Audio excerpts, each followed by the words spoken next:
Hello. That was good timing. The song just ended as soon as the ads finished, and as I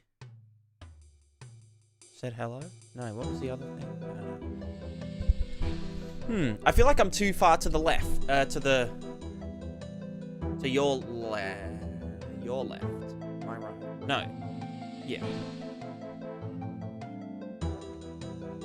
That's better. Those bloody lefties, you know what I'm saying? Those bloody lefties caring about people's feelings. What's up with that? Ugh. Who cares about the welfare of the people?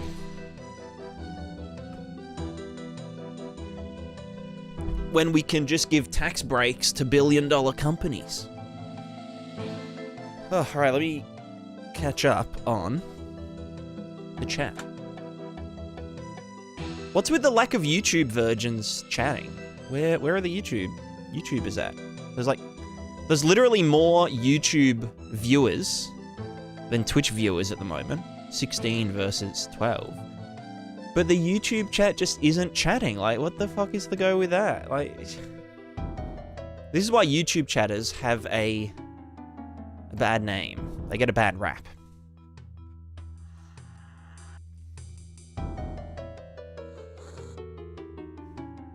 Farrah, hello, yo. You are the first here, congrats. Jed M, how's it going? From NZ, from New Zealand. I've got more sheep stories, actually. I've got this sheep at the moment. So we were doing all the sheep. Not in the New Zealand sense, doing the sheep, but we were, tailing and castrating the new lambs and stuff. There's like fucking 40 lambs. It's crazy. What a ripper season it is to be a sheep. Anyway, this real old one went down, and it was like so depressing. It was just like laying on its side. It couldn't get back up, so I like pulled it back up. God, it weighs like 100 kilograms. I'm so ripped, by the way. And now it's just been sitting in the one spot. But it's just like, it's still eating heaps. So like, I have high hopes for it. You know, and she just like sits there and kind of like shies away when I get close at first. As though she's like trying to escape me. And then she just gives up. Because I don't know, she mustn't have enough energy. And she kind of got trampled on by the other sheep while we were herding them and stuff. So, herding, not hurting. So I don't know, that's my sheep story for the night. Just because there's some New Zealanders in chat. Savage bro, hello, wave. Waving emoji. Roaring Mastiff. What a great name. Oh, I think Mastiffs bark. They don't roar. Sneaker, I also love you too.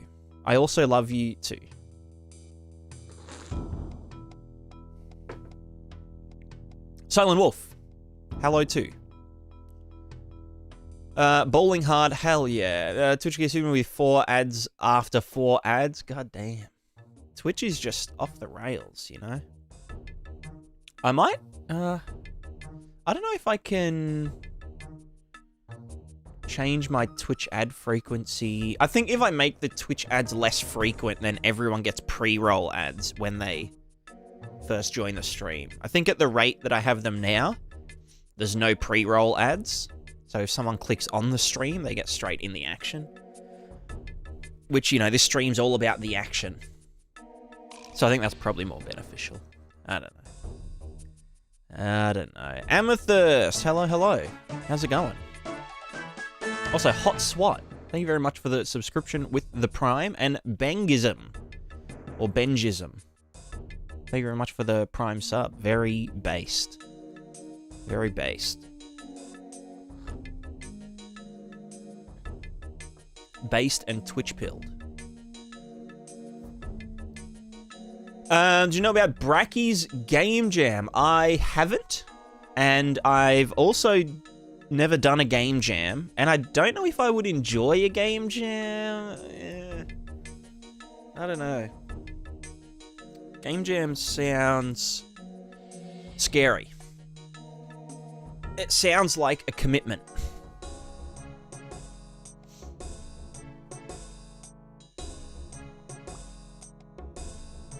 I was thinking at some point, maybe it was like last year or something, I was thinking of doing like a, I was going to call it like a shader jam, where like, you get a prompt, like, I don't know, something, and it's like a little competition / showcase where like everyone just makes a shader for like a thing. And then, you know, they all get put into like a compilation video. And then there's a winner. And the winner wins nothing. But I thought that would be cool. It's like a game jam, but like very, very low stakes / commitment. I think it'd be kind of funny.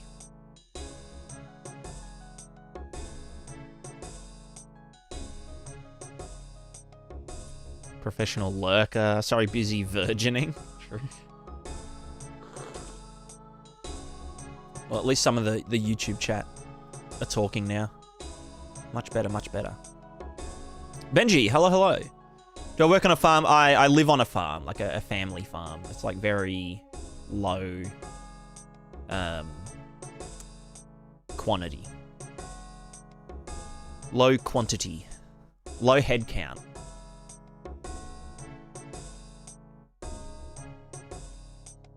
First game dev touching grass. Got an injury having a rest. Yeah, that's what I thought. I mean, it wasn't limping. So like it wasn't lame, but it just like, I don't know, must just be getting old. But then I was thinking like it might have like a twisted intestine or something, but it's still eating heaps. Like it's like we have to like periodically drag it around on the grass, and then it just eats like a little arc in front of it, and then like an hour or two later drag it over again and it eats another arc of grass around it. Or we just pick grass and put it in front of it and it chews it and whatever. But yeah, so like I don't think it's sick. So I don't know. New Zealanders do no wrong. The sheep are just sexy. Whoa. You'd know, Jay. You would know. Nightbot said, "Don't let your free Prime sub go to waste. So I sub to you." There you go. See, it was worth it. It was worth it. Shota, hello, hello. It's been a while since I've been on your stream. Yeah, it has been a little while. I haven't streamed as much like the past 6 months, but I am starting to stream more often. I've streamed like maybe 10 times in the past month, which is like way more than usual. Or more than previous, but you know, we're getting there. We're ramping up into full-scale, you know, degen streaming vibe. Game Jam is scary, but makes you learn a lot. Yeah, I mean, I think more importantly about like game jams is that if you like you learn a lot about working in a team if it's like a group thingo. But then even if you're just by yourself, I guess you learn a lot about like, you know, how long things take and how, you know, complex things can get. Or like you think something is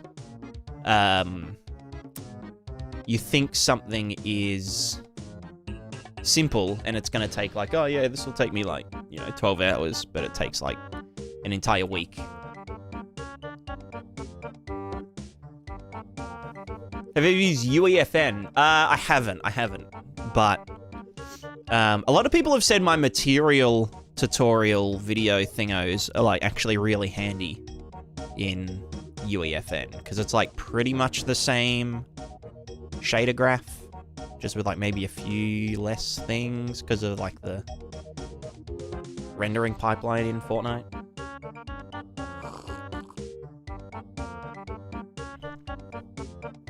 So I assume when the stream is done, I'm going to create my own AAA game to challenge games like Concord. Yes, you could probably do that, you know. Could probably do that in 20 minutes. Just make Pong. It's kind of sad thinking about Concord. I kind of, you know, like, watched a few videos about it, and it's like, I don't know. I feel bad for, like, anyone that put effort into it, you know, or, like, was emotionally invested on working on it. Obviously, I don't feel sorry for, like, Sony, or, like, you know, whatever. But, yeah. It's, I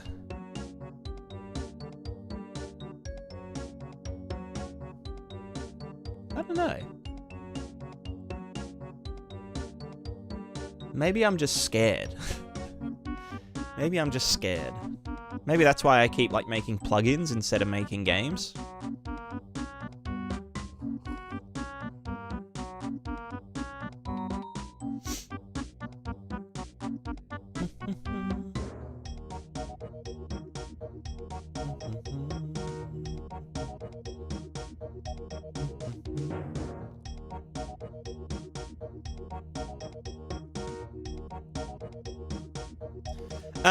PrismaticaDev, what do you think about combining UDIMs with virtual textures in your shader workflow?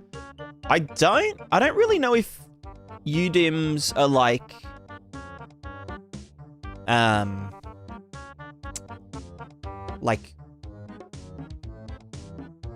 a thing in Unreal.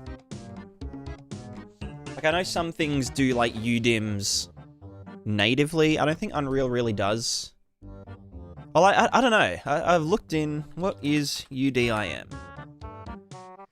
The U dimension distribute UV islands across several textures, effectively affording the islands more space to work with the 0-1 grid to allow different resolutions, different part of the mesh. Ah, so it just means going outside of the UV tile.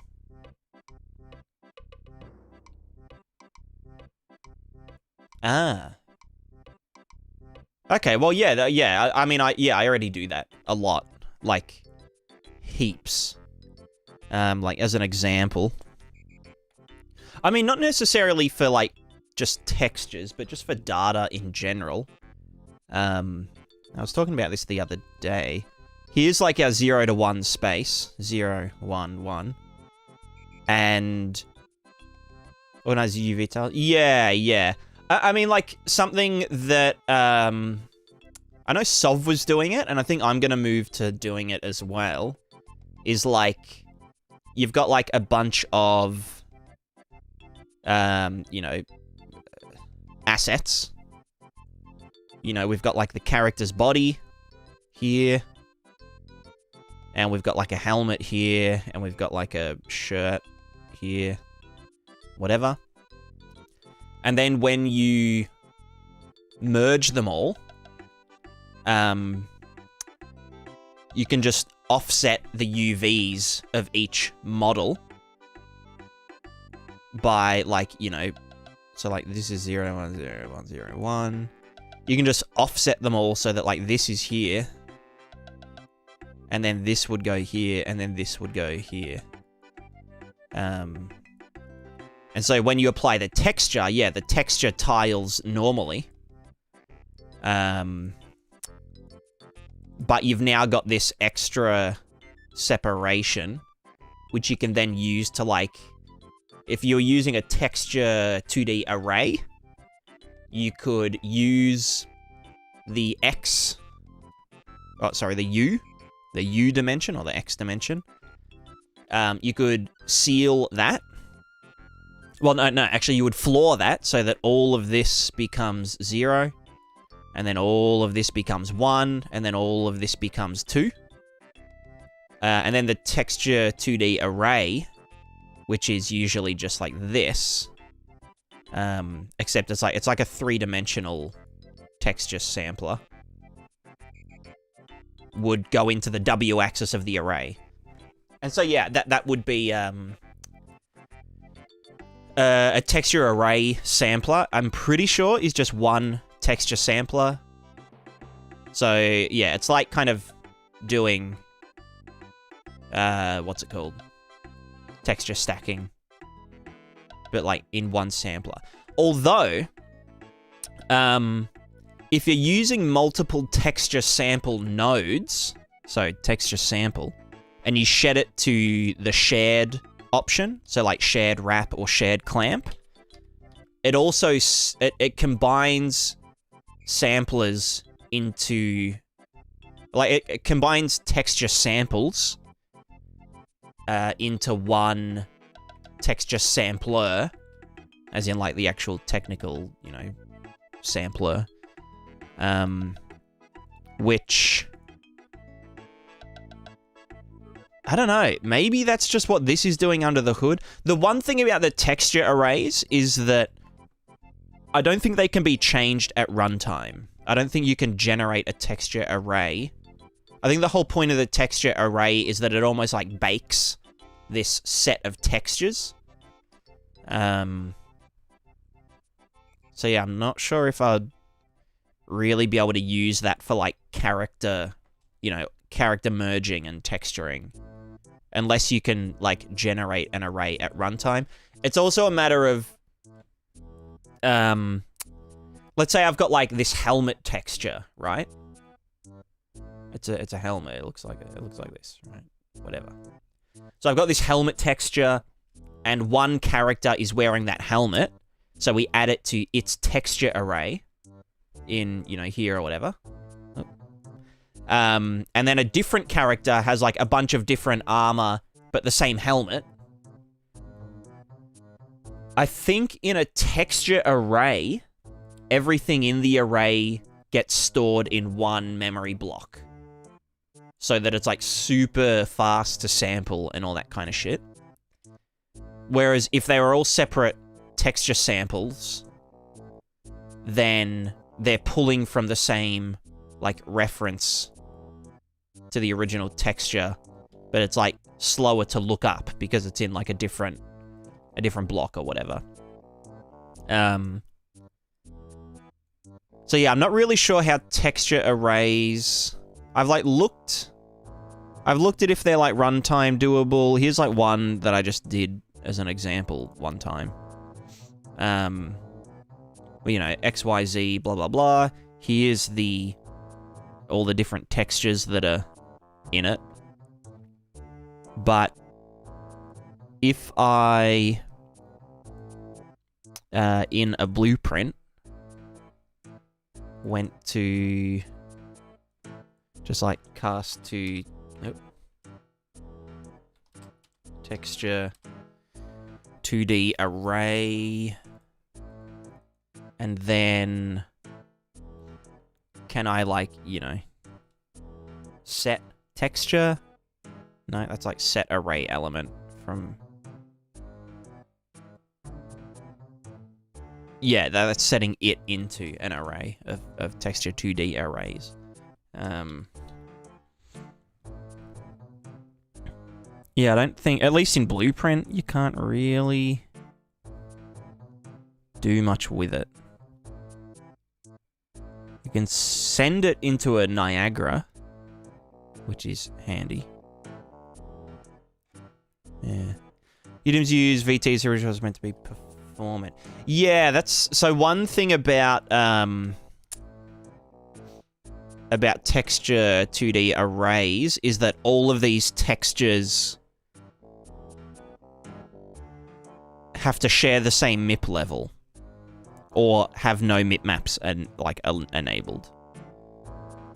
It can't like do them separately or something. I don't know. I just do stuff like character mega material.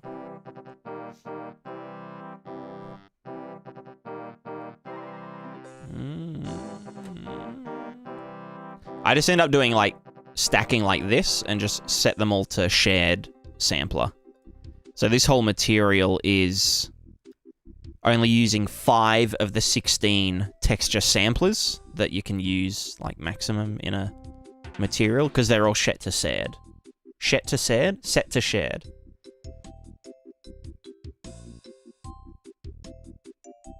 What a ripper material. Remember this? What a good time.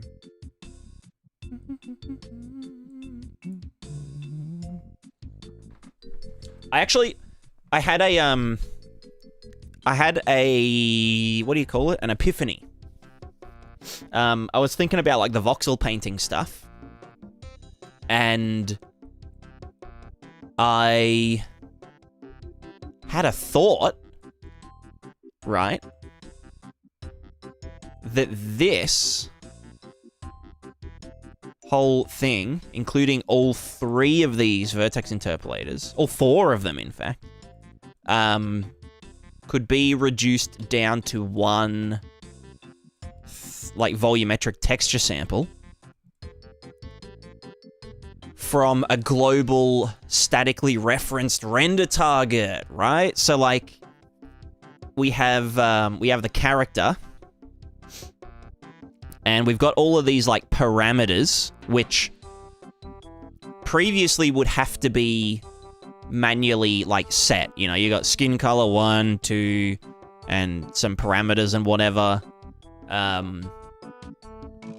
But then it's like, oh, I want to, like, add an extra thing to this fucking thing, and, like, then the way that all the character models are set up, because the character models have, like, a second UV channel where everything is put into, like, a key grid. So, like, you know, all of the hat and helmet stuff goes in here, and the visors go in here, and the shirt body goes here, and the shirt sleeves go there, and the hood goes there, and the whatever. It's very, like, limiting, because it's like, if I've used all these up, and I'm like, oh, I want to, like, add an extra thing, and, like, it goes down here, so then I have to, like, add an extra thing to this big, like, you know, switch material function. Then I've got to add all these there. I've got to name them. I've got to set up. It's like a big fucking nightmare. So my idea is, for every, maybe I've already got a photo of this. Let me just look. I think I said smart bean. I think this is my explanation. Yeah, okay.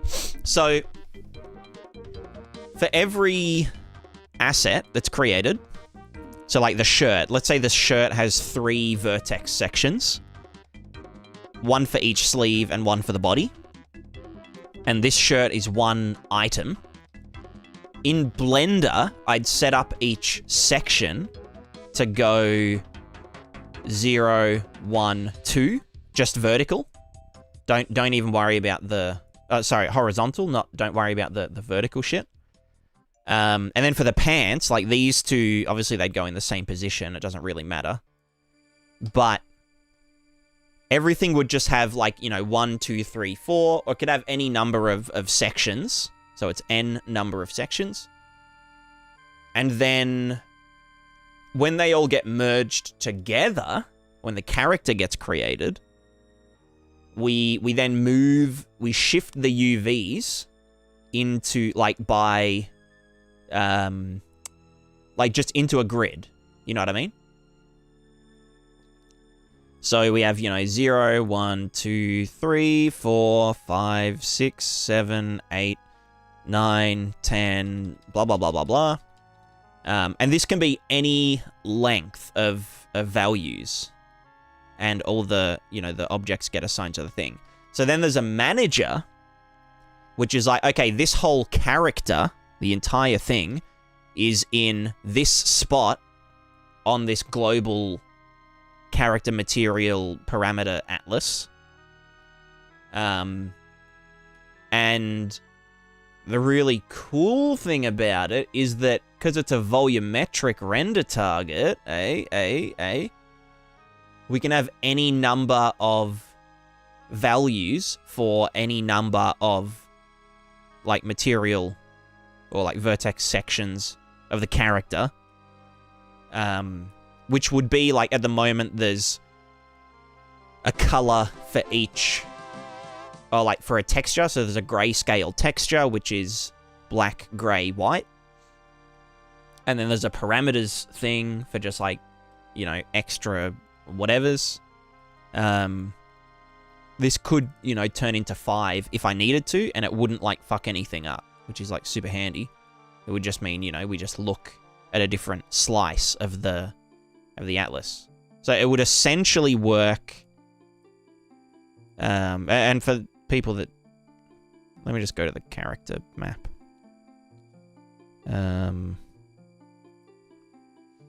So there's like the character models and stuff. If, for example, like this shirt, and we go to like the sleeves colors, you know, so we can change like this bit and like blah, blah, blah. And like the body or the sleeves color, and change like all these, you know, shininess parameters and whatever. And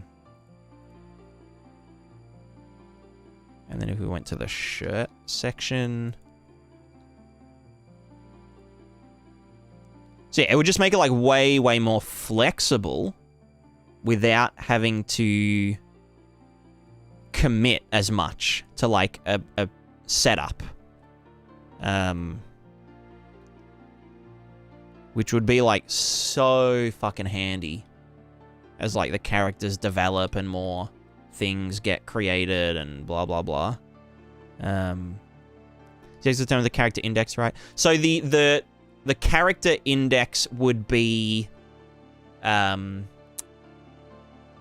determined in like a manager blueprint.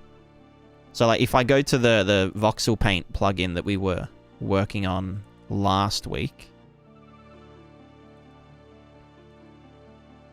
Also, let me know if you have an ad, Mastiff, because I'll oh, that's the, can you like not do that? Where's like, oh, this is the wrong session. I need to go to Epic Game. I forgot that I wasn't doing it in the Prismatica one.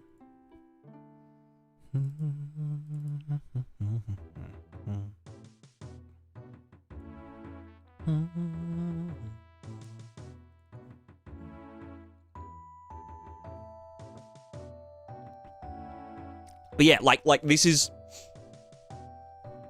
so big brain. I'm not gonna like set it up now. I'm gonna like actually do programming first, but I'm really looking forward to do this. Really looking forward.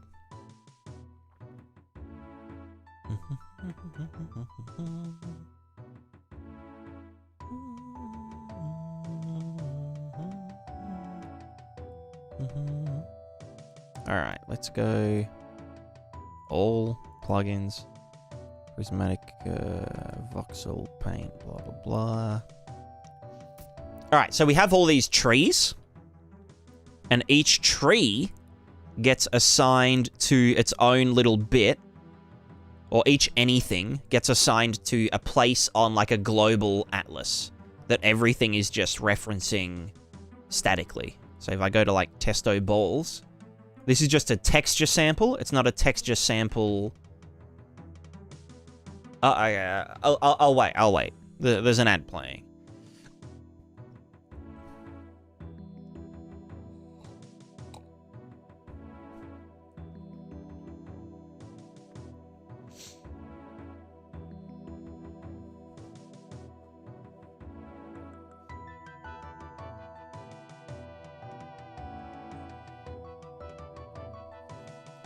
All right, the ad should be done now.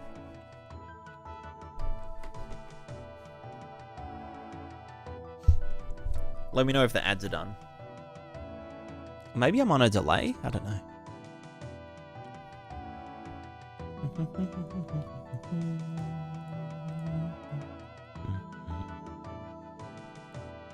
Ads on YouTube. True. I do need to...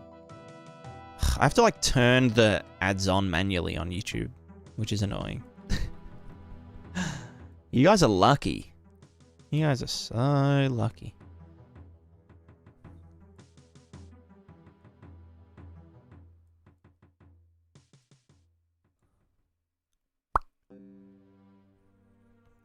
So anyway, as I was saying, the voxel paint stuff. You can see here that this cube here is assigned to this spot, you know, up in the top left, the second index. And so like, if I like keep painting it, you can see that, yeah, like it's changing each slice of it. We go down to the third slice, which is down here. Go down, it's like boop, boop, boop, boop, boop.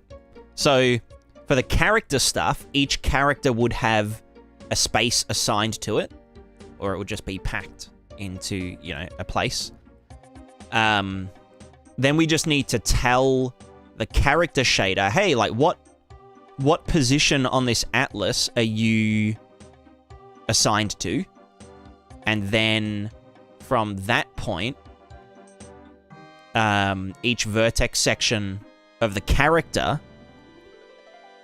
So like this grid here would just be like a smaller grid. Oh. Fuck.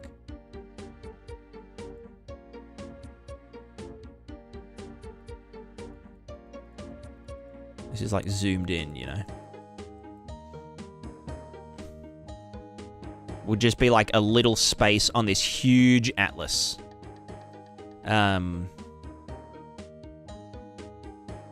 Which all the characters would just reference and whatnot. So it basically means it's a way to do like no, not for the damage mask. It's for the like the character like all the clothing colors and stuff. And all of like the material merging and that kind of thing. So like, you know, if your character had, you know, a shirt, but the shirt was, you know, instead of blue, it was like, you know, red on this side and made of some funky material or whatever. Or like you wanted to dye it, or, you know, different factions have different clothing colors and all that kind of stuff. Or it's made of like, yeah, like a really high-end material. That's all done here. But at the moment, all of the sections, so if I just go to this actual model. Oh, can you view? Show UVs? I don't think you can see UVs in the scaly mesh thing. No, it's really dumb. Mesh? No. No dice. But yeah, it would just make that way more flexible in terms of like, I don't know, like at the moment, if I wanted to be like, oh, actually, I kind of want characters to be able to wear scarves.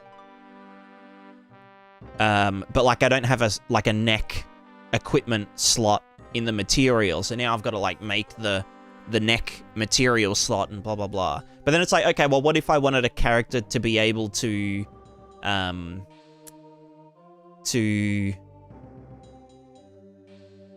wear a necklace and a scarf on their neck? It's like, okay, well, you know, I've only got a neck texture slot.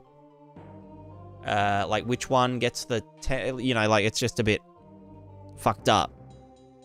So, by doing a more, like, modular... You know, like, these things get assigned at runtime. So, like a UDIM setup in the X dimension. for n number of equipment pieces, and then the sub-pieces of those equipment things, which is these bits, get assigned to a gigantic character atlas thingo. Would the different squares be unassigned, assigned and unassigned as you move around in the world? I imagine you wouldn't have infinite space on the render target. Yeah, so that would all be managed just by like visibility. So when a character gets unloaded or a piece of equipment gets unloaded, then the atlas space would just free itself, and then anything can overwrite all of that data. But if we, like, this example here is just a 64 by 64 by 6 render target. And it only takes up 96 kilobytes, so nothing. If we had, like, a 1K... like a 1K by 1K, you know, what's that? Like a million values we can track, which is super cheap. The other thing to keep in mind is that with the Niagara drawing to render targets, this is like the thing that makes it all possible. Niagara draw to render target here. It's literally just like I've set it up so it's like a loop for any values that need to be updated this frame, the coordinates that they need to update, and then it literally just changes those pixels in the render target. So it doesn't have to do an entire, like, texture pass for each updated value of, like, the entire, you know, 1K texture or whatnot. It literally just says, oh, this texture at this index, XYZ, we want to change it to this color value. And it will just dip in, change that, and everything is just reading from that same texture. So you don't have to, like, draw back and forth with, like, the entire texture space just to do basic stuff anymore. And so, yeah, if we had a 1K by 1K atlas and each character had, like... What is it at the moment? In the old session.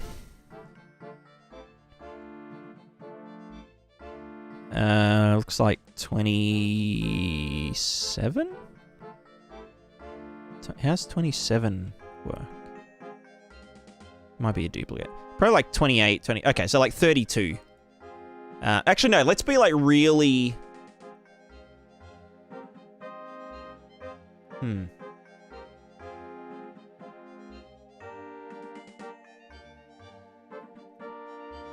Maybe like 48 would be a good, because that's 24, 48. Yeah, just say 48 is probably a good.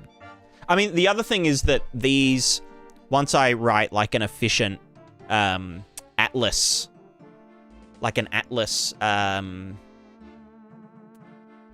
you know, like space, like an inventory system, but for this global atlas. At the moment, I'm just like super lazy, and I just like assign them like a space. So like, even though these are 3 by 3 by 3 voxel values, I've assigned them a 4 by 4 by 4 space, or 4 by 4 by 6 space, because I can't be fucked, like, you know, doing like a search algorithm efficiently.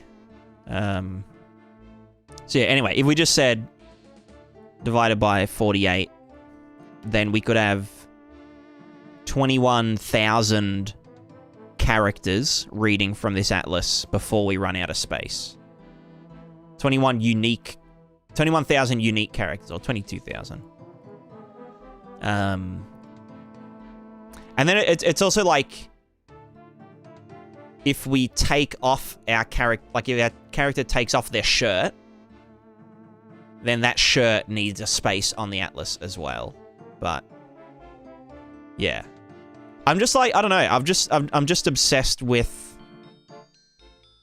this kind of like method that I've been cooking up over the past month. like the voxel paint, and then like it's like, you know, oh yeah, you could use this for just like having, you know, store each value in a pixel on the texture, something different. So each pixel on the texture represents like a parameter, like a vector parameter. So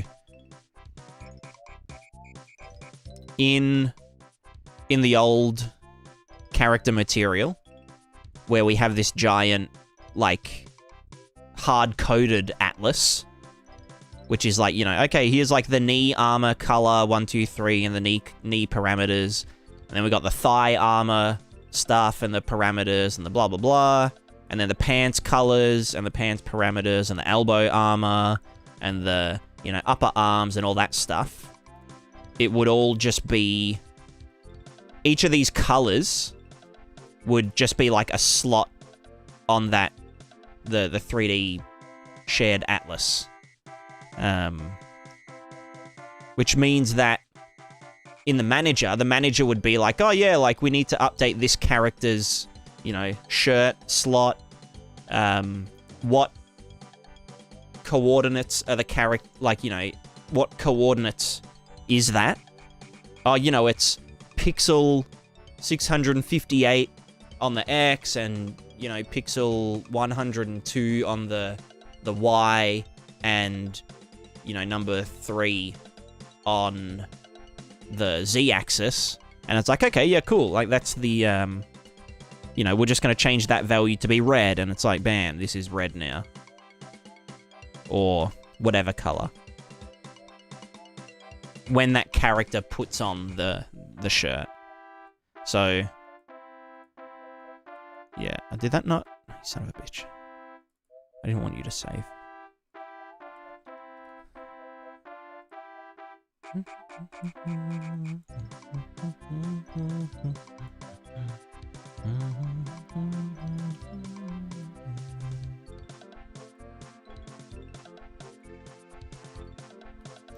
Use name reroute node in material. It's like reroute node, but more efficient. I don't really like the name reroute for like some things. I use it a lot in like my my landscape stuff.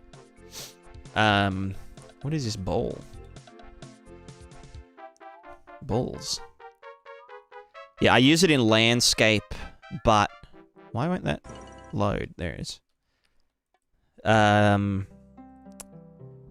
But it really depends. Sometimes just being able to see the what's it called? See the connections between things, especially if you're like more visual like me, is like just way easier. This one's a little bit all over the place. What is this doing? Oh, that was a test. Yeah. But yeah, named reroute, it's not... It has its uses, but I tend not to use it heaps. Sometimes I'll use it if things have to go like backwards in the material graph. Just because of the layout and whatnot, but yeah.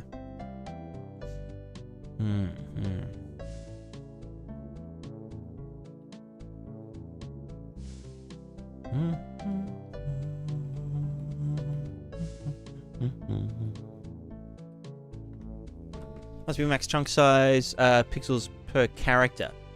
Technically, there wouldn't have to be if I did like an actual search algorithm. So like, we have a list of characters or like meshes that are assigned to this atlas, and we know their min and their max coordinates, and we presume that they're only ever rectangular. So we could be like, oh yeah, this character actually needs like 100 different parameters. So let's find a space for that. Okay, we'll check here, blah, blah, blah. And now it's got like a bigger space than this other character. Or like if a character, let's say like just an animal, and an animal only needs, you know, 5 of those parameters, because it's only got like fur and skin and horns and eyes, then, like, it only needs this tiny little space. But then, like, if we put armor on that animal, maybe it would need more. And so then it could just be like, oh, yeah, let's just, like, you know, let's see if we can expand this to be a bit bigger. Or if there's something else already there, let's just find a new space to put this, but bigger, and free up that space. You know, dirty that space so that something else can use that if it can fit there. So it could all just be completely different sizes. And yeah, that would be, like, super handy. Sheep with armor, pog, exactly.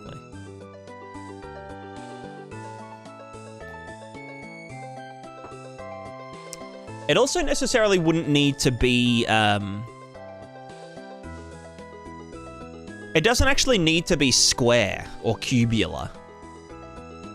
It could literally just be a row of values from X, or, like, you know, from 0 to 1. Oh, fuck, which would make searching, like, way fucking easier. Because we would just need to know... It's literally a one-dimensional search. Like, iterate through these things. Is anything between 1 and 100? Whatever. And then just be like, towards the end of it, just check, like, oh, what's the length of values we're trying to assign? Would that exceed the maximum, you know, length of the array? And then just fucking go to the next line. And it's like, oh yeah, add this one. Cool. Add the next one. Cool. Let's get rid of this one. You know, so we dirty it and we say, oh yeah, there's like a free space starting at coordinate, you know, y2, x 500, whatever. So that would be really nice. There's black bars in between the cells necessary to prevent pixels bleeding. Good question. So there doesn't need to be space between them. The bleeding, at least in this setup, let me just, like, make a cube. Like, can I just, like, turn this into a cube mesh? You can just be a cube, right? Yeah. Yeah, you're nice. Oh, God. Alright, let's just, like, put these up and make the scale bigger. Would that scale the whole actor, though? Yeah, oh, fuck it.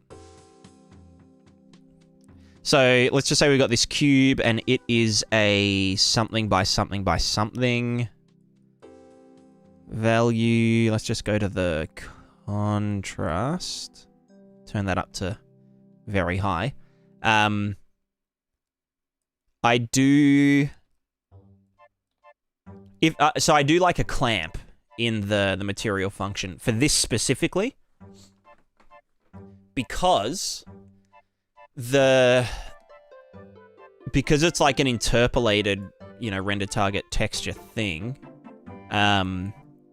It will, like, bleed off to the side. So yeah, if you look here, these got darker because next to it is, like, black pixels. And if I just did something dumb, like voxel coordinate plus, I don't know. Let's just add 1 in both thingos so that there are black values. Oh, you son of a bitch. Oh, it's a fucking 3D atlas, isn't it? Can't just add, whatever.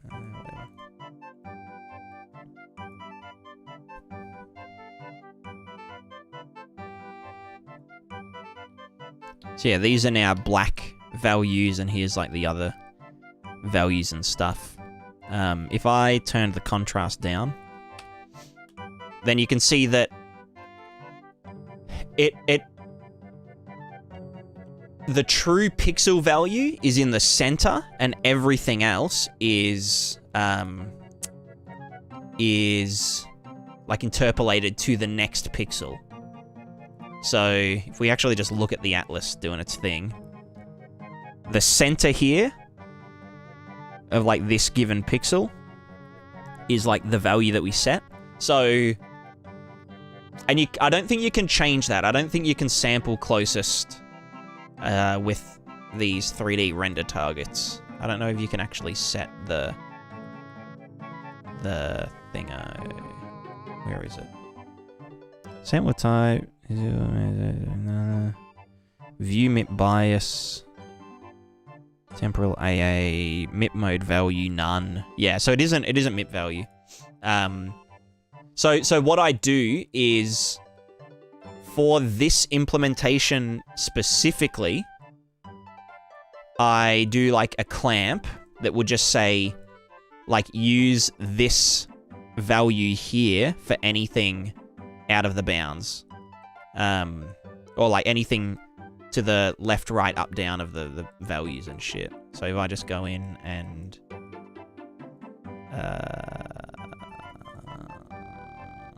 here, put this back in, then you'll see that this will like clamp this outwards. So the black values go outwards.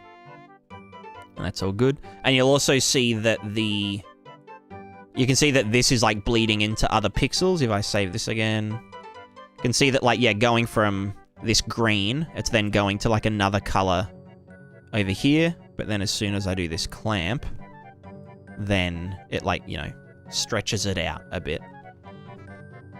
So with the character texture stuff, I wouldn't need to do that, because we'd be sampling the exact center of the pixel, or we'd set the UVs to be in the exact center of the pixels on the atlas, so there wouldn't need to be any extra BS with it. And yeah, I've also just done this contrast function so that, like, if you really needed sections to be with the voxel paint plugin, if you needed sections to be more, you know, like isolated, then you can still do that. And that's just like a manual contrast function thing, and you can choose between spherical contrast and square contrast, like this. Although the square one's a bit, I don't know, it's a bit fucky, but it's also kind of high. I don't know.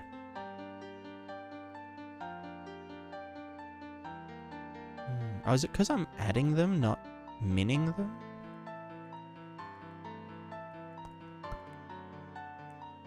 Yeah. So anyway, that's 3D render targets and stuff. About the queuing. So the way the queuing works, let me just change this back, is there's literally just a Niagara system in the manager that's like managing all of the coords and stuff. And anything that wants to update itself, so say I've got like a tree, and the tree is like, oh yeah, I'm on fire and my burntedness values just updated. I'm going to get the manager and I'm going to say update my values, update voxel values. This is the mesh, this is the index of the mesh. So like, this is the instant static mesh, and this is tree number 240. And then these are the coordinates in my local space that I want to update, and these are the values that I want to change them to. And then we just send, if it wasn't already in the atlas, we can just add it, you know, whatever, if we needed to, whatever. But then we would just append those things to the coords this frame and the values this frame, and then the manager is ticking every frame and just saying send this data to Niagara, which just sends, you know, this array and that array to the Niagara writing system thing, and then just clears the array. And so rather than all of the voxel paint components ticking, which there could be hundreds of at any given time, it's the manager that ticks, which is, you know, way cheaper because it's just one thing. And those things can send updates whenever they, you know, whenever they need to, which might not be every frame. It might be every frame. And they can all send, like, all of them can send stuff in one frame. And this will just compile them into these arrays. And then whenever this one ticks, it will send it to Niagara and clear it. And it doesn't actually matter whether this updates before or after all the other components or in the middle of them. It will just, you know, whichever ones have already been added to it, it'll send them through and then clear it. And then other ones might send data to it, you know, before the end of the frame and whatever. So it's just like constantly cycling through.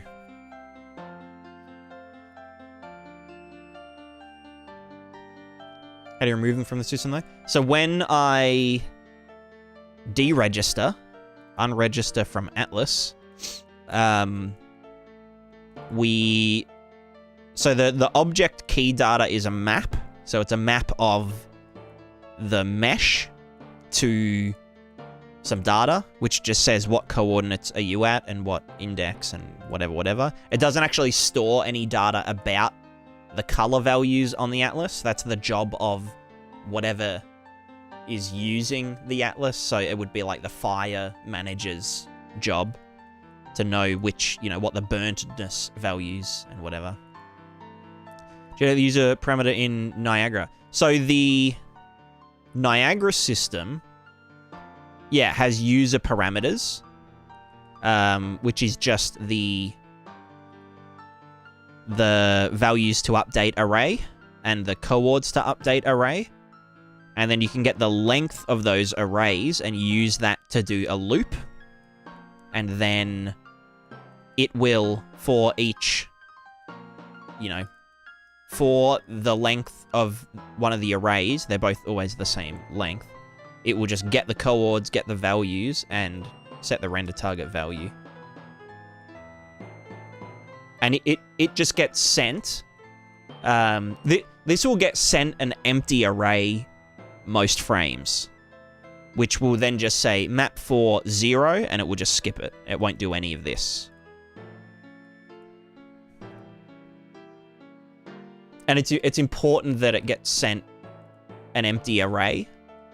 Otherwise, like, if it got sent a really large array and then nothing happened the next frame, but it would still have those values because it wouldn't have got updated. That's why in the logic, there isn't a check to... Where's the send?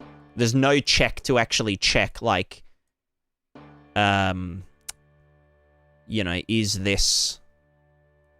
does this even have values in it? We just set it every frame regardless.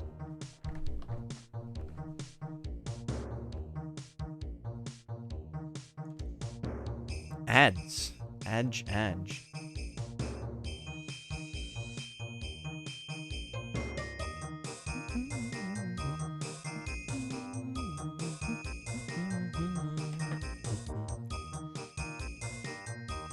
Yep. So yeah, it's pretty cool. I'm like obsessed with three-dimensional render targets now.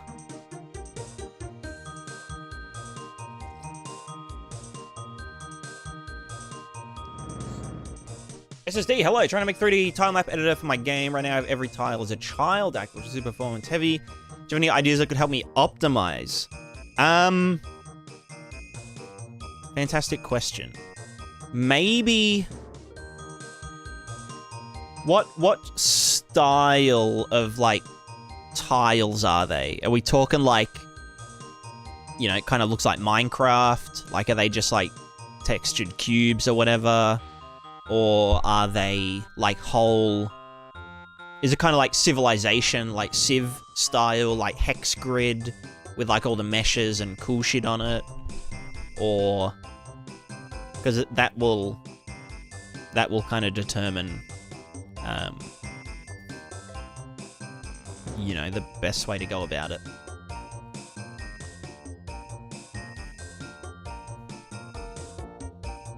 Just planes, okay.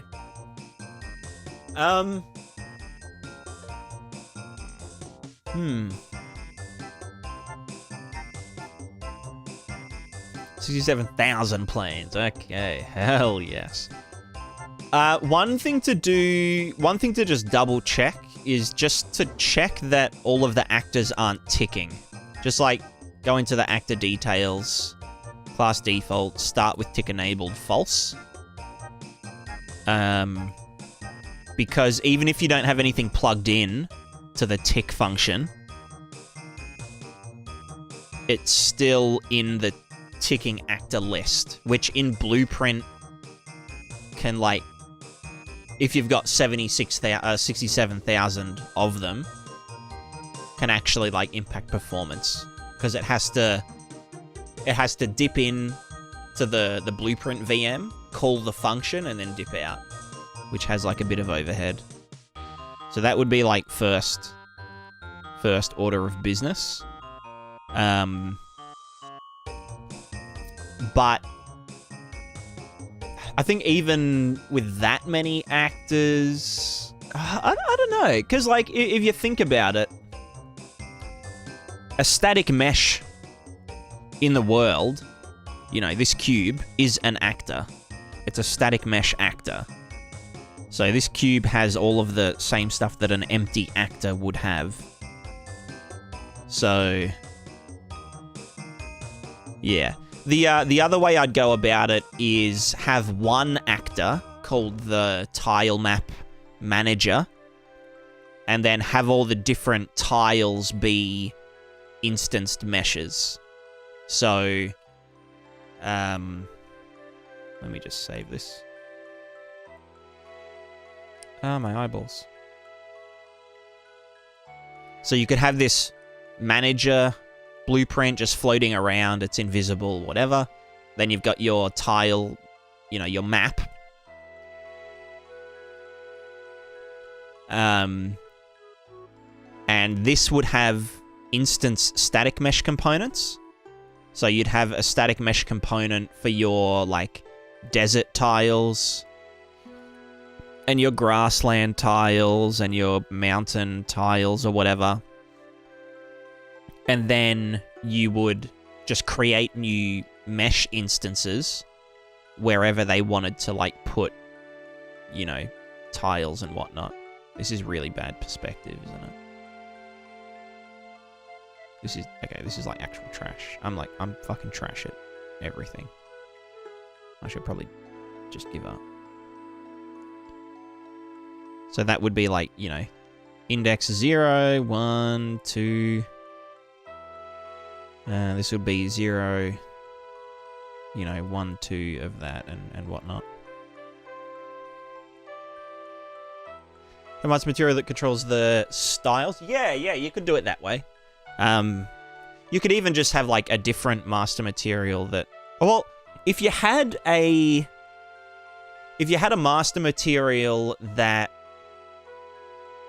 was set up so that you have, like, a bunch of styles, you know, like grass style, blah, blah, blah, and, like, they're all lerped between and whatnot.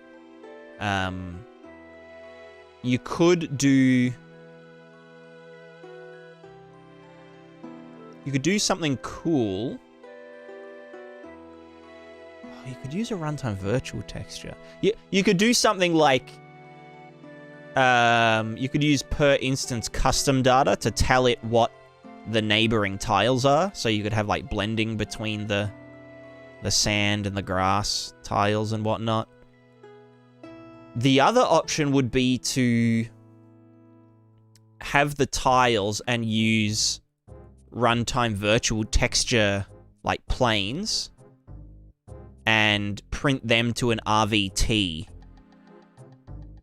that the tiles would then just read from the RVT, which might be easier and more flexible. Because you could just be like, oh yeah, I made, like, a new tile type. It's called lava tile.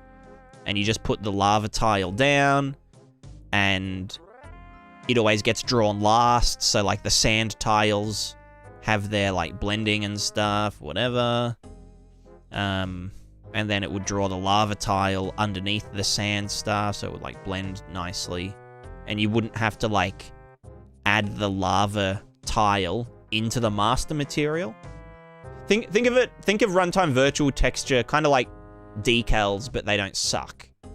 It's like decals that get baked whenever a change is made. Because if you had every tile as like a decal, then it would have to render, 67,000 draw calls. But with a runtime virtual texture, it would need to render, depending on how big the runtime virtual texture chunks were, it would only need to render like a few at a time, and it would only need to do it for one frame, and then it gets drawn to the runtime virtual texture, and then just sampled from there. So it's gonna be a spaceship. There won't need to be a blend. Hell yeah! See, good choice. See, some people just make like efficient choices, and I'm envious. All right, I've been streaming for an hour and 15 minutes, and I've literally done nothing. So, what am I doing? What was I doing last time? I swear I was like talking about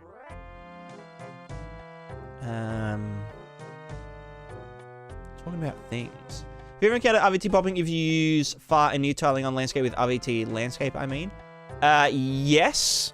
And that is something that RVTs are kind of not useful for.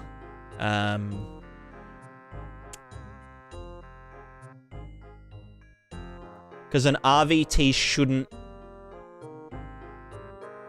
You shouldn't be drawing moving things or changing things to an RVT. Because it will just, Let's say you're drawing like a panning texture to an RVT. It'll try and do it. It'll get that panning texture. It'll draw it to the RVT that frame. But then if you zoom out and it generates a lower resolution tile, that, like, the panning will have changed and it'll print it at that state. And then when you move back and it's got that previous one loaded, that previous MIP loaded, it will pop between them. So with near and far tiling on the landscape, it's changing as you move the camera, which is like, yeah, just not what RVTs are really meant for. The other thing is that RVTs require something to dirty it in order to update. So stateless shader code, like a panning texture or, distance-based tiling changes and whatnot, aren't going to dirty the render target, and you wouldn't want them to, because that means you'd have to draw the RVT every frame, which is like a big juice hog. Only material parameter updates will dirty your render target, and something that's drawing to the render target changing position will invalidate that tile. But, yeah. Yeah.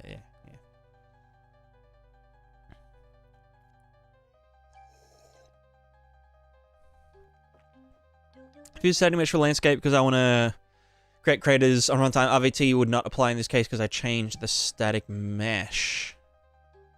That should static mesh for landscape because I want to create craters on runtime.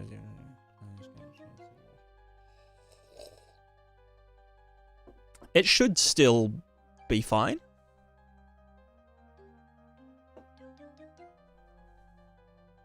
RVTs can read and can be written from and draw to any mesh. You can even sample an RVT on a character if you wanted to. Wow, that was a big fall. Going your character mega voxel LSF, if you guys do make sense for shell shading, is 1 pixel per parameter. So it's 1 pixel per parameter, but it can apply to any character setup. So, like, if you were using tint masks for your, like, clothing and whatnot, so maybe you've got, you know, clothing set up, and you've got, like, all these different, you know, shirt, color, you know, you got, like, the same thingo. Want to hold texture for my pants. So the texturing gets done with textures, you know? So the texturing happens like normal. Or, I mean, like normal. I mean, like, the segments of the character at merge time would get splattered, you know, 0 to 1, and then another one at 1 to 2, and then another one at 2 to 3. Any number of times. And then you would have their correlated textures just be assigned to texture slot 0, texture slot 1, 2, 3, 4. And that's how you do the textures. And then those textures would, you know, have like a grayscale mask or like a tint mask for like bits that can be changed, you know, like per character. So like, oh, this one's got a red shirt and that one's got a blue shirt. Those are the values that would go into the atlas.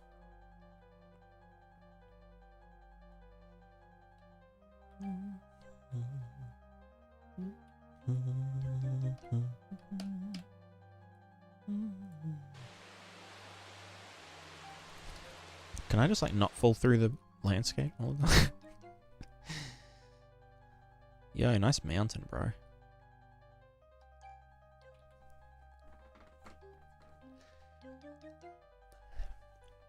She's had to put just characters into this or any object in the world. Anything. That's a good question. Anything that needs like a variable number of variables, I guess. Fuck, that's a good point. Yeah, I guess anything. If there's like a couch, and the couch has like, you know, the couch part, and then like the wood parts, or like a weapon, that could probably use the same system, honestly.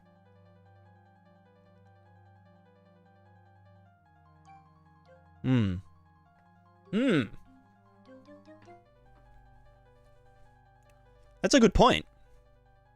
That would be so fucking easy.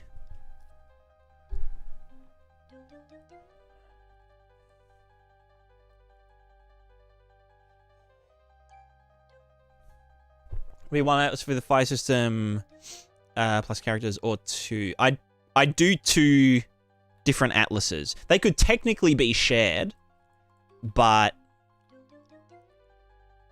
I'd have to sample it twice anyway for like the fire system to do the fire stuff versus just the character material things. Because the way that they're actually like visually represented is completely different.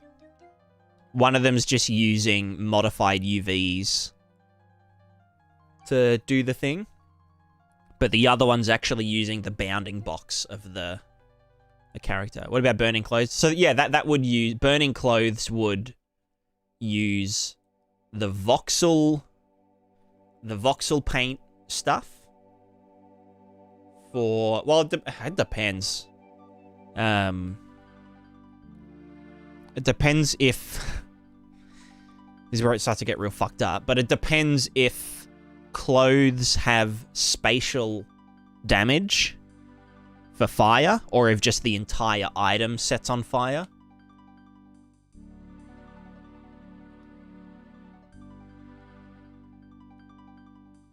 But yeah, we're getting ahead of ourselves, you know. Way ahead, way ahead. Ah, look at this nice dirty grass. GRS. Gracias, gracias.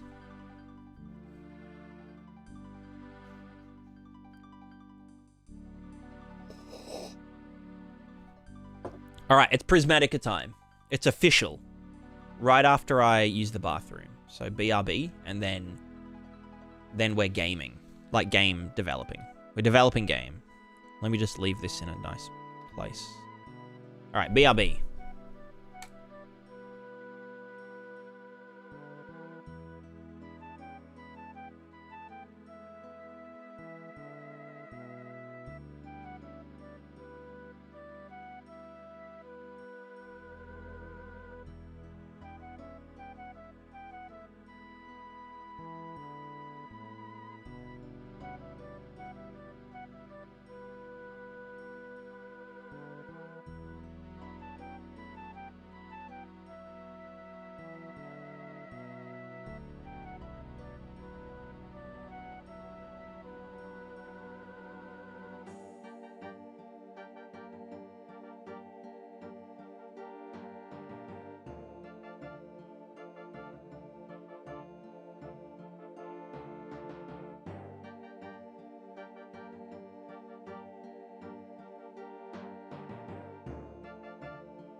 All right, I'm back. Also, Massive, if you're still here, the material gets sampled by telling the material which coordinates it should sample from. So it gets like a position and then a dimensions, and then the dimensions of the atlas itself, so it can like map it properly. All right. What is love? What is love? Baby, don't hurt me. Don't hurt me no more.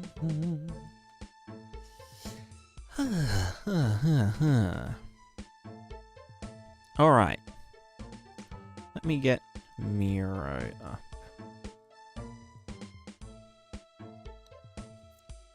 Switch, sorry. If you use Nanite Landscape, be asked to use RVT for blending. If you notice that RVT has offset when you enable Nanite on Landscape, it shifts painted layers. I haven't, because I don't use Nanite yet. Or maybe ever. I don't know. Yeah, I haven't actually, like... I have, like, 0 Nanite experience. Which is maybe for the best, because it seems like everyone's having issues with it. Pardon me.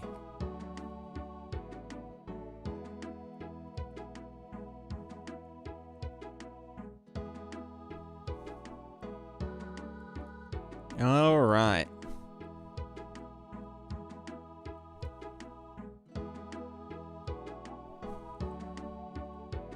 Here's a question.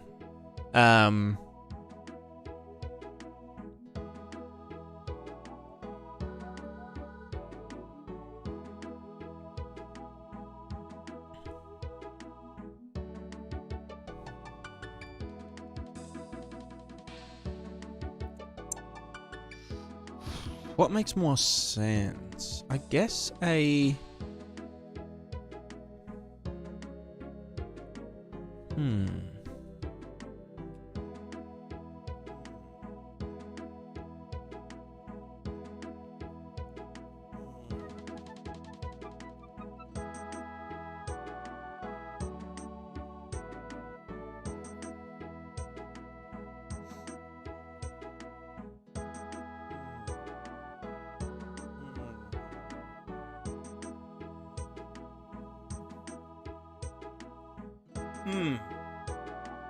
All right.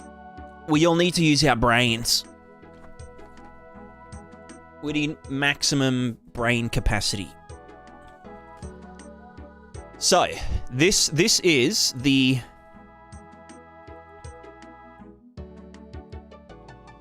entity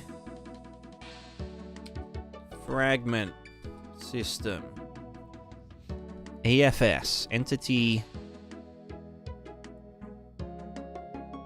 I don't fucking know. What's a better name?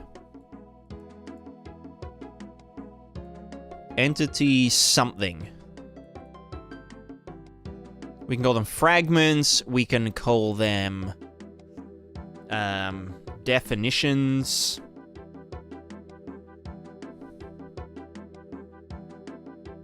I guess definition. I do like definition. I think definition is like a good broad thing, and it's pretty much exactly what it sounds like. It's like, what is the definition of a human shirt? Well, it can be equipped. What happens when it's equipped to a human neck? Well, it gets merged into the character mesh, but we use this version of the mesh because it's wrapped around the character's neck instead of on their body, you know? What happens when it's equipped to a human body? Well, we put it, you know, onto the thing, and we check the hide flags, and blah, blah, blah, blah, blah. Now, the one thing that,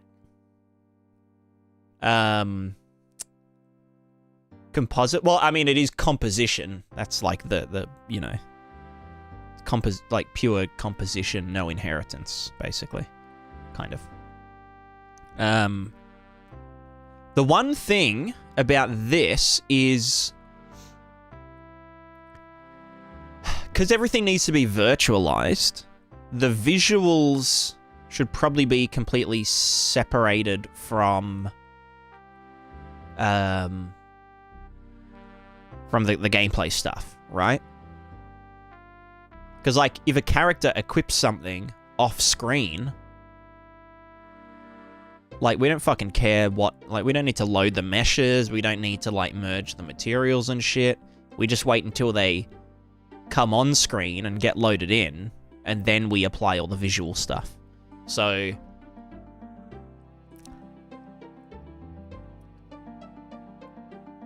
maybe this should be purely...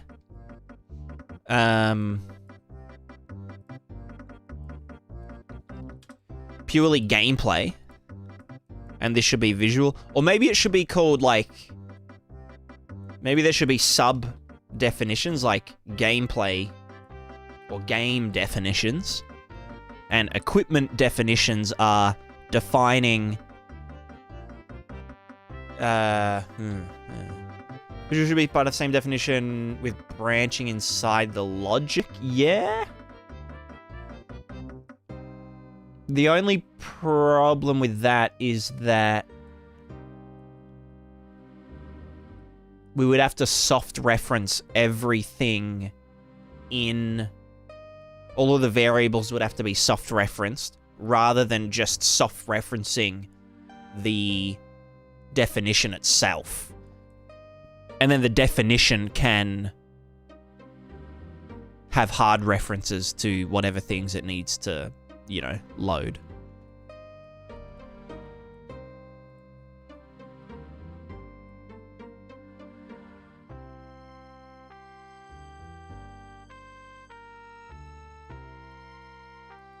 But I'm just trying to think of the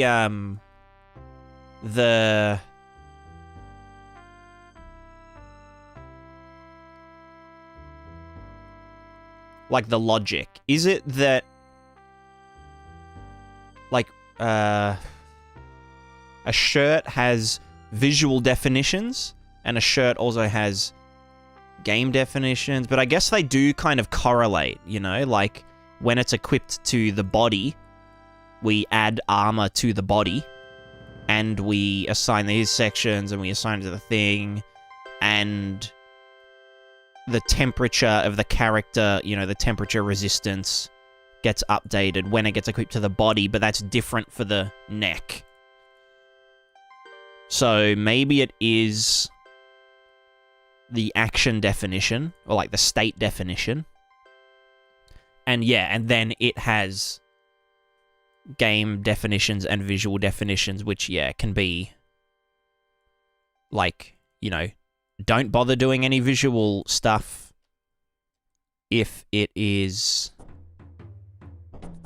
in a virtual state. You know? Yeah, I actually like that better. That's smart. You're smart, Crevea. You're very smart.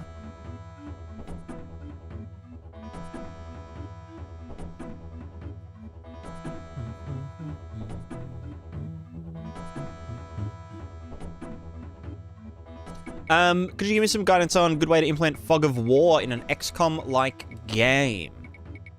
Render targets, Niagara Grid 2D for the representation of it. I guess is XCOM tile-based? Because tiles kind of make it easier. Otherwise, you'd have to do like a trace and shape style fog of war. The main thing about fog of war that you have to remember is that the game needs to know about fog of war. Like, we've got game devs, we've got visual devs. So like, the game needs to know that you can't see this character. Or like, the CPU needs to know this character can't see that character. You know, therefore we hide the character.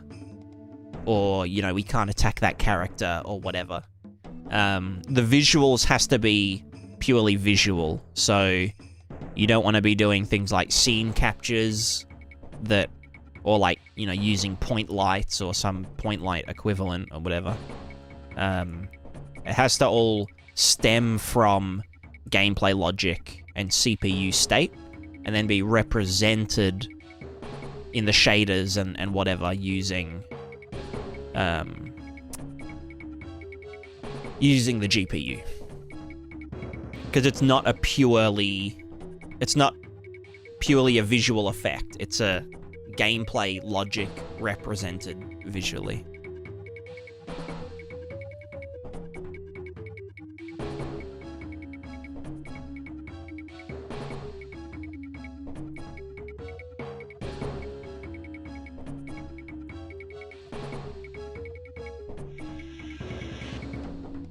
Alright, where is our core folder? We have our PLSS. We have entities, entity object. We need... This is just all the data. I've already made static definitions.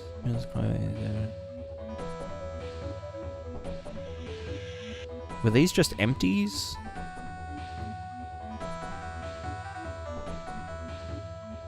I think this was just... Oh, wait, when the fuck did I...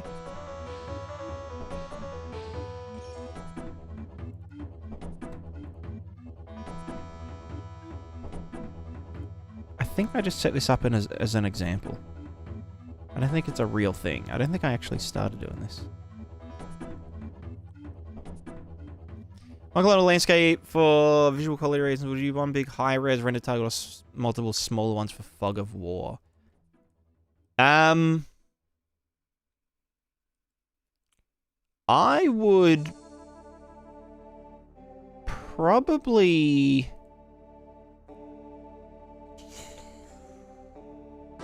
use multiple, but not for tiles. I'd do it for like zoom levels. You know what I mean?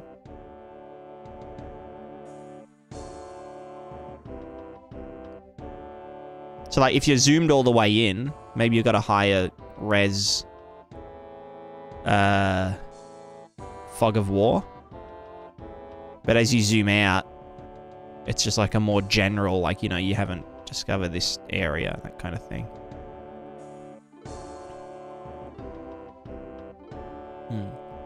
What's your microphone audio interface? I have an AT Audio-Technica 4047 microphone. And I use a Focusrite Scarlett 3rd gen. Fuck, I don't know what it is. It's like, it's got 8 inputs. 8 mic inputs. Or they're hybrid inputs. Yeah.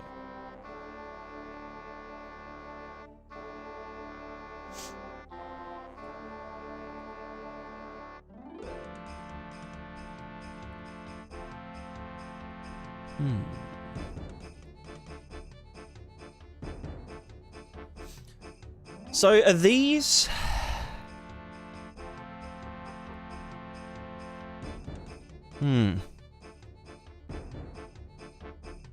I do like data assets. Data assets are quite lit.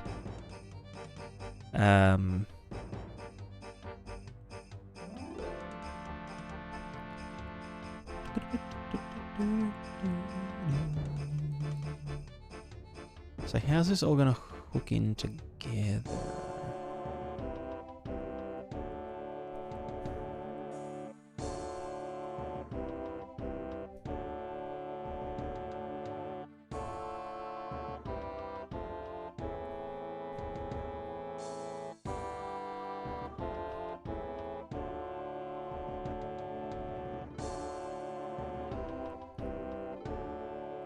So essentially, these just need to apply and unapply things. Right?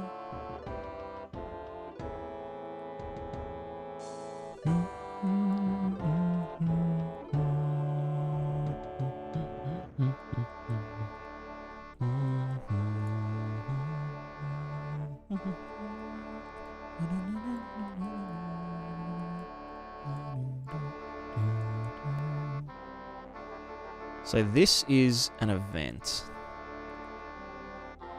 When X.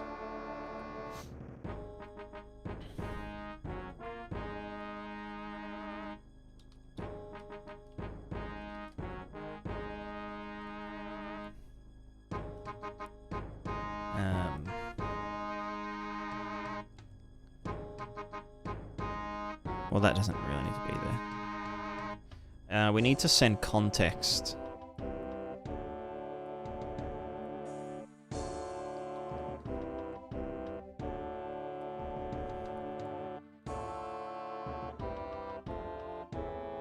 So the context is per type of thing.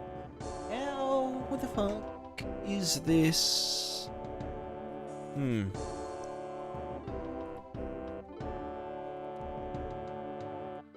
So it would be set up something like... Let me just make a child of this.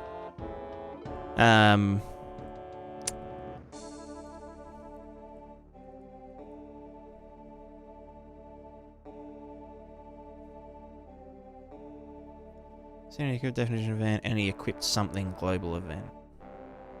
Yeah.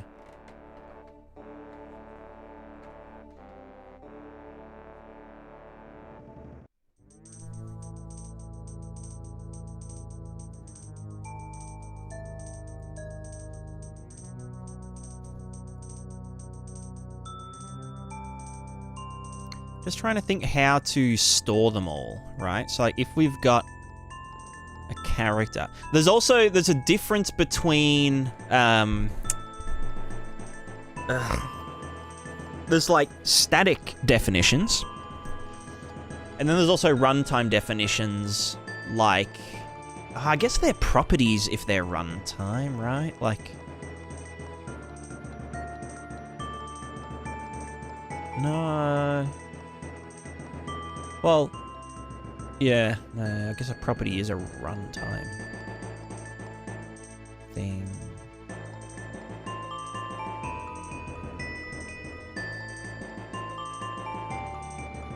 But there could be properties that... Like, let's say something needs to explode when it gets hot, right? But...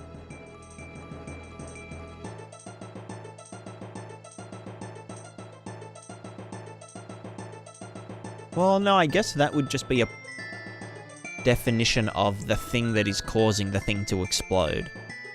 It's like, okay, we put, like, fucking nitroglycerin in a bottle. It's not the bottle that then inherits, like, the nitroglycerin doesn't apply, you know, explodes when hot to the bottle. The nitroglycerin itself still has that definition, and it will just subscribe to the bottle's, you know, temperature-raised dispatch or something. Definition of events can change if the thing changes state. Yeah, like... But I'm trying to think of a bunch of cases that it would actually change, but if everything is kind of... Like... If you think about, like, let's say, like, doing modular weapons, for example. And,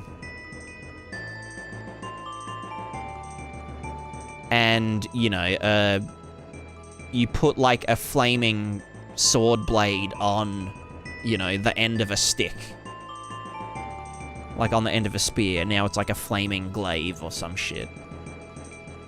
The flaming part of that is just tied to...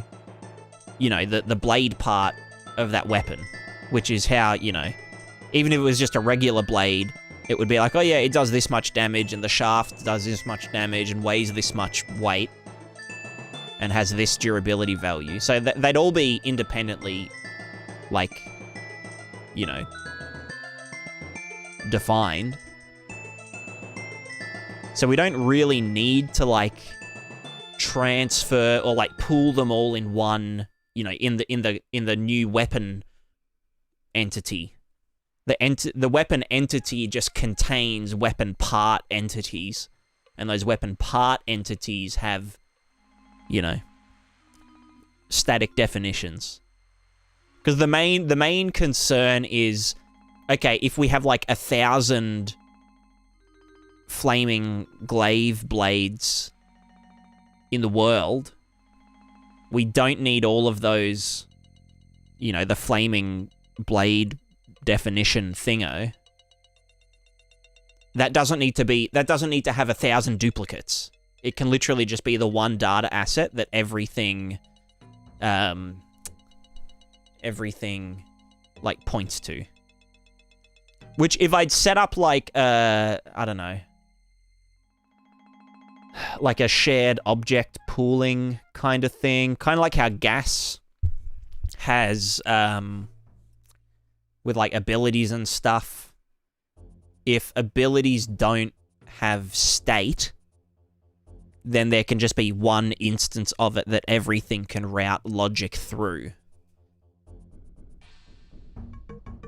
Rather than needing to spawn, you know, a bunch of different ability objects for every single thing that's using it. It can just be like, oh yeah, we've got this one already set up, and just use that one, and it's all good.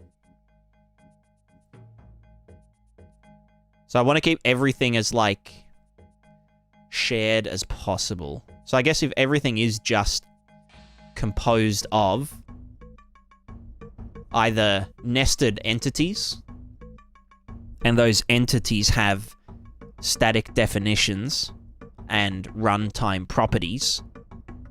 So runtime properties being like the current temperature of this object is 20 degrees, or the current, you know, durability of this thing is this value. Things that actually change and affect other properties and potentially trigger other, you know, trigger definitions to apply some logic or some shit.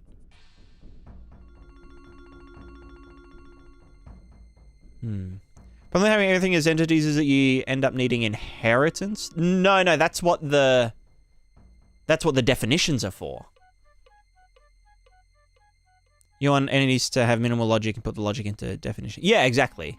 The only things that entities have is like logic to be able to store other entities, and that's it.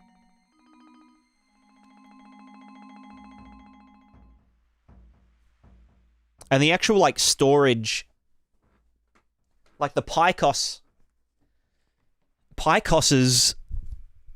will be a definition now. So we define, oh yeah, this, you know, base character entity thing has an equipment PyCOS. That would be part of its definition. Magical is a substance, but also an entity that has a conditional explode definition. Yeah. Well, substances are still entities, but they're just a bit fucky. It's like an entity that... Yeah.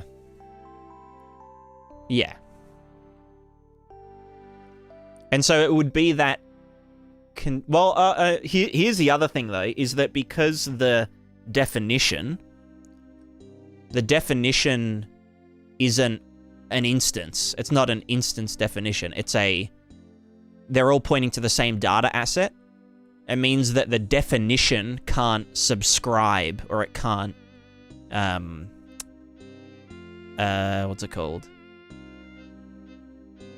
It can't, listen to a delegate or whatever. The logic would have to be, look for anything with the tag, you know, when, like, temperature tag or some shit.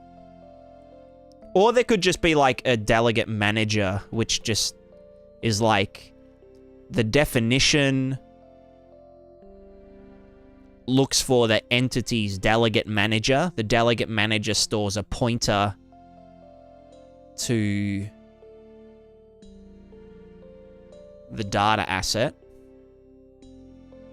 And then the delegate manager is the one listening to, you know, the temperature properties dispatcher that's like, oh yeah, this just like passed 100 degrees, or like this just got updated, and, you know, do you need to explode yet?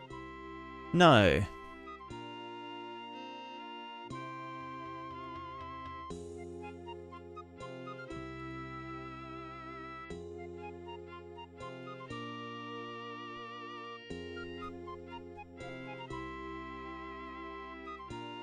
But then again, the explode, like the conditional explode definition could just be a property. But that would mean that we'd have to instance a property object for potentially, you know, 1,000 different things that need to explode when blah, blah, blah.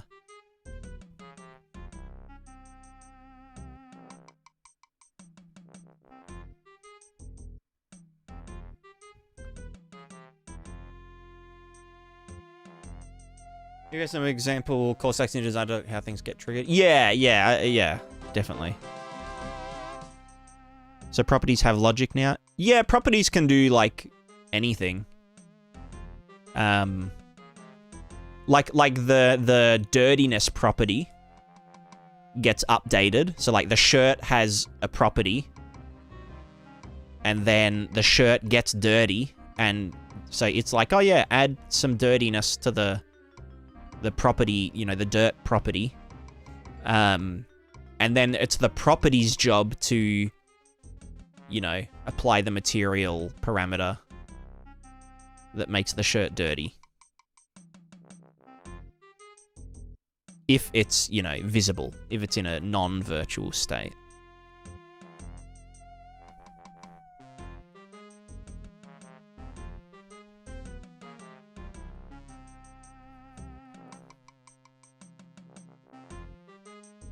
But the thing about the properties is that they're all instances. They're object instances.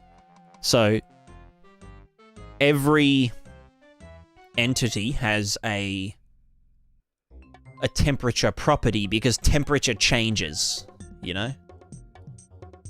And temperature depends on a bunch of other things, you know, like the temperature property can look inside any contained entities and be like, oh yeah, what's the average temperature of all the things inside the backpack? And then we can move the backpack's temperature towards those so they can all equalize temperature or some shit. Whereas, like, a definition doesn't have any kind of things that can... Like when you put the shirt on your body, it's always going to do the same thing. It's always going to apply these things, these visuals, these, you know, this gameplay logic, all that kind of stuff.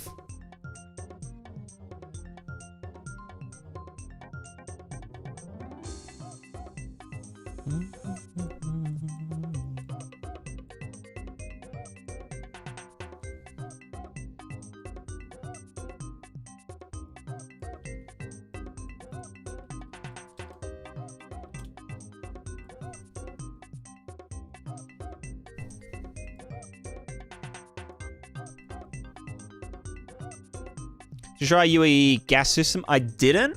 I kind of made my own. And it's very similar. Apparently. But it's less bloated, I guess. Reverting properties into definitions, vice versa, might become a pain, I guess, but it's not a huge deal. Well, I think properties are kind of just like variables with a bit of extra juice. They're like variables that are non-destructively edited. So like, oh yeah, like the character is near a fire. So we add 50 or add 20 to their temperature, but they drink something that halves their temperature or, you know, lowers their temperature by 0.9 or multiplies their temperature by 0.9 pre-offset. I don't know. When a definition with state becomes a property, I should just stick to just a variable idea. I'm not sure.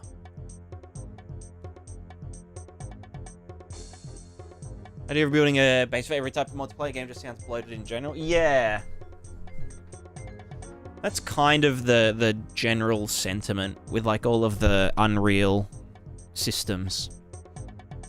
Is that, like, yeah, it kind of does everything, but by doing everything, it does nothing, in a way.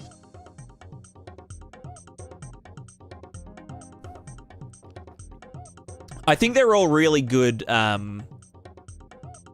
like, examples, and they're, like, really good learning tools.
It's like definitions. We've got properties. And we've got actions. This is like the basis of the entire thing.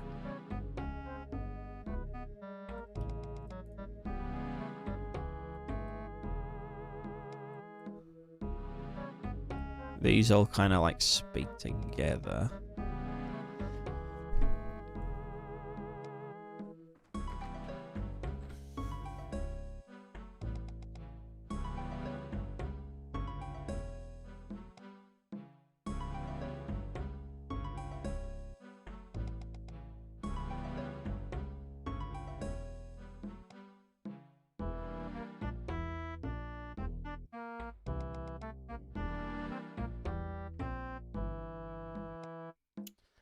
Ruils, hello, hello. So physical animation, enjoyed it much, keep up the good vibes. Thank you, thank you. Yeah, there is, as Crevea said, there's a new system. It's kind of like half. It kind of replaces half of that video. If you know the old physical animation system, it's like very easy to get the hang of. All of the physics asset stuff is exactly the same, but it's just like a kind of easier way to like activate and deactivate the physical animation stuff. Like it's a lot easier to just like make the arm ragdoll or something.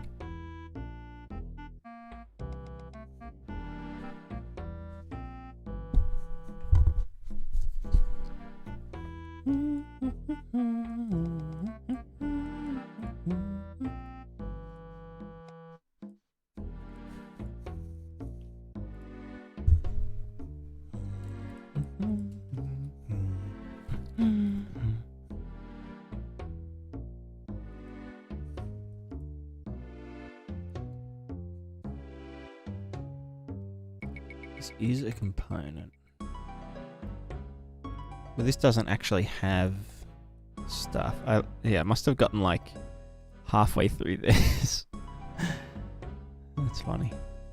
That is funny. Alright, let's delete these then.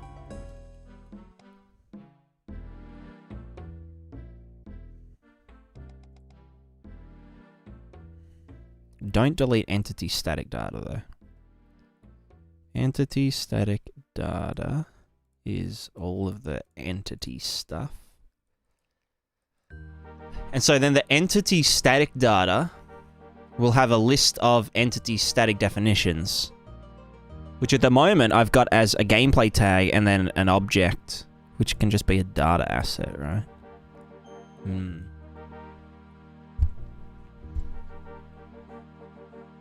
But all this stuff like the widget, the container types, the PyCost container types, could all be definitions.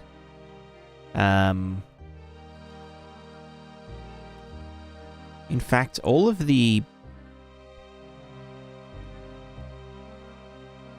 So all the PyCost stuff is baked into the entities themselves, which means that everything has a contain inside and current PyCost containers. I'd have to do a... This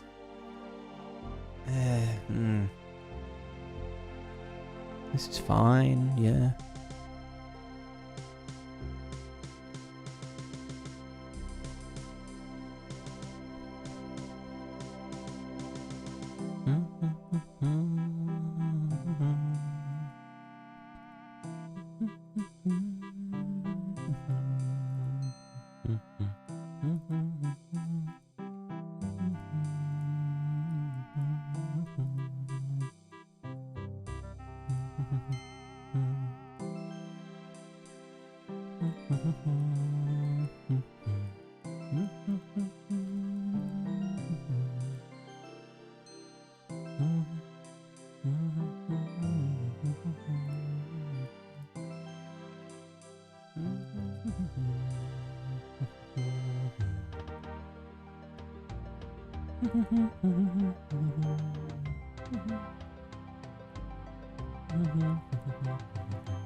So is this static data actually referenced anywhere?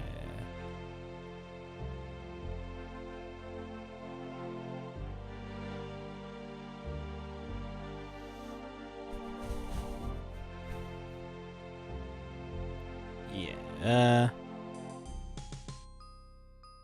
Huh.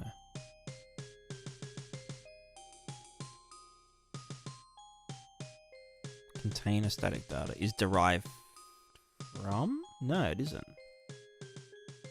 Huh. Oh, no, it's the other way around. It's the... Yeah.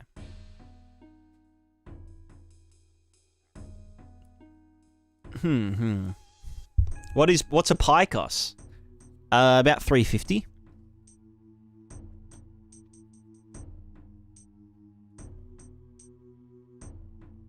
The orb. Yeah, any orb enjoyers?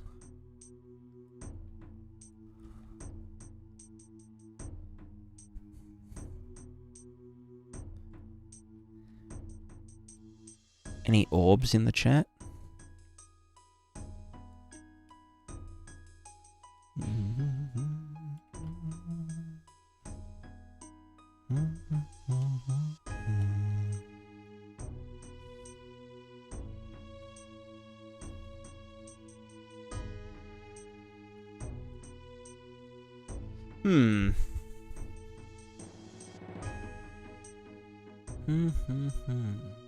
Sandbox, how's it going?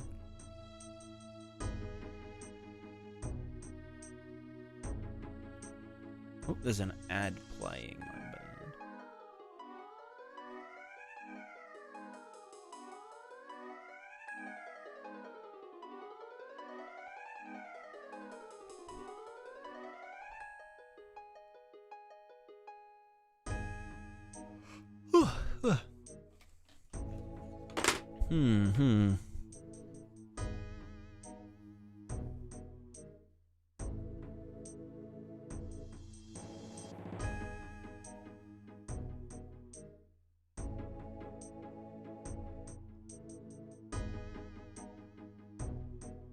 What an eco flow, now I don't fear blackouts. Oh, is that like a,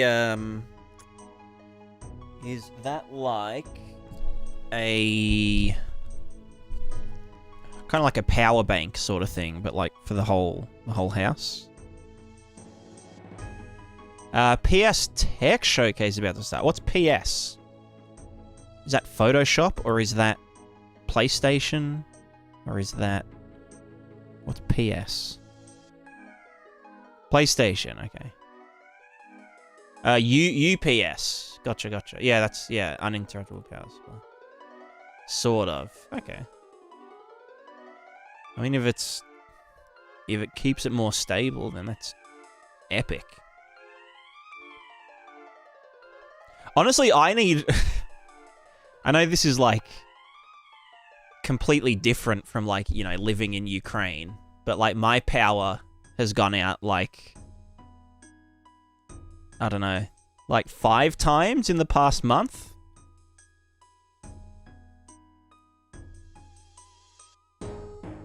And it's just like, I'm just worried my computer's going to explode, you know? So maybe I should get a UPS. A PS, a power supply. PlayStation, Photoshop. Why is there so many PSs?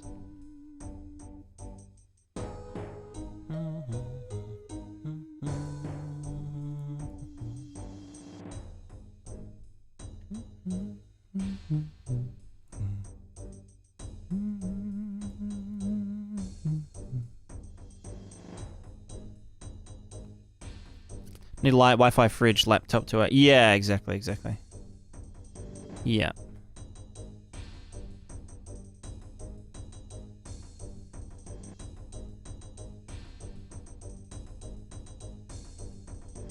Here's probably a good idea if you get frequent power. Yeah, I think, yeah, just having enough power to, like, be able to shut the computer down properly would be pog.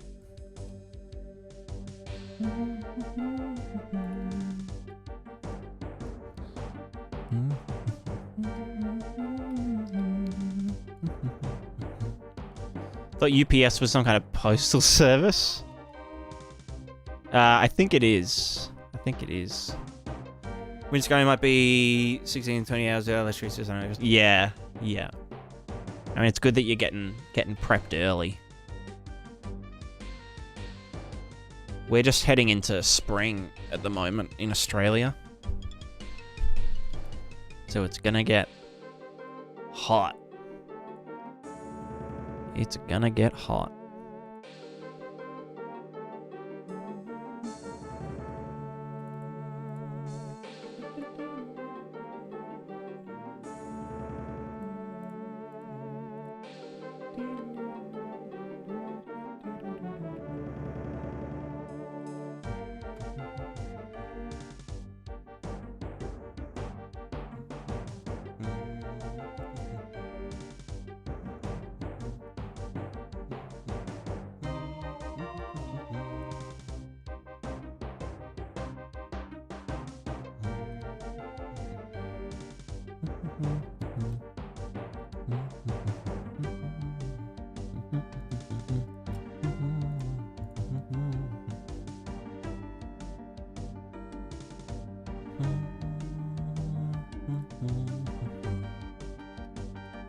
Data ass.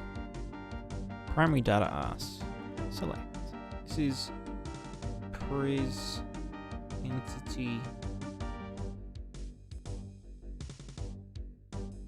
entity definition.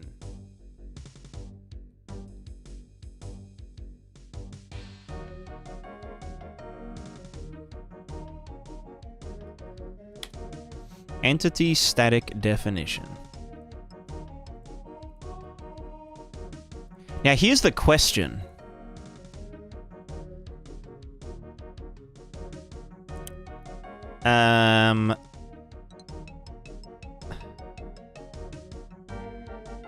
I'm so fucking lost. I'm so lost. This is Sisyphean. Sisyphician. Sisyphician. I feel like Sisyphus. I'm sweating.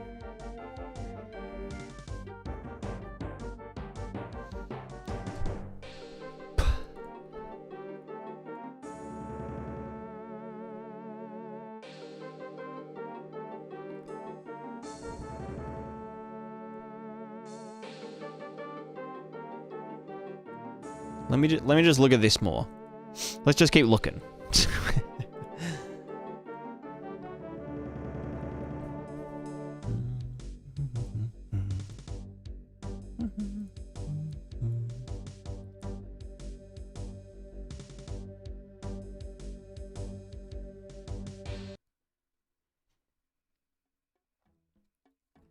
Right, so everything, every entity has definitions. Essentially like components, but less bloated as fuck.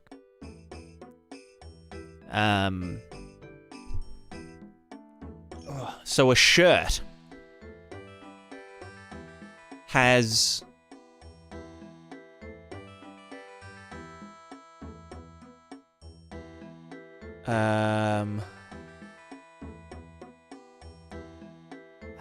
how is this all fucking...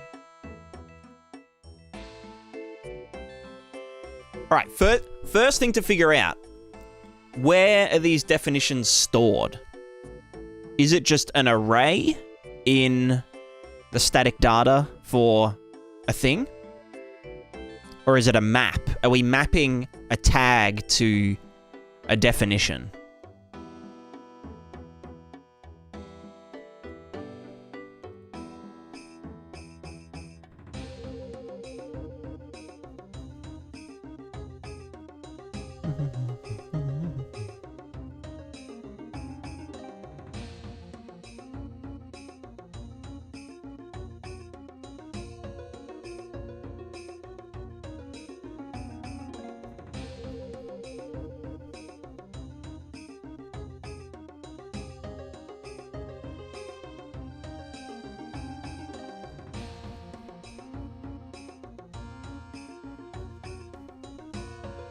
Also, I need to be able to do instance objects for... Can I do that inside a data asset? I guess I could.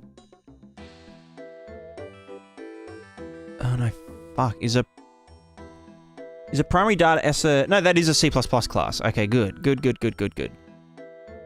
So I could make a child C++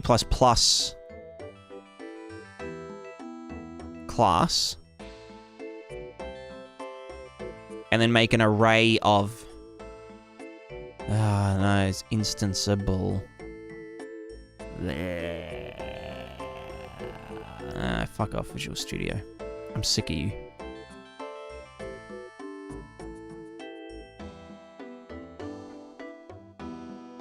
Volderango, I just got here. Where we at? Hit the play button. Yeah. Not really anywhere. Just, trying to do some really stupid stuff.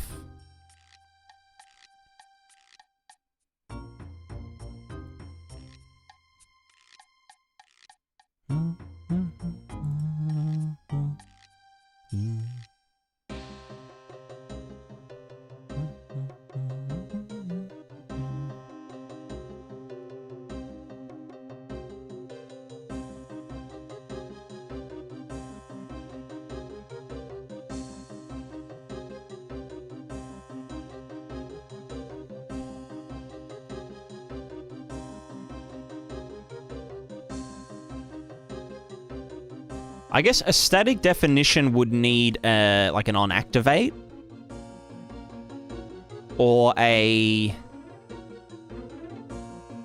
like an activate with a context.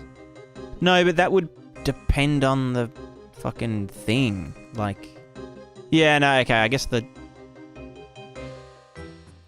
when we look for an equipment definition, when equipped, we can just define that event, because like we're never going to be like, oh, equip, I don't know, something that isn't to do with equipment.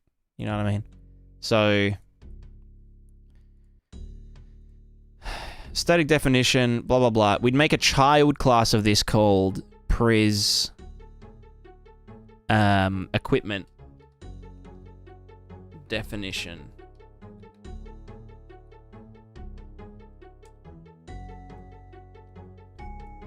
Baking GameDev still marketplace snub. I'm doing games again. I'm doing game. I'm getting back into it.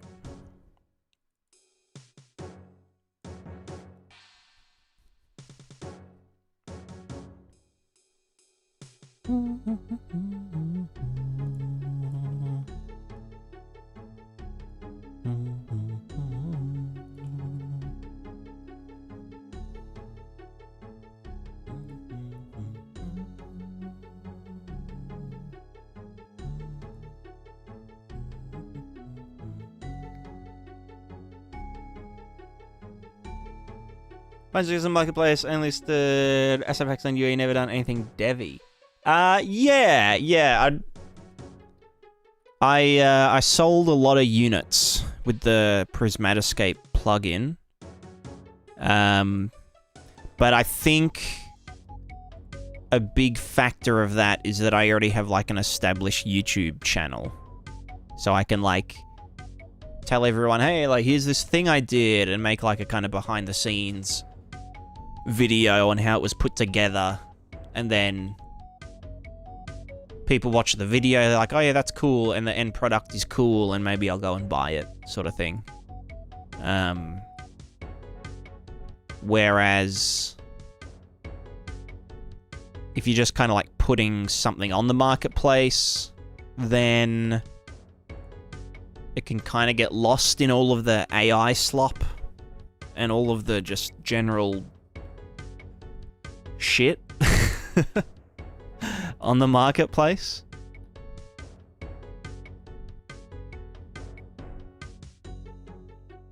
Like, I wouldn't rely on the marketplace for discoverability. Although, like, it isn't terrible at that kind of thing, especially if you get, like, on the showcase stuff. But, yeah.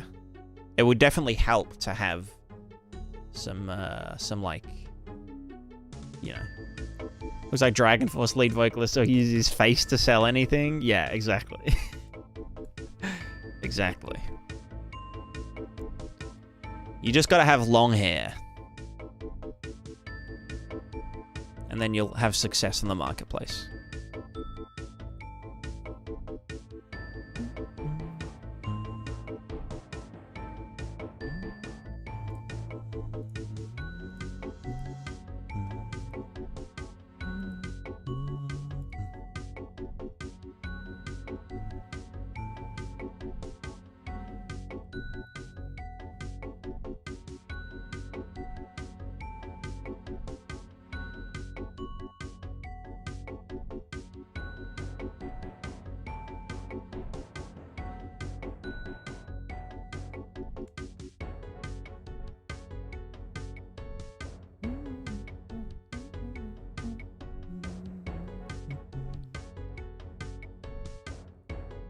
What was Elliot saying about frickin'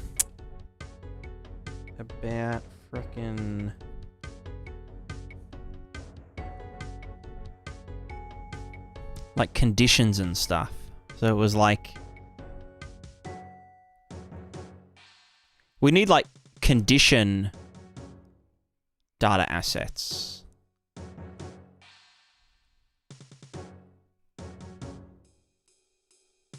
So, like, when equipped, and then we just have... So, this would be an array. This would be an array of things. And these are conditions. So, there can be... So, when equipped is a condition... Oh. Right? Oh, yeah.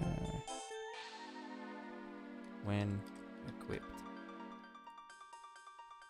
So this has an array.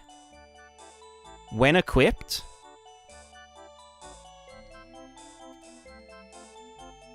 Equipment.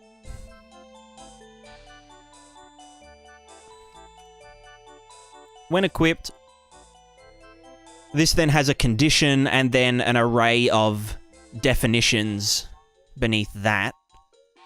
And those definitions have logic that do a bunch of shit.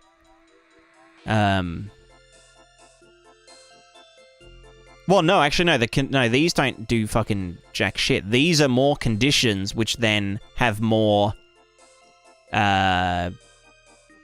conditions that have more definitions.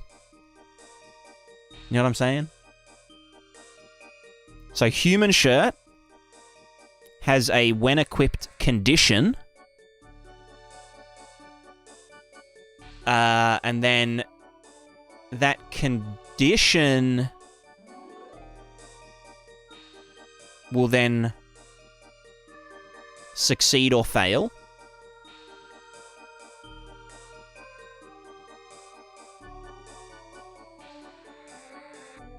A condition would probably need some extra shit, like, can we do this before it even happens? Which, yeah, I guess, like...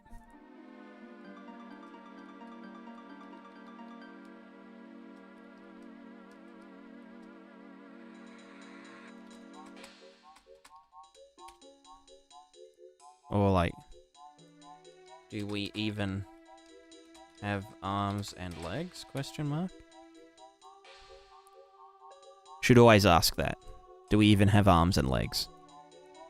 An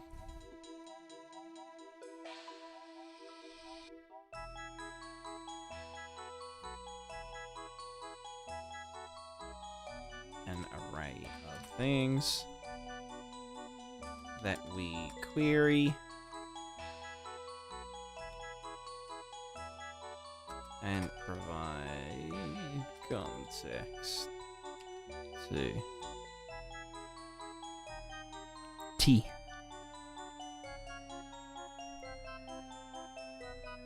And then these are all...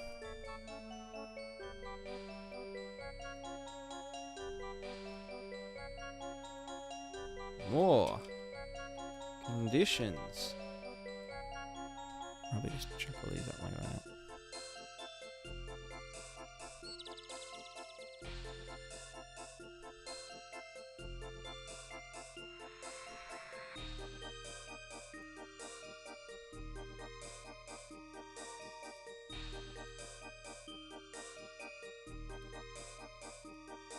Or like sub conditions.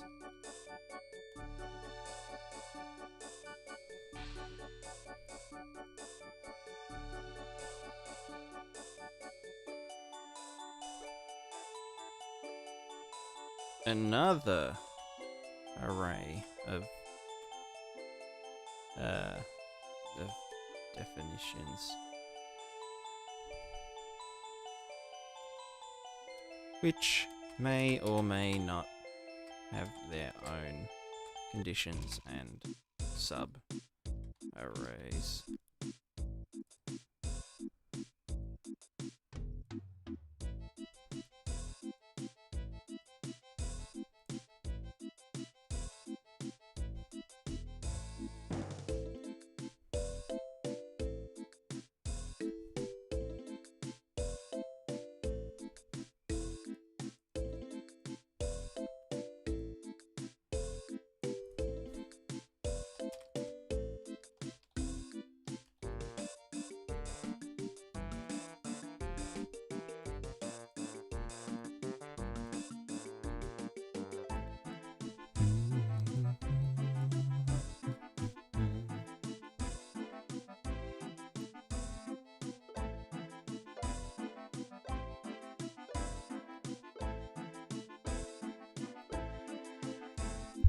Fun question, will there be the ability to polymorph someone in the game? What happens to their armor and such? If so.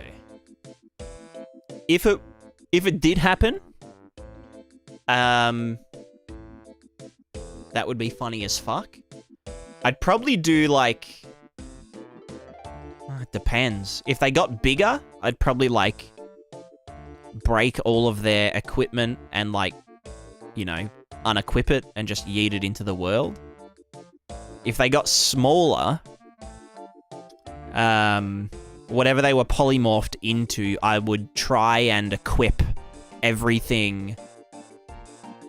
I'd go through all of the equipment and try and equip all of it to that new entity static definition. And anything that could be equipped to it, that was already equipped, would get re-equipped to it. Anything else would just fall off, I guess. Or do that before it goes to the other one and blah, blah, blah. Yeah. That would actually be funny as hell. But without resizing the equipment. Yeah, well, the thing about equipment size is that it's kind of impossible to do on a character without clipping and stuff. But you could kind of define like a size on equipment that just like, you know, makes things more or less encumbering. You know, just make 100,000 blend shapes. Exactly, exactly.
I'm starting to see into the Matrix.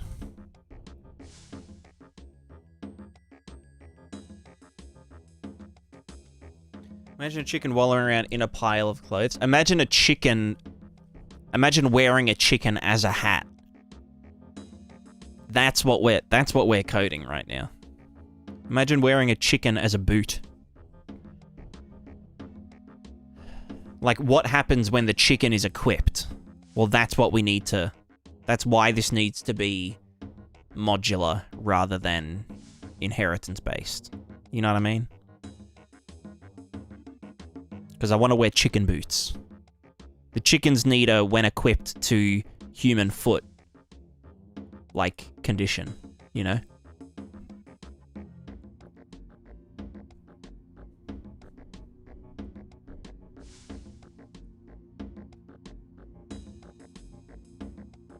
What happens to the egg that's inside the chicken, Picos, when the chicken is put into your hand, Picos? Or do you mean onto your hand, Picos?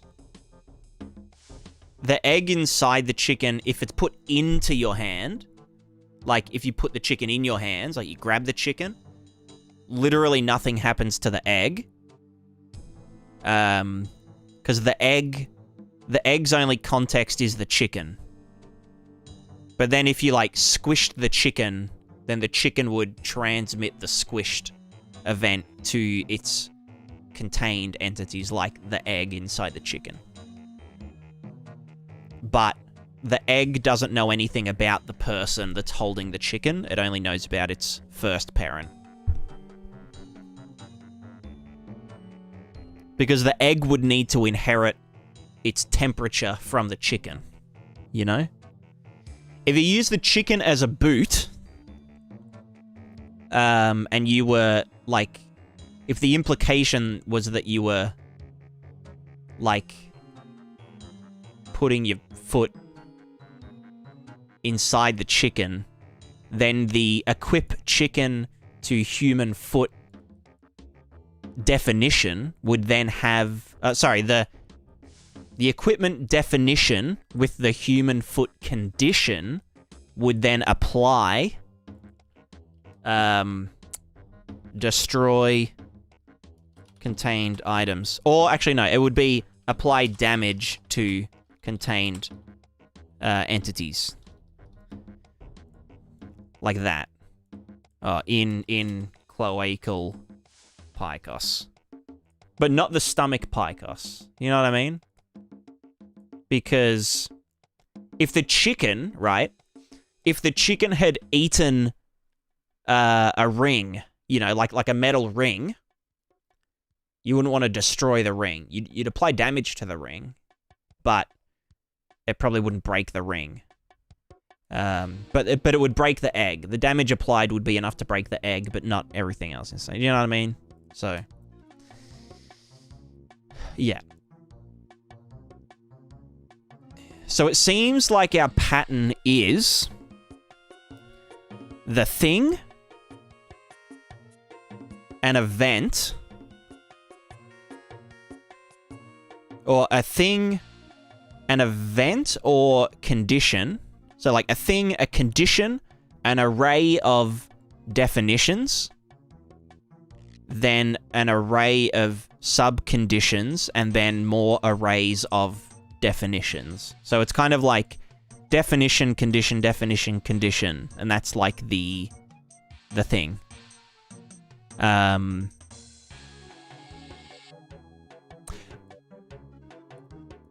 It might need to be arrays of conditions. So like to a human body,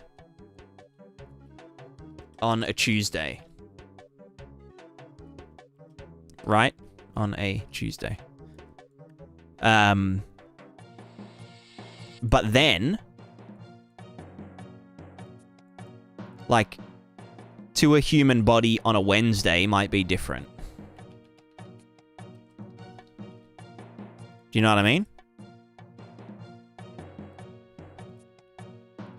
So, or that could be set up as a condition with more conditions. Do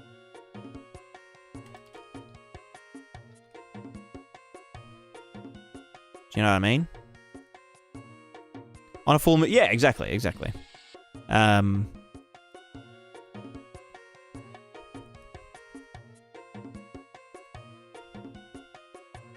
Yeah, no, I guess this would be more like when it's equipped to a human body, and then do sim property related shit, you know, apply all these things, but then we could have a condition when it's equipped to the human body on a Tuesday, you know, life sucks. But then else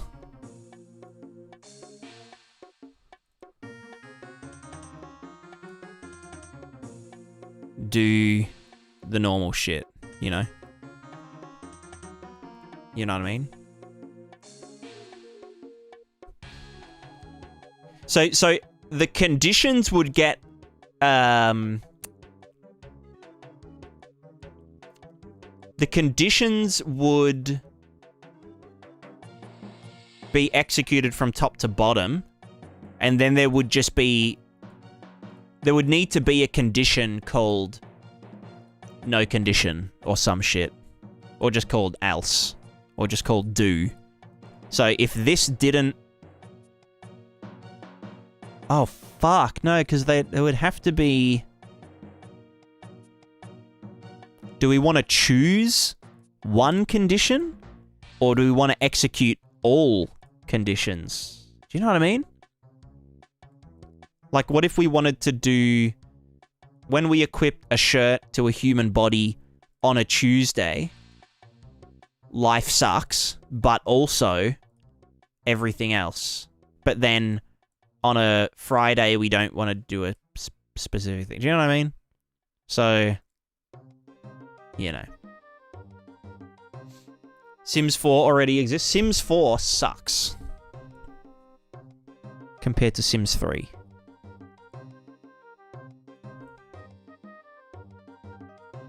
I have a very enthusiastic Sims fan in my life, and despite having all of the Sims 4 like DLCs, they say it sucks. So I'll take their word on it.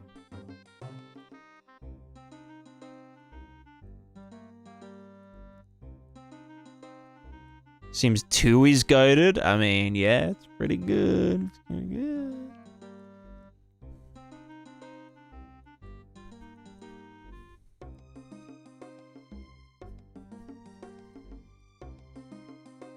I'm more of a Sims 1 kind of person. Sims 1 is just like one of those games that just like stands the test of time, you know? It's just so good.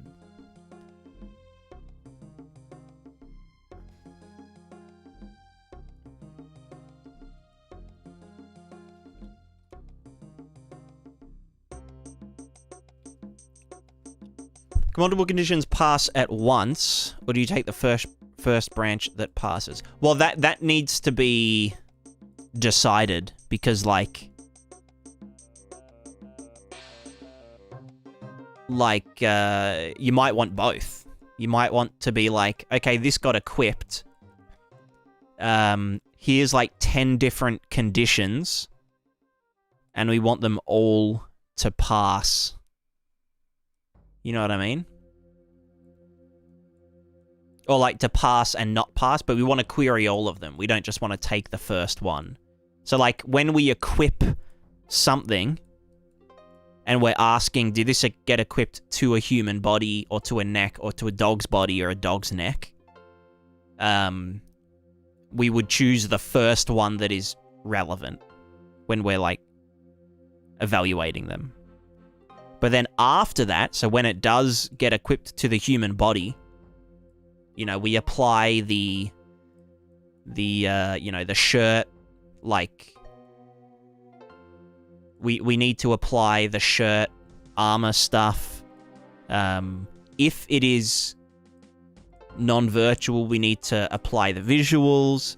If it is on a Tuesday, we want to apply this as well. Or maybe we want to do like a group of them.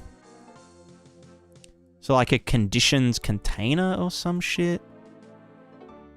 The conditions container would need to...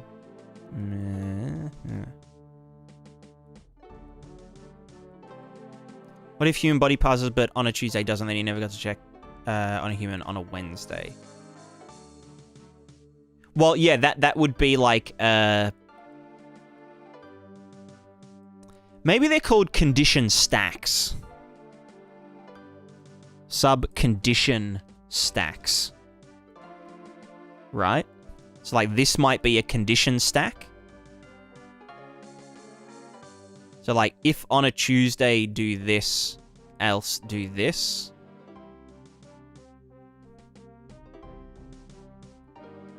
Do you know what I mean?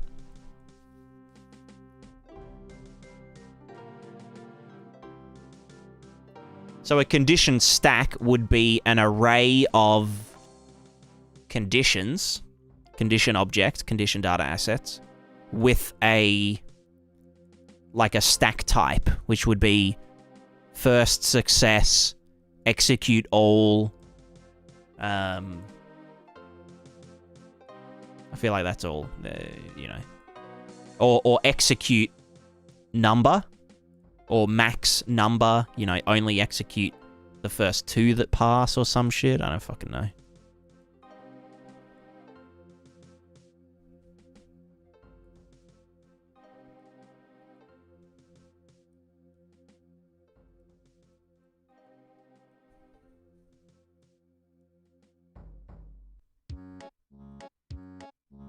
Fuck, I feel like doing like a UI for this would be maybe worth investing time into.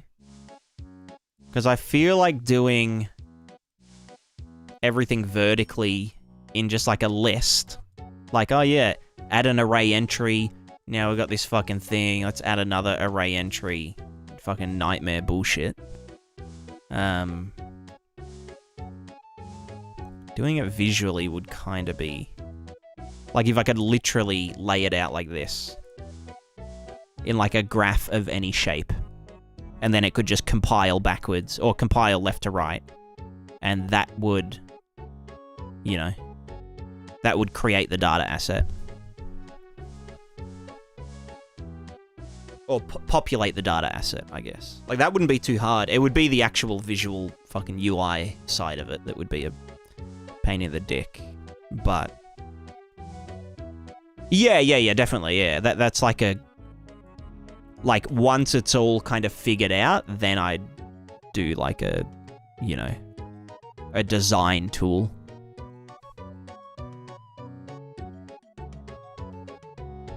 That sounds like something Sov would do.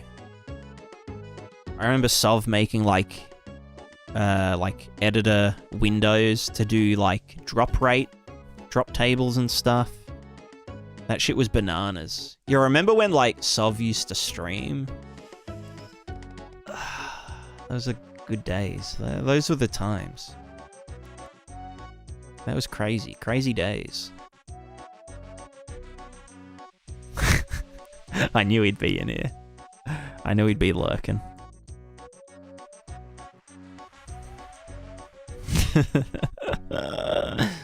How are you, Sov?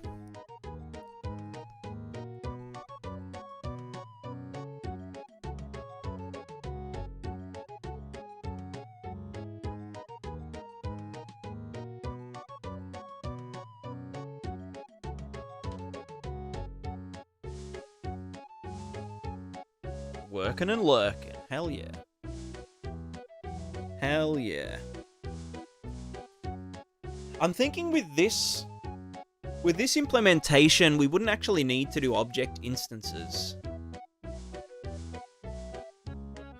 We would literally just use data assets. So like, because like human shirt, this one, that one, that one, that one. Oh, well, fuck. Then it gets a bit hairy, because it's like, what if, well, no, because that's sort of different. I guess all of these shirts would have different,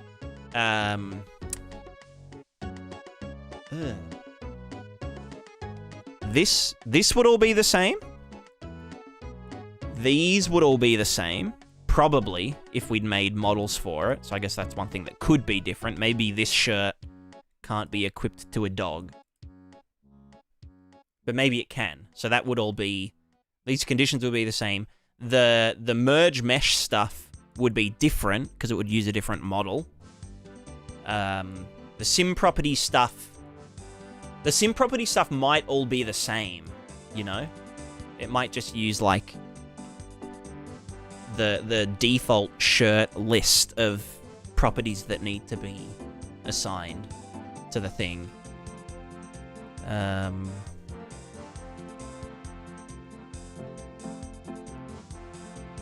then this would be the exact same. So that would, again, just be a data asset called hit section definition data asset, blah, blah, blah, blah, blah. Are these all... This is like condition, and this is like apply. Apply definition. But it also needs context to be able to apply it. So this would... Yeah.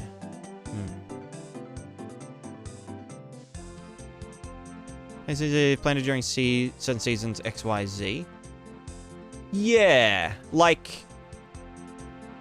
a seed could have like a growing condition definition, you know, growing conditions or growing preferences, etc., which would be like, you know, when this season, or this could literally just be like you know, this just takes temperature in, temperature, humidity, you know, climate in, does some bullshit, and then spits out something else. You know what I mean? I don't know.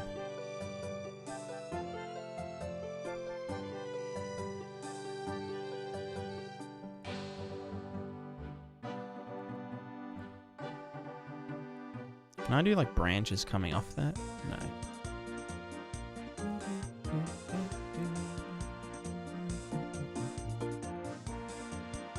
Don't need object instances until you need to change data.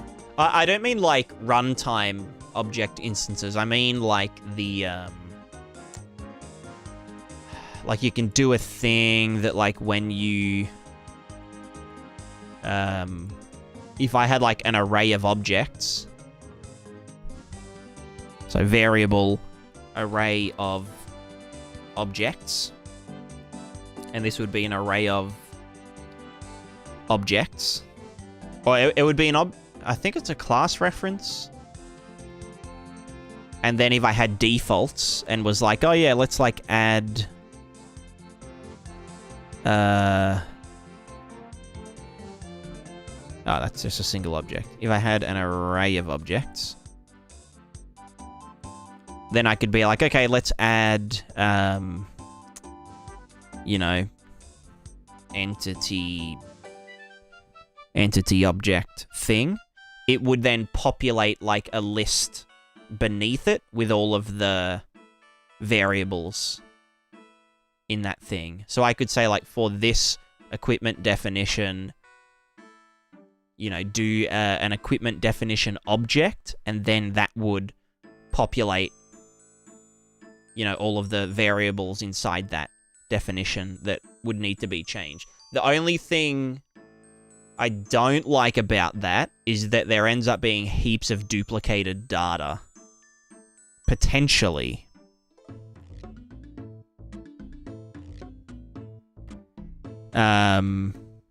Because if two shirts have 99% the same thing, but just some things are different, then... but what is going to be... I mean, the things that are going to be different are going to be different. But it's just, we'd have to make a data asset for that. Which, yeah, it's not too bad. Or a sub-data asset, or just a data asset thing. But I can just do, if this was a list of data asset. What's like a data asset that I... like static data. Static data. Just fucking whatever. Moving static data object reference. So I just yeet them and do this, and that's different now. Then I've got these, and I can select. Oh yeah, this uses that thing. Can I create straight from here? No. Oh, my camera just fucking died. Oh yeah, I could just do this and make a different... I wish you could just create from here. That would be so nice. Yeah. Right, I'm going to fix my camera, and I'm going to eat a tiny bit of food, and then we're going to keep discussing.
Hello.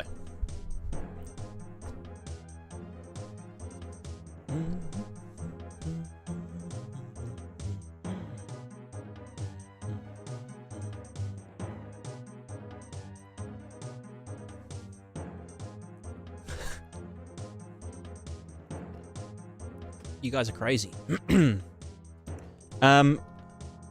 Wait, who's Reginald? The guy in the picture. Which? Oh, in here, that guy. Yeah, no, that's legit. Yeah, his name's actually Reginald. I can't believe you guys got that. Without prompting. That's crazy.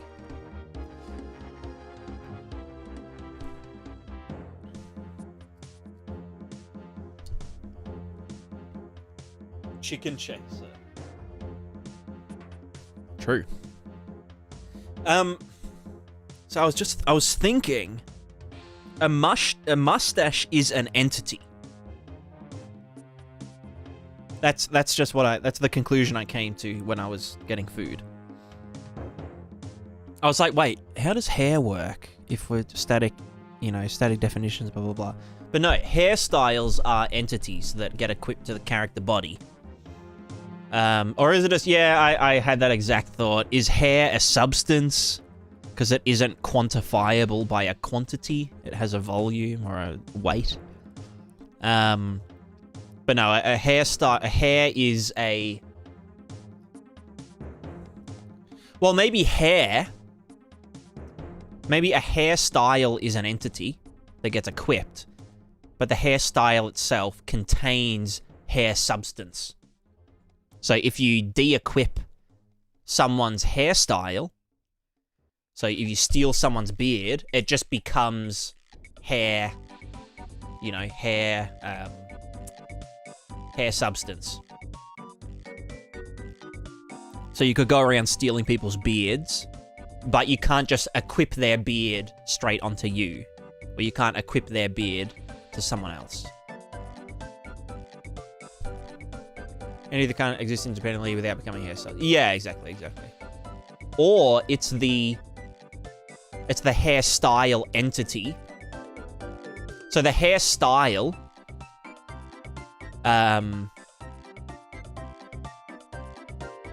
yeah, you'd be able to steal the hair.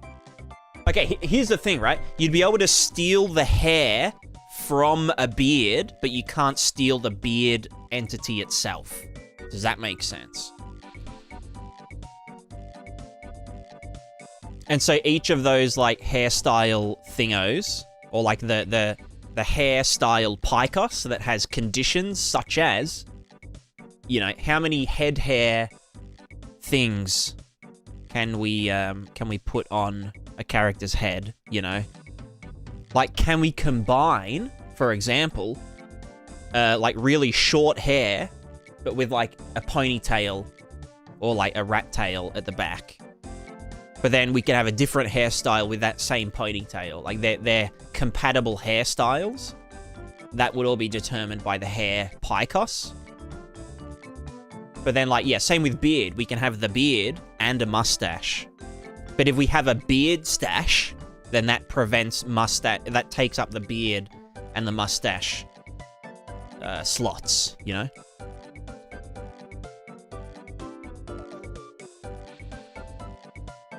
So yeah, I think that's a good way of putting it. That was just something I was thinking about while I was eating Doritos.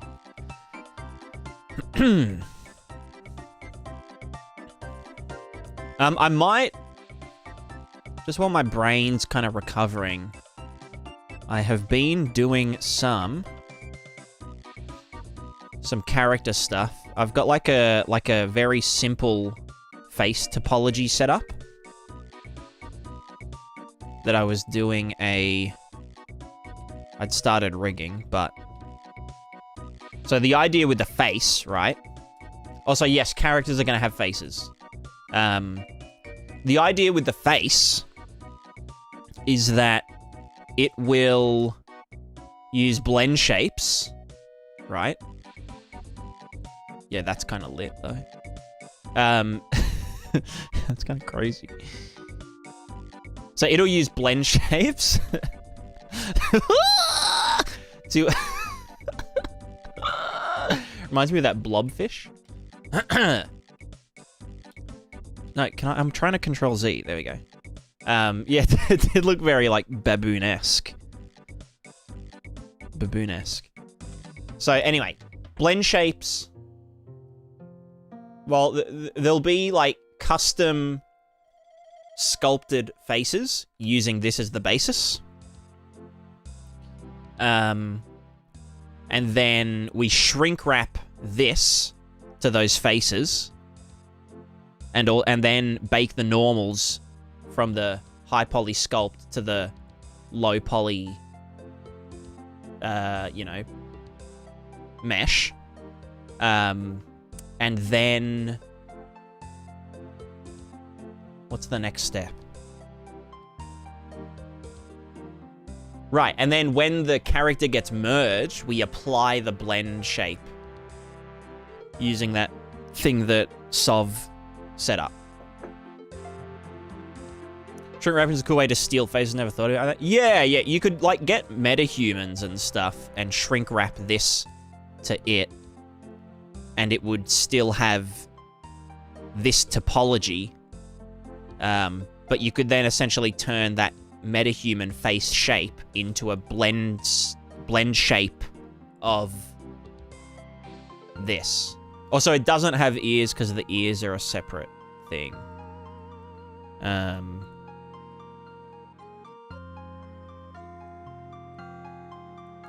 Although they should be, like, out a bit. Can you, like, just go out a tiny bit?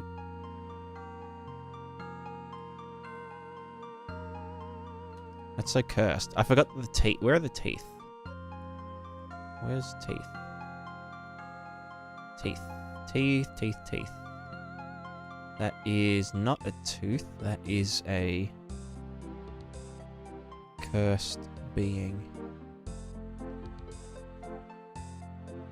Also, Amethyst, nice face. Thanks. So's yours.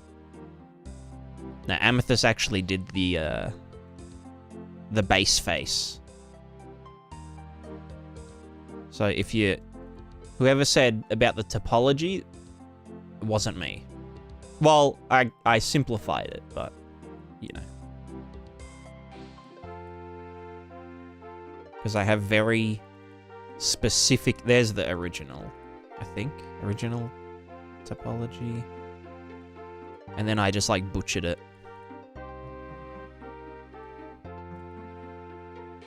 Yeah. Oh, no. Where's final?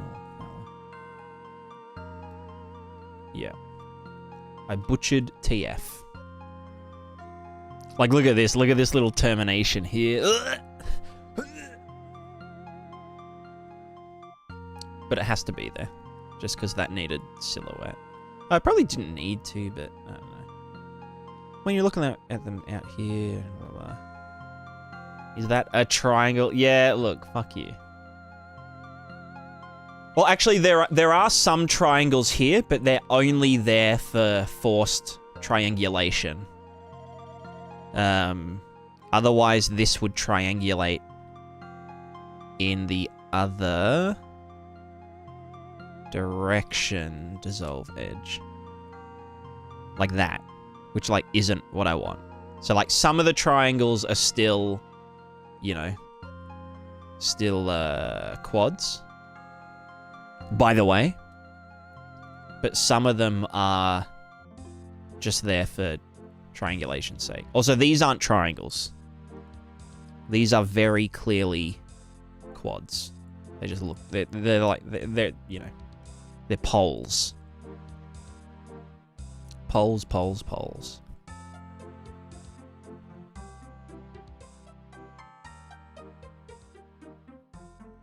Triangles are fine. Yeah. Honestly, I think once you get to this level of, like, polygons... I mean, like, look at my body. Like, it's so low poly. I did add... This was at Amethyst's request. I did add extra butt cheek, like, density, you know? So like I did this little termination here, and you know. I did want to do a what do you call it? A termination here. But what's 4 to 2 again? 4 to 2 is like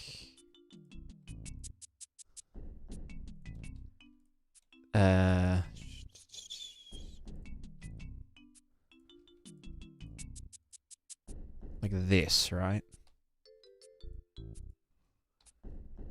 Because that's now a quad. And that's a quad. Yeah, that's it. Cool. Done. Look at that. See, topology is so fucking easy. Like, why do people complain about, like, topologizing? It's literally so easy. Like, come on. Oh, and there's also just one here. Which oh no, I probably can't. I don't know. How'd you manage to keep the weight paint the same as the armors? Yeah, transferring.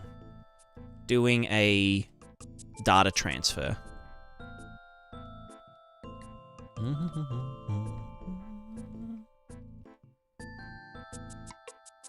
Yo, sweet tattoo, man. Imagine having a tattoo like this. It like goes up into your nose. Actually, does that go... Wait, no, the nose poles here. And then would come out there. So then we got this and that.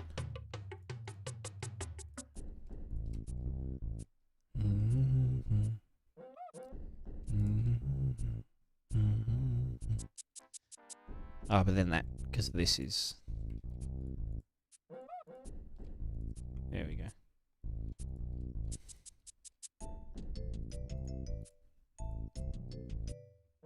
Ah, and then I've goofed that up because, yeah, I did more.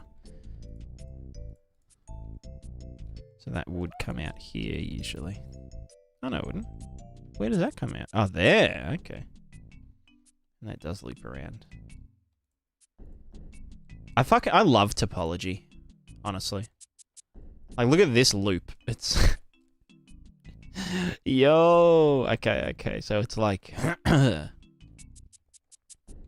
starts at the back of the neck, loops around this termination to the front of the head, through the eye sockets, through the nose, through the mouth, down the neck, and then each one of these goes down each leg to the ankle termination, and then around that and back up, and then across the gooch to the other leg's ankle, and then across the ankle termination, back up through the booba to the neck, through the mouth, nostril, and around the head. And that's the loop. That's the Borat Mankini topology method. TM. First popularized by PrismaticaDev.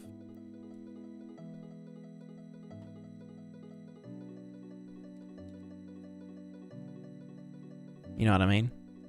Well, okay. Now, whoa, now we're talking. Yo. Oh, if that wasn't forced triangulation, this would then go around here. And now we've just got like... Oh my god, same with this. This would do that. And now we've got the female version of the plate armor, you know? You know what I mean?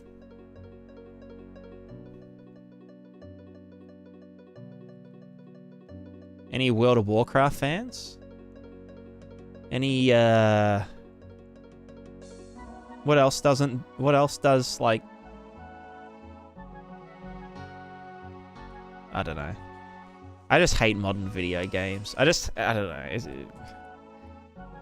Just fucking let me wear plate armor, you know? With a built-in mouth, like, oh god. WoW isn't that bad. Yeah, I'm trying to think of, like, just games that do that. But I can't think of any. I guess it just goes to show that, like, I'm a, you know, I have, like, high standards with the games that I play and stuff, you know, I just love video games. One thing I was thinking, right, is that this jaw is gonna need to be up here, like, divided, and probably up to the middle of the ear. Just for, like, again, triangulation's sake, for, like, Giga Chad jaw stuff. Because, like, the jawline goes here and maybe to there. And that would be the jaw morph stuff. Where does the jaw go? What is a jaw? Any jaws in the chat?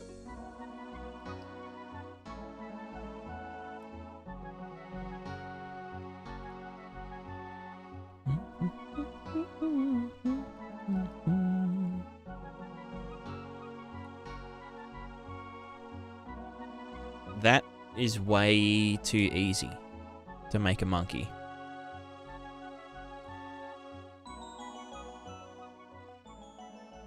Giga Monkey. Return to True, I forgot to unpose the thing.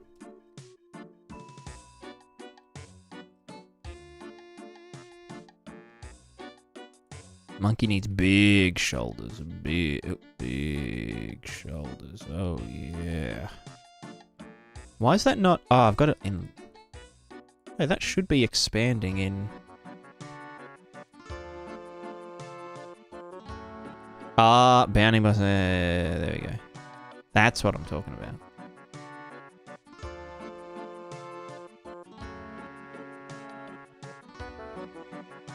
Nice. Oh, I love 3D so much.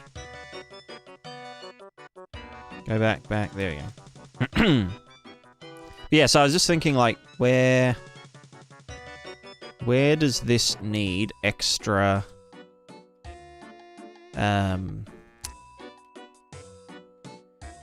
extra bits? But I guess I won't know until there are some sculpts to dick with. Is it maybe like that? Like, literally just... triangle.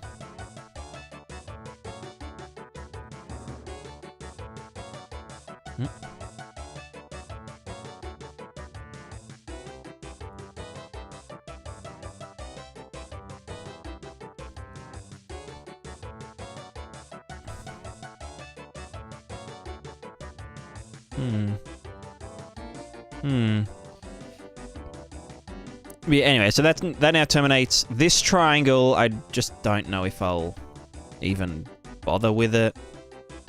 Because in order for this to terminate here, to go from 4 to... I'd have to, like...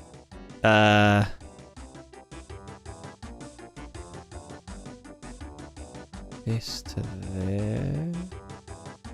would be a whole thing. And then it just, like, starts twisting. Oh, no, that could be... Then that would have to go here. This would be dissolved. And then the termination could easily happen. But I don't like the skewing here. I'd have to, like, shuffle some shit around. Which might be what I'd do anyway, because then this... would probably want to get moved more towards the jaw. So that it's in line with the ear, which is where the jaw starts, in the middle of the ear. So that, yeah, if that's moved over here, then this would be where the jawbone starts.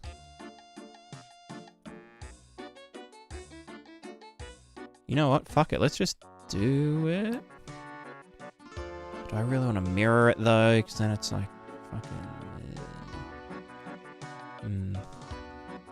Want to be able to morph smoothly, you may need to run a loop around forehead and jaw. Yeah, yeah, like one of these. I mean, this kind of is it, but not down to here. So like this one is, you know, like jaw.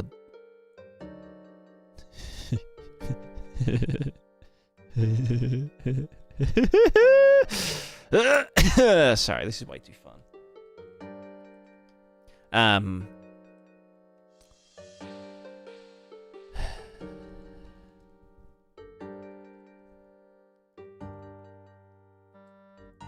But yeah, like this.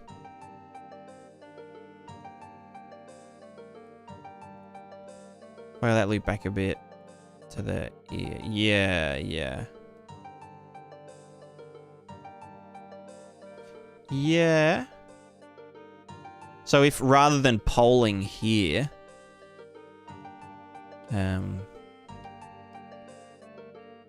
if this continued, this loop, so if this went this way,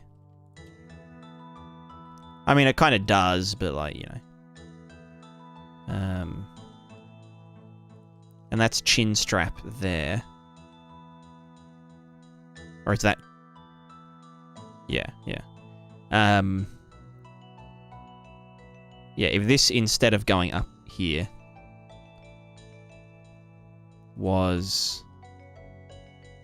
this way... Oh yeah, minus all that shit.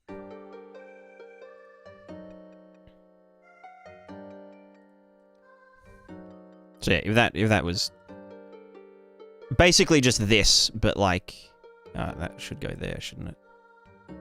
No hell. So yeah, literally this, but a loop out. So like along here.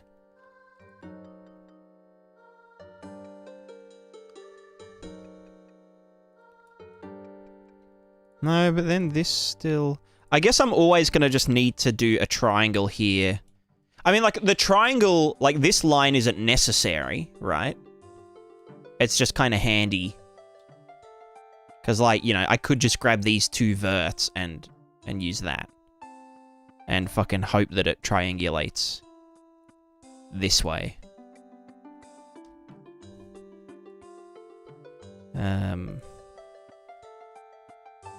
So yeah, I guess if you look at it on like a vertex level, then that is enough to do jaw definition morphs. But it would just be nice to be able to see it visually, like, you know. Yeah. So maybe that's fine. Maybe it's literally just here that I want to dick with. And because I can't be bothered thingoing, mirroring and unmirroring and stuff, I'll just do this way. Oops. No, this one. Dissolve, and then you dissolve. And then these will...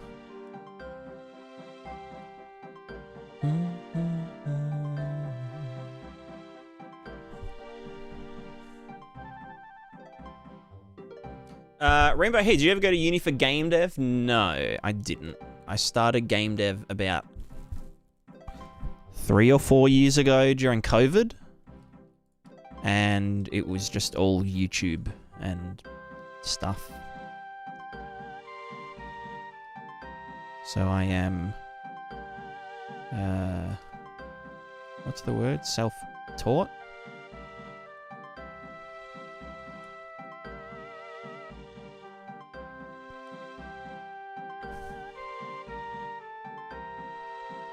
Playing the triangle in Blender will stop you from making the mistake, but sure you won't try it. Yeah, like, It's handy, but then it's just like harder to select loops, you know, because like it won't make it through here. So, you know. Just copy the topology from a reference image in Google. Head can be a bit more high poly if you need to do face morphs.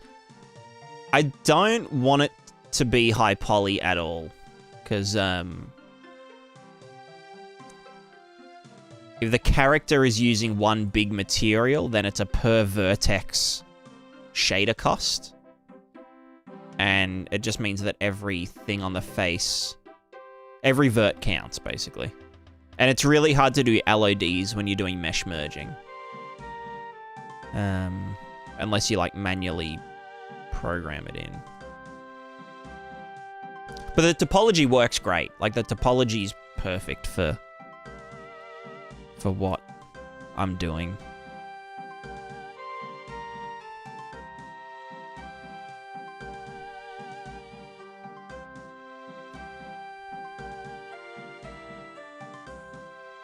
Most actually if possible is your anti-maze right? Yeah, exactly. That's what I'm thinking. Like, I might just not worry about it.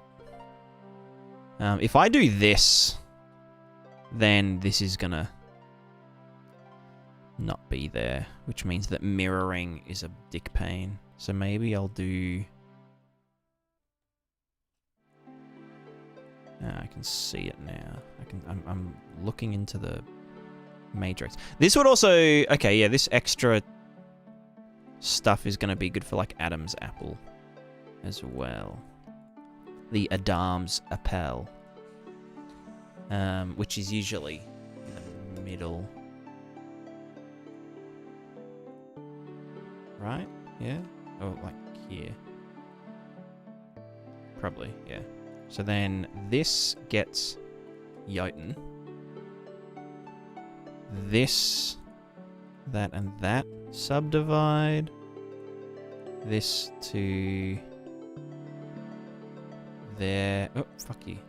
Fuck off. This join to there. This join to there. These subdivide, and that is... Can I G that out? No. Wait, why are you not... Oh, yeah, you are. And then that joins to there, and that's all quadded up. No, it's not. Oh, yes, it is. Yes, it is. Yeah, and so then that's like that. Now we are all... maybe that should have come in more.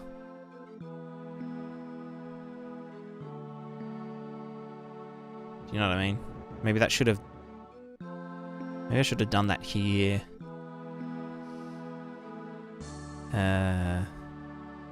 Yeah. But then I've got to go across one more fucking thing.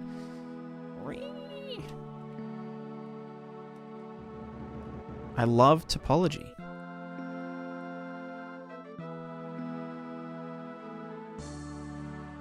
Wait, how is that even gonna... No, I guess that is right. Maybe I could just... Okay, you know what? Go back. Redo. Oh, fuck, I can't redo. Let's just sub that. E to there, E to there. And then subdivide that. And then you go to there. And you go to there. And then we slide you along. Bam. But now we... move these all inwards. And these ones all inwards. And these upwards. So now we have 3. Where we previously had 2.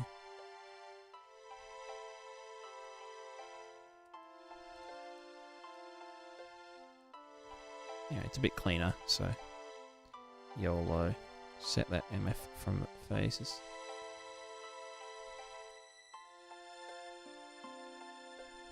Maybe bring these in more.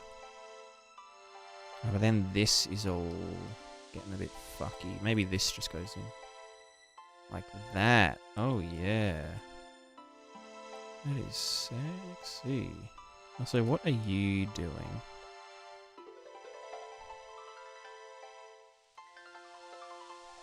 Pull the middle vertex for an Adam's apple. Yeah, exactly. Or like this edge. Or... That's kind of why I was thinking to, yeah, like do this termination or do this thing from like in that position specifically. Now I can just relax this all.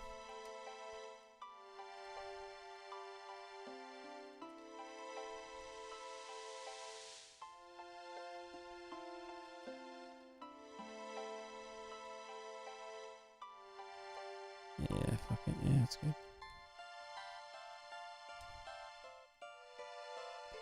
Yeah, where is Adam's apple?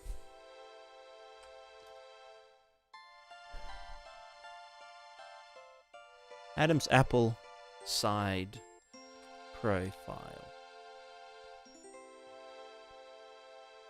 It is like, yeah, pretty much there.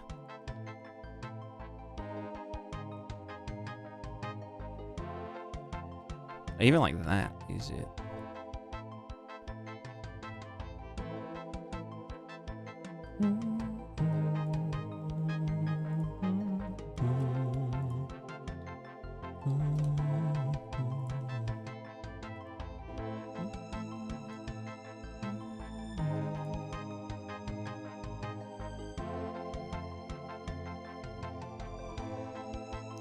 I can massage it. I can massage that.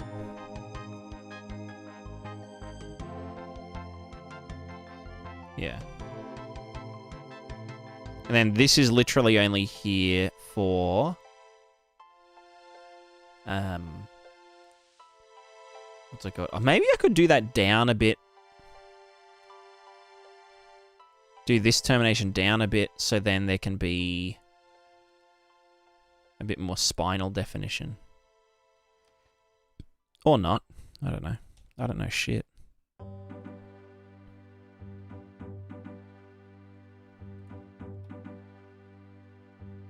Yeah, that's probably enough. Yeah. Oops. Go back more.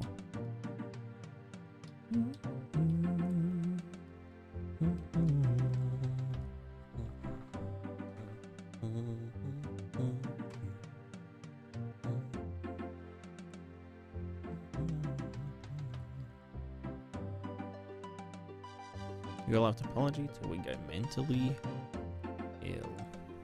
Basted it.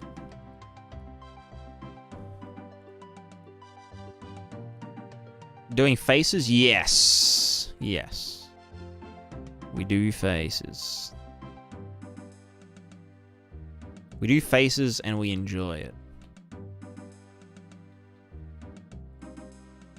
Although this is just the like the face topology.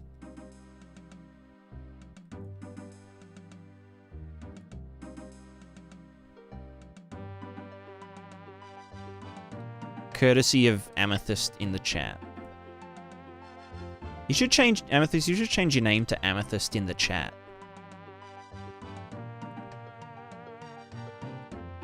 Isn't that a great idea?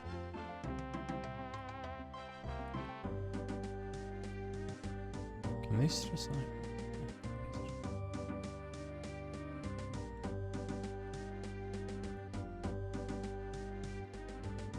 And relax. Relax. Relax. Relax. Relax. Nice.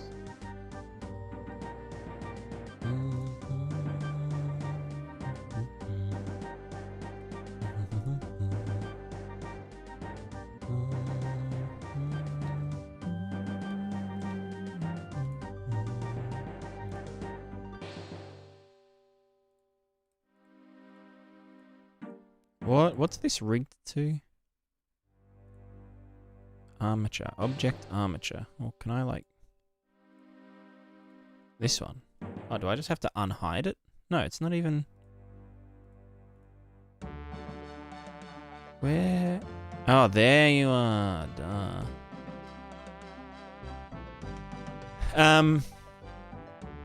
Yes, I was also looking at Legend of Zelda face rig. This is Link.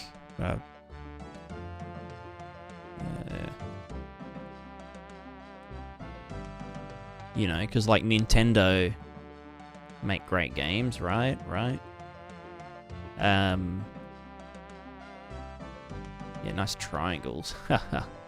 Wow, you have triangles in your fucking face topology. What the fuck is this shit? But yeah, just looking at how the faces are rigged bone-wise.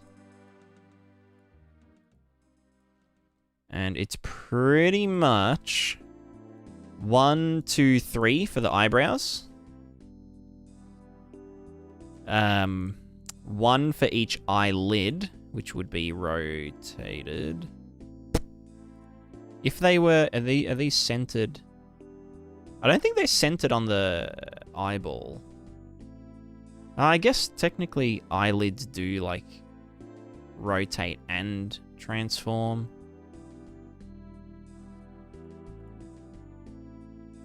And then bottom eyelid thing, and that would be that's a bit cursed. How much do bottom eyelids move? Not that much, right? Oops, that's the eye itself.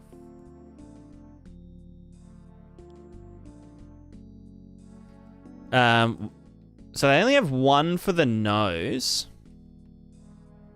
which I'm also taking into account like face, using bones to make faces different, right? So like this just has a face root, which is cursed as fuck, obviously, because like not everything's weighted to it. But I'd probably want to do like a lower face root and a upper face root. Or maybe lower middle, upper. Which could like scale independently. Because there's this one, which is the chin. That should be called jaw. Which like, you know, the bottom lip is parented to. So you can do like lower this, but move the lip up. If you really wanted to. You know. If you want to do this. Or basically just like move the jaw. See how I can move my jaw without my lips moving?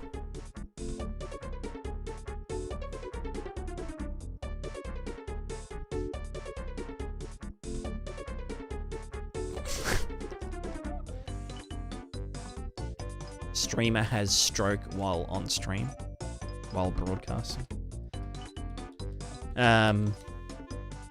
So yeah, jaw, parent everything else to the jaw. Teeth obviously get parented to the jaw directly. And then there is, yeah, so 3 bones for each lip. And then 1 at the very ends of the lips.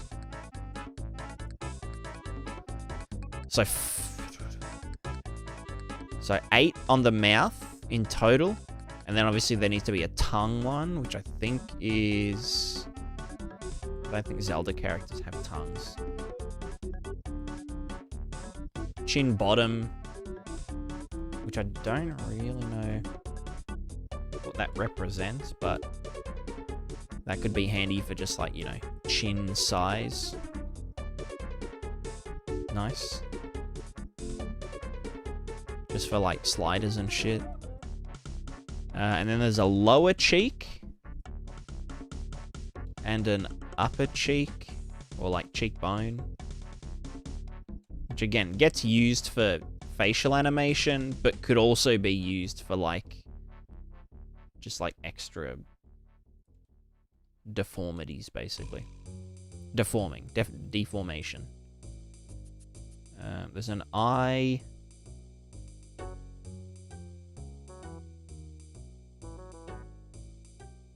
Yeah, I guess if your forehead goes up, then this goes up as well, slightly.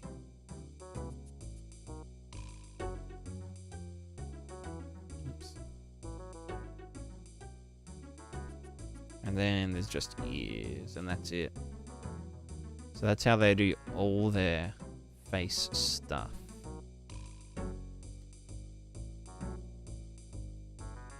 That's the head, and that has the ears on it, yeah.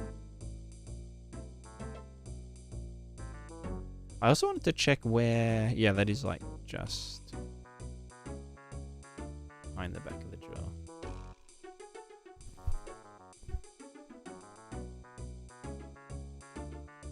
Should the morph targets are significantly more performant than bones? No. Morph targets are way more expansive because a morph target has data for every vertex that needs to be applied, whereas bones have vertexes get assigned to bones. So for each vert, it then does a lookup to which bones it should be reading from, rather than the other way around, where it's like, for this vertex, check every single bone and see if it has, you know, if it has weighting to this bone. Whereas I'm pretty sure blend shapes are like the other way around, which is why, and I'm just talking from presumption, but that might be why a lot of games have a separate head mesh like this.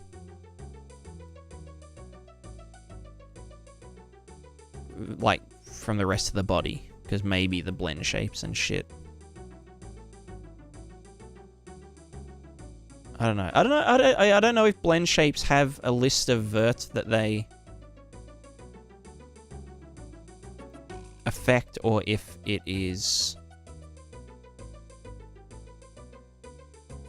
I don't know. Anyway, bones are usually way cheaper. However, if you bake the morph targets, so like, let's say where'd the thing go?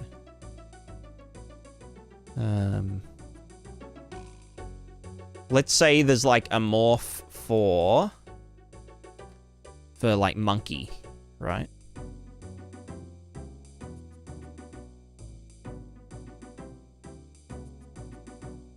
You know, we got Wukong. Let's say this is a morph that's set up. We could bake this morph during mesh merging. Because mesh merging is creating a brand new mesh that's just made up of all these other meshes, but it makes one new mesh asset. So you could apply the morph target at that stage, and then all the morph data gets completely discarded and, you know, never used again. It doesn't have to use it each frame. In theory, you can. Sov has done it. But, you know, he's like a crazy person. So, but yeah, it is possible to bake it during mesh merge.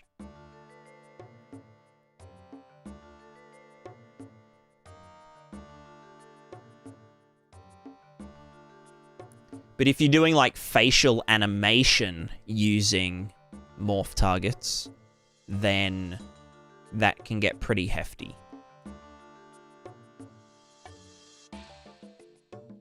In theory.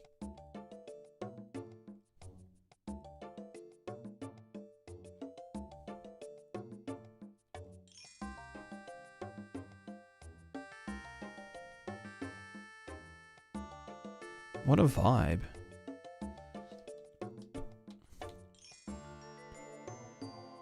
So yeah, anyway, with this sorted.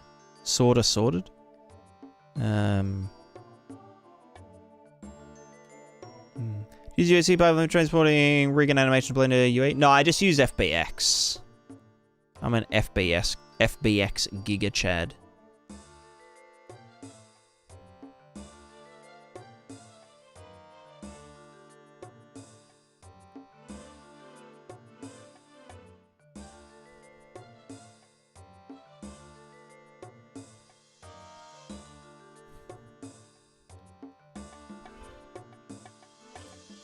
So I think I'll do a nose root, which is going to be here. And then we'll do a nose tip,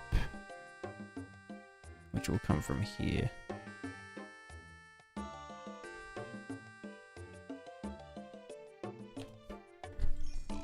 And so the nose root will contain more of the surrounding stuff. And then the tip can be separately thingited.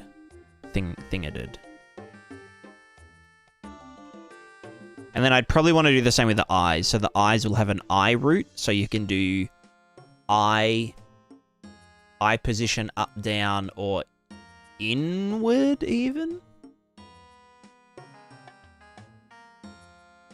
Oh no, it would just be each individual eye would have... Yeah, because then we can do asymmetry. So there'd be...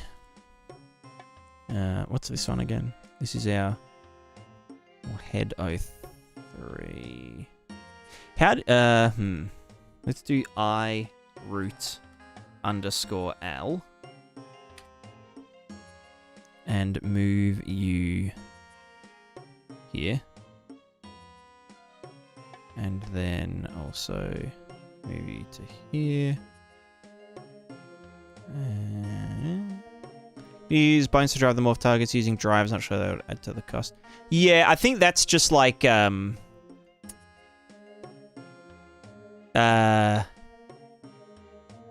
it's just a different method of... Oh, it gets recognized by UE on import. Okay. Yeah, so a driver is essentially like as an example, the further this one rotates from this one, apply a morph target. So like as the arm bends this way, then drive the bicep blend shape, blend target, morph target, whatever.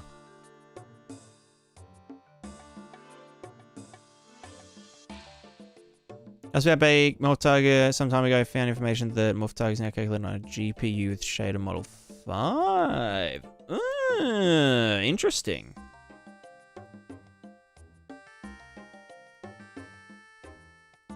That would definitely make it cheaper. If it's not actually getting done at the skinning stage. Like CPU skinning and stuff. Or does bone skinning get done on the GPU now? Because like...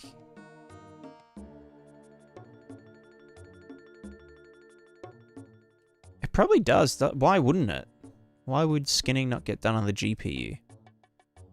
Because all the bones, all the verts use UV data.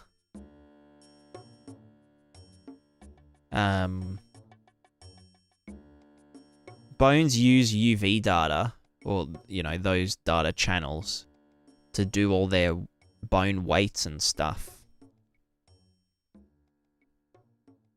And so if you just send in the bone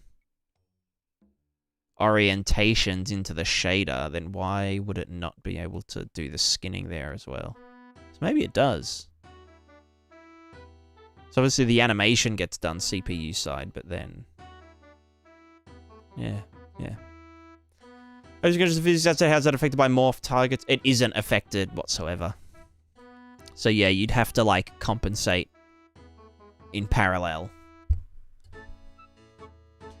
Use morph target to make your character twice as big, then you want the collision to update, which can't happen on GPU. Yeah, exactly. So you'd have to have some kind of thing that would be like, as the the fatness morph target goes towards 1, like 100%, then these collision bodies get bigger. So it would just happen in parallel. Whereas if you were doing it with bones, like, oh, I want to make the spine, you know, this one bigger. Like that. Then the collision would update on that. It might look like shit though, but, you know. Yeah, that's so cursed.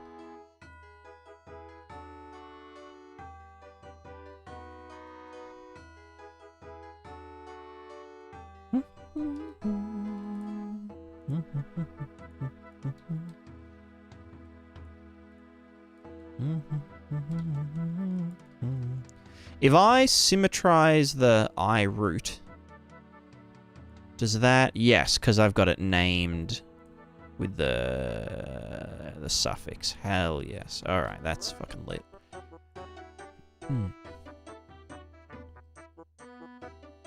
So I root is going to have all of the eyebrows and stuff. So that can go back here. The end bone will be the center of the eyebrow.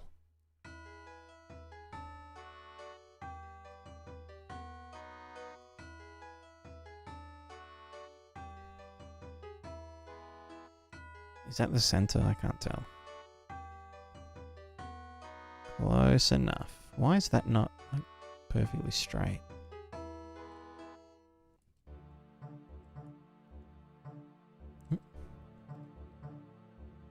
Yep. Now give him a fat ass. Hell yeah. This is the eye... Oh, fuck. This is the eyeball. Wait, how do eyeballs rotate?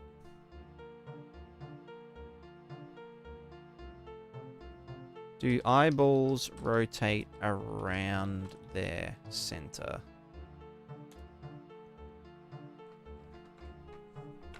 As soon as it is the eye, center of rotation is right in the middle of the eye.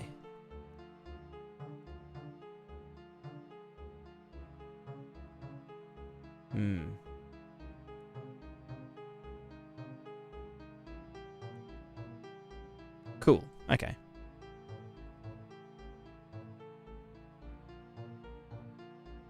But when you like move your eye, you can like see it doesn't look like a crystal ball. You know those people that do the like glass ball tricks because it looks like the ball isn't rotating because it's like, you know, eyes. I swear, like eyes. Like if you move your eyes around under your eyelids, you can see your eyelids moving and shit. Is that just because eyes aren't spherical? They're slightly elongated?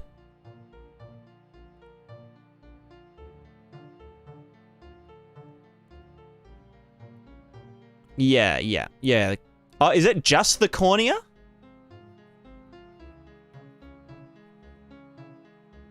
So it is spherical, but just with the cornea extruding slightly.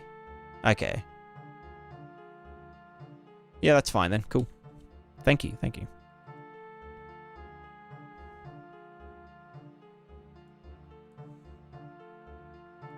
So this is eyeball.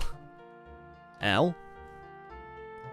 We're then going to have more coming out of the eye root, which is eye lid, which I'll probably do like this.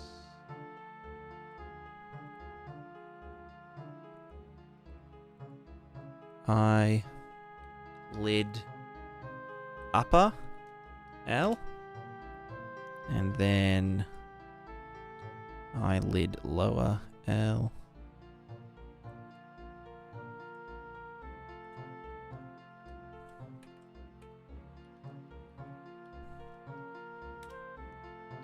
And they... Oh, I probably want them to come out a bit... Oh, fuck. Dog. Come out a bit further.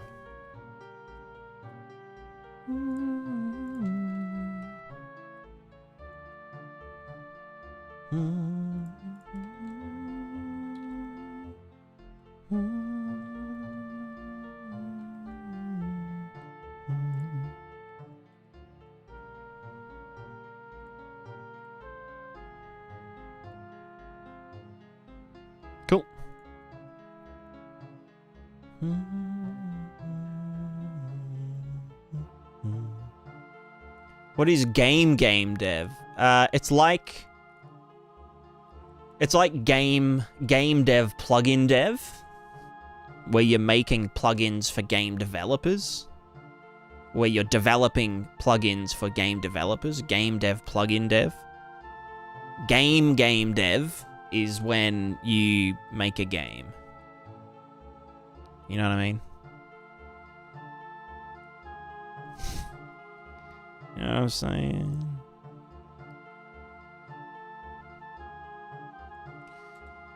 Cool. All right. So we have the eye root, eyeball, lid, upper, lower. The eyebrows should be parented to the eye roots, right? Which kind of sounds cursed, but like to the eye root, which isn't the actual eye root. It's just the, you know what I'm saying? So this is eye root L. We're then going to extrusionate, and you are not connected. You fucking dog. I said not connected. Not connected. There we go. Okay. Oh, I had the ball. Yeah. Eyebrows go... Oh, it'd probably fucking help if this character had eyebrows. You know what I mean? Eyebrows are attached to the forehead, the lashes are weighted to the eyelids. Yeah, but if you have facial asymmetry, are the eyebrows affected by that? Like, yeah, if one eye's higher up than the other, that is... Oh, it's like half-half. Like, probably less affected, but the eyebrow would rise, which makes me want to...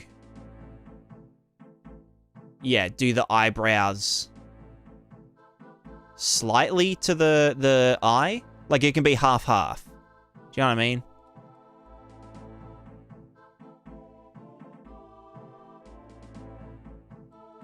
Like, let's say we've got a character creator, and we want to be like, okay, the eye height. Are the eyes further or lower down the head? Regardless of any asymmetry. Would we not want the eyebrows to move with that? As in, like, this root bone isn't representing a muscle, it's more representing the bone structure. Like the eye socket. So if the eye socket was further up, then the eyebrow would kind of move with the bone structure.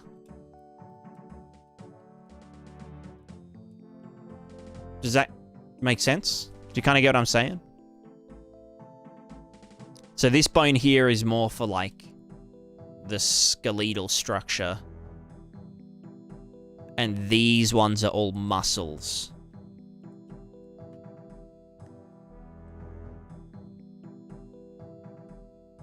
That actually do the moving. Let me look up facial asymmetry.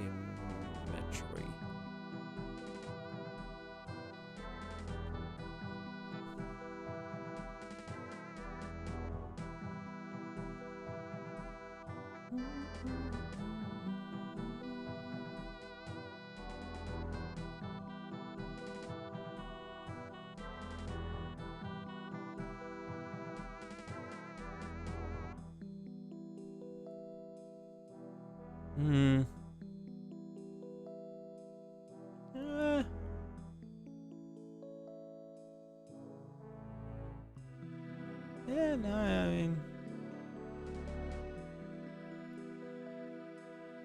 If anything, it's kind of just the outer of the eyebrow that looks different.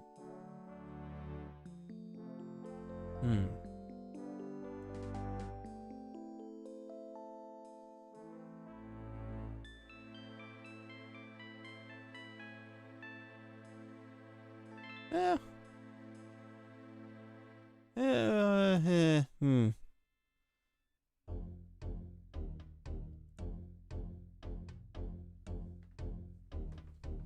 Customization, you would attach the brows, but the shape's still separate move when animating. Yeah, that's what I'm thinking.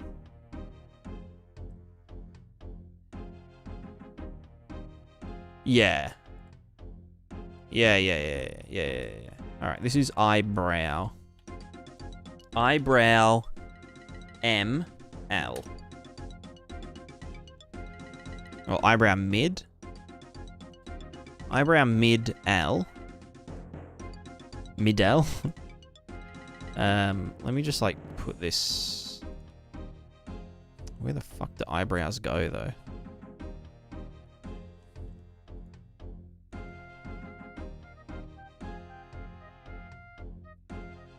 Yeah. Whatever. Go there. Dupe that and go there. Your eyebrow out. L. Out L. And then one more. Eyebrow inner. I guess it's here-ish, isn't it? Eyebrow in. In L.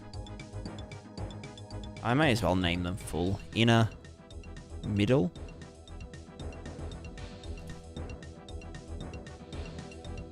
Everyone's come for eyebrows. 2 is the minimalist version. Get angry, maybe sad. Anyways. Yeah. I think 3's like safe.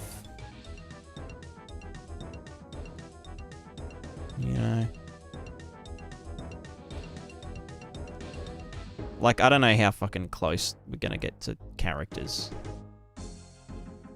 If anything, I could just disable the...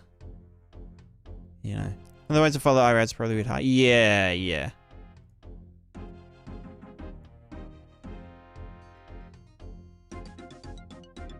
Is that an eyebrow?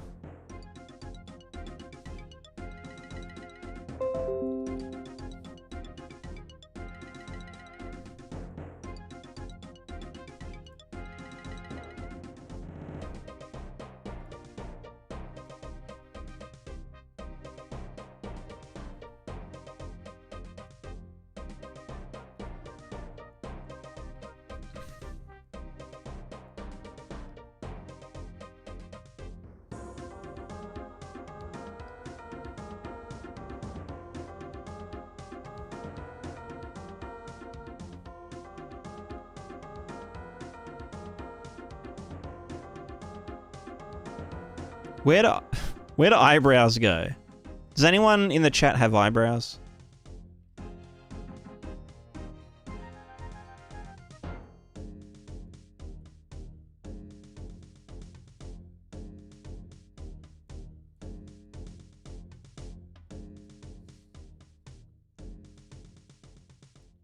Is this too high? Look in the mirror. Oh, yeah, true. Fuck, I forgot I've got...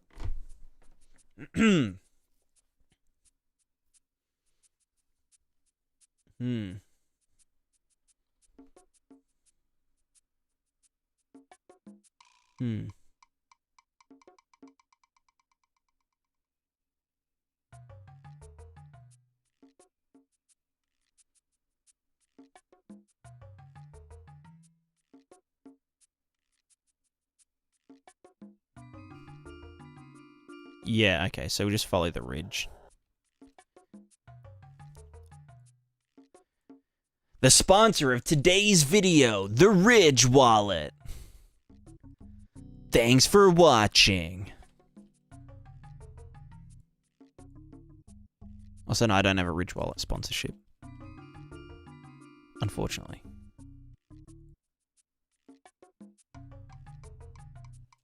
Have fun, Crevaire. I'll probably raid you when I finish up.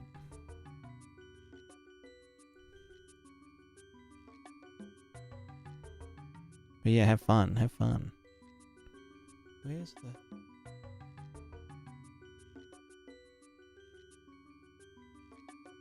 Yeah, from about up there. dead center with the eye. Oh, yeah, I don't finish before. True. I might go for another 20 hours, you know.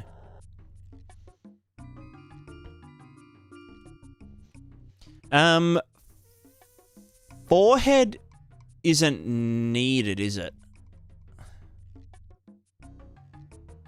Unless I want hair to be able to, like, move forward and back, like... You know what I mean? But the forehead's kind of represented by the eyebrows, right? So, YOLO. What the fuck happened to this nose, bro? No, what? No, nose. Nose. Why are you... How did you get moved? What the fuck? Yeah? Where's your...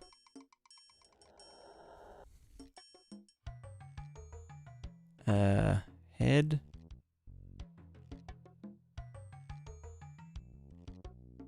Y is forward back, isn't it? Yeah.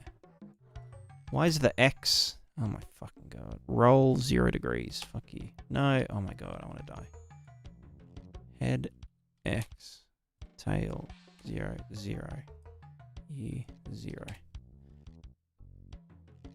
Roll 0. Roll 0. Bam. Okay. Christus divergent. Fafado, hello. 5.5 Rancher Unreal started today. Wow, they're doing 5.5 and... Well, 5.4 is still fucked up. I'm just kidding. I'm still on 5.3. I didn't move to 5.4 because... Like, everyone was... talking smack about it, you know? Which, you know, fair. Bug Central, yeah, I heard.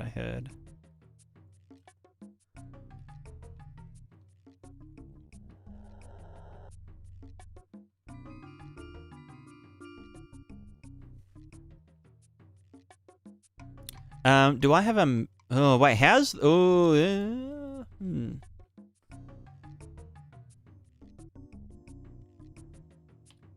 How would I do mouth? How do mouth? Like...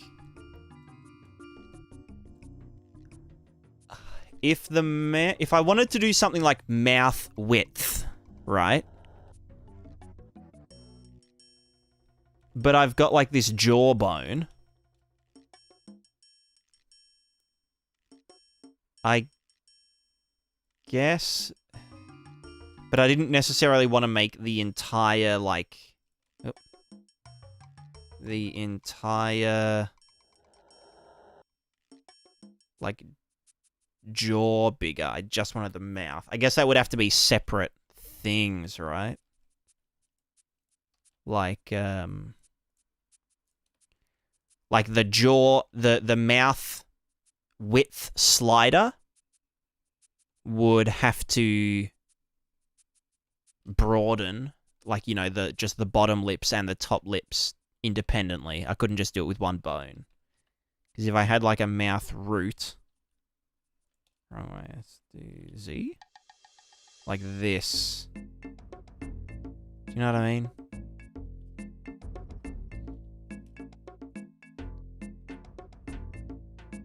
Corners are high, they should blend between top and bottom. Yeah, that's, like, I don't know if you were here just before, but the Breath of the Wild Link rig has three upper, 3 lower, and then 1 in each corner.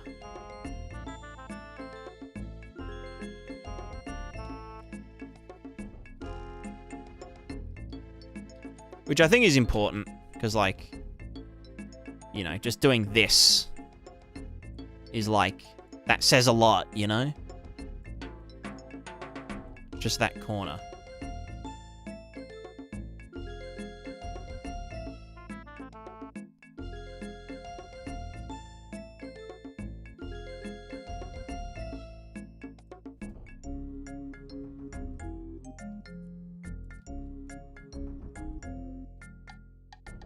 you know? With a tiny bit of like a nose twist. Like that. Boom. So I think I'll do the same. 3 and 2.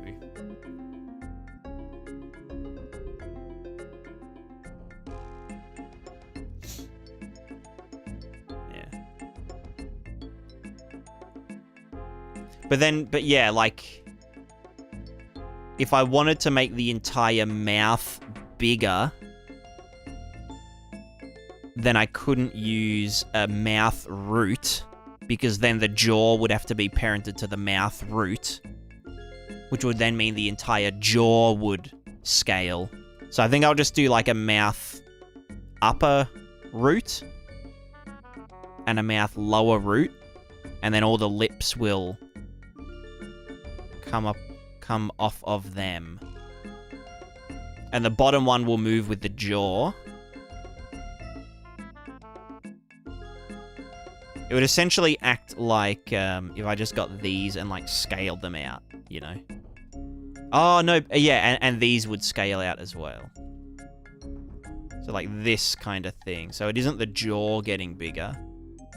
It's the mouth or the lips moving further apart, I guess.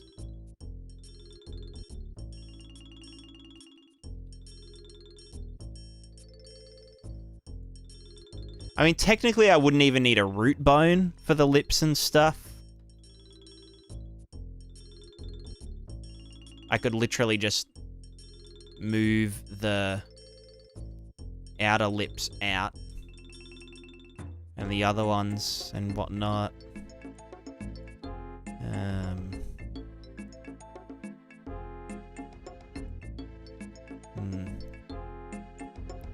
Surgical bones do the same for the eyebrow. Yeah, that's true. So yeah, like have an eyebrow root that just moves all of them at once, like this. Or scales them from that point. But then, like, you know, like for the lips, for example. If I just clear transforms. Could do something like a lip thickness by, rather than doing like, is that is a lip there.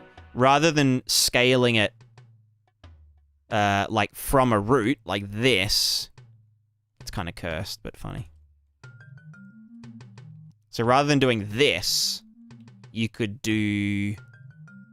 scale them from their own individual origins. That would be like thickness, you know?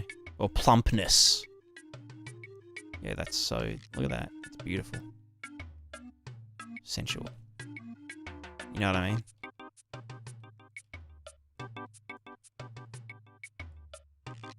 So yeah, there could be 2 different scales. One is a transform scale. Oh.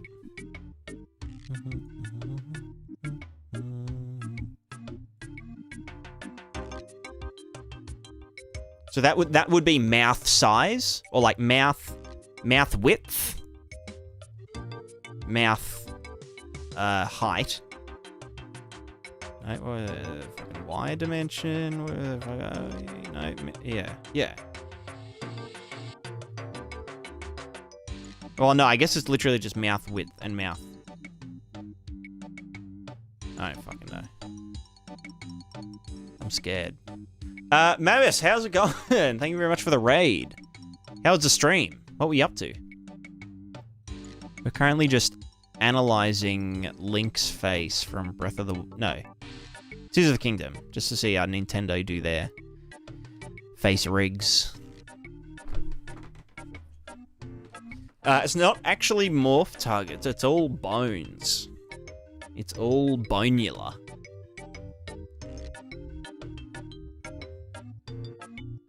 You can scale individual, use an axis like Z to make them think. Yeah, exactly.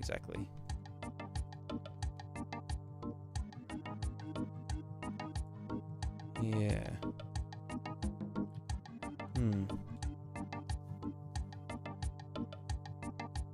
First stream back in a little over a year, just took 30 modeling. Hell yeah.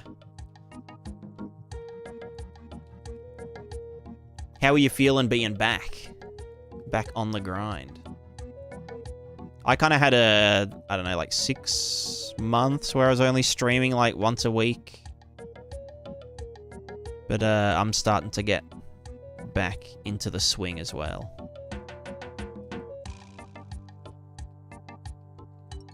Just customization would defer to morphs, right? Adjusting bones for customization would be mental. So the idea is, so this is just the base face topology. And if we did, so let's just say like this model, we could shrink wrap. Let's just say this is like a final sculpt. We'd shrink wrap this face topology to that sculpt, and then we could bake the normals from the sculpt to the shrink wrapped face.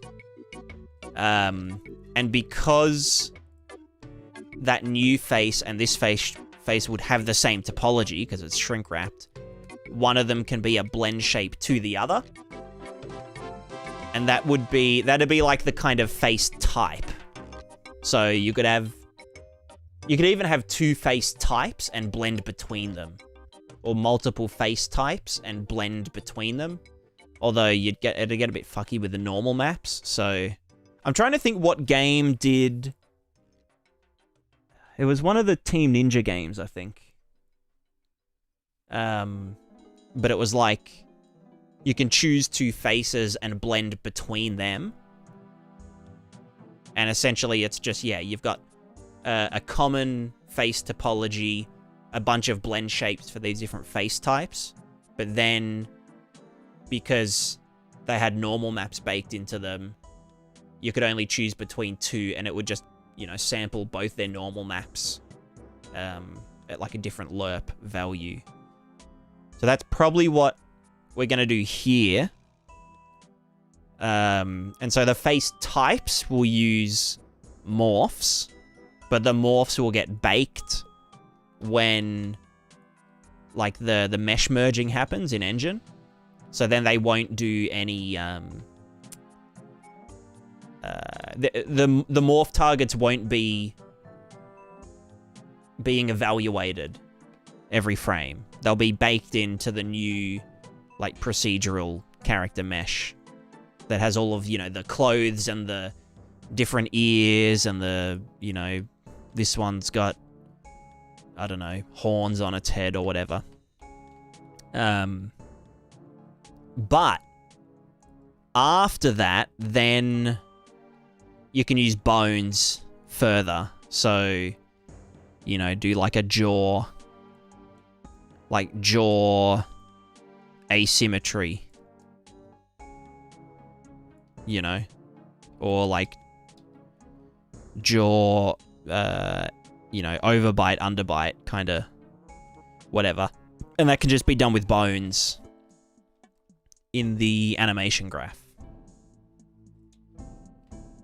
And so that's kind of what we're trying to accommodate for here, is like we have a nose root, which kind of handles the nose's position on the face. So it could be like, it'd weight around here a fair bit, so you can move the nose up and down and left and right and twist it. But then the nose tip bone is for like the shape of the nose, or like if the nose kind of twists up at the end and that kind of thing. And that would be on top of the face types. At least that's the idea. Whether it works or not, different thing entirely. But the faces also don't need to be super high fidelity. Because of the rendering style of the game. And also the camera view. But I don't want to use the camera view as an excuse to, like, you know, like to just not deal with something. But yeah, like here's some. These are like the really early like clothing models.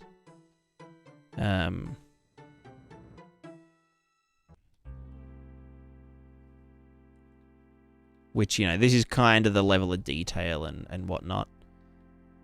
But there'll definitely be, like, zoom-ins, you know, during dialogue and whatnot, where, like, yeah, you'll be able to see general facial expressions and stuff. So we're not talking, like, there isn't going to be, like, wrinkle masks for, like, you know, like forehead wrinkles that are driven by the eyebrow bones, you know, average thingo, whatever. It just needs to be, like,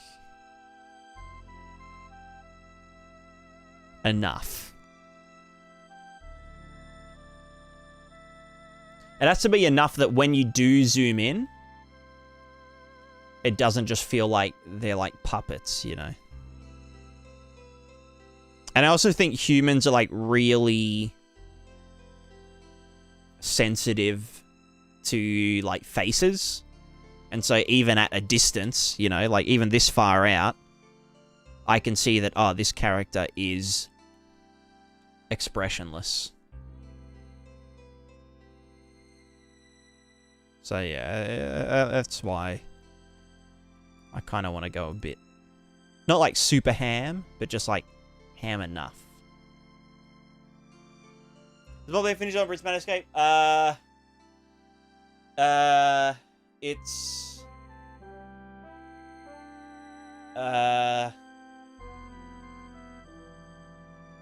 not finished.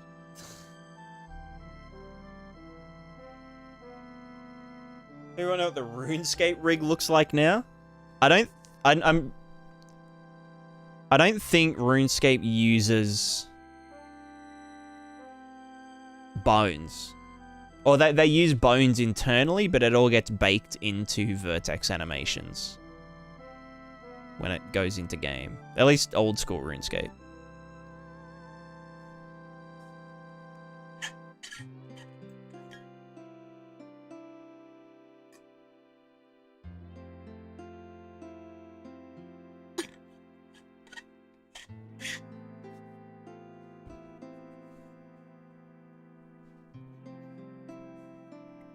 Conditioned to read and never thought of it. Yeah, I mean, I only just thought of it then and thought it would sound smart if I said it, so, you know. Will it be finished reading the game from blood? It will be. It will be. I first need to do the rivers update. Height too much. Yeah, it'll be rivers first and then paint afterwards. But the rivers was a bit of a dick pain because, like, the runtime virtual texture sampler in Niagara can't use YCOGC like color compression. So you get this like really shitty banding from the default color compression because I had to use the color channel to do the flow map direction because the normals input to the runtime virtual texture can't do opacity values. It like really, it just fucks up in the blue channel. So yeah. But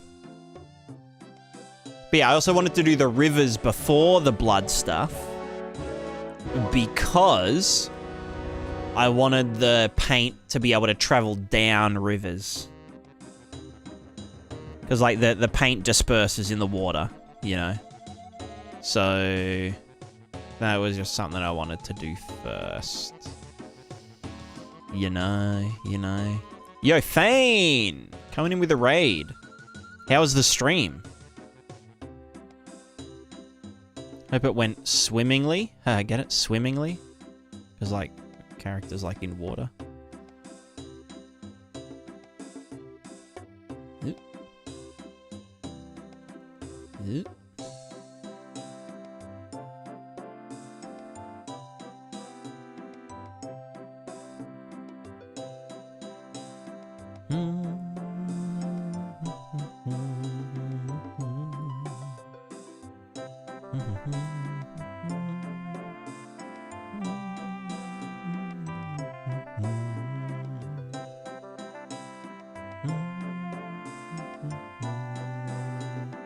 What do you think about the RBG on a VG compression problem? Probably just wait till they fix it.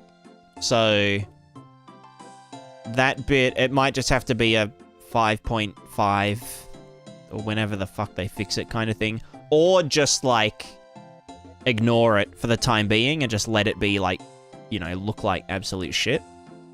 Which I'm not opposed to. But yeah, the blood stuff is a bit... I don't even know if it's... then I have to do, like, documentation stuff. It's just a lot. It's just a lot. But, yeah. It is, like, mostly there. The only other thing was that I wanted to do the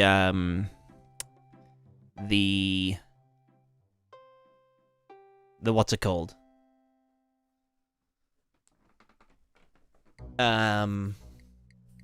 What's the thing? My brain stopped working. The hash grid. The hash grid. Wait for Epic to fix something? Yeah, I know. What a pipe dream. Alright, how are you gonna set out anti-alias from the game? Don't want to see the just about Blurry Smeary DLS. I'm not really sure, but I do use dithering a lot. For like the building transparency and stuff. I don't think that blurriness is really an issue with my art style, just because everything is just like, you know, big blobs of color and stuff. I can imagine when you've got like noisier textures and whatnot that it looks a bit blurry. But I don't really think it'll be too bad for my game specifically. I also use the smearing, the TAA smearing for some effects, like for dust effects and whatnot, where it actually like looks good.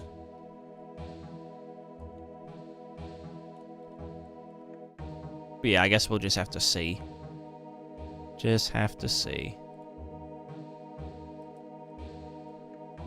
I'll tackle that one when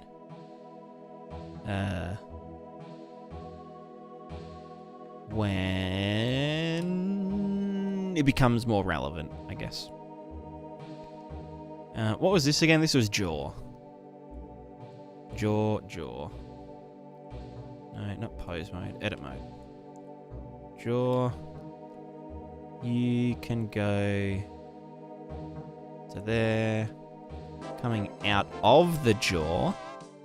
Disconnected bone. You are the... I guess there's the chin... The chin bone. Chin. Then also from the jaw, we have the lip. So we have lip, bottom, middle. Oh, lip bottom M. Then we would have... Well, if I can do the bottom M. Let me make that a bit... Oh, it's also important where the root of it's placed, actually, because that would...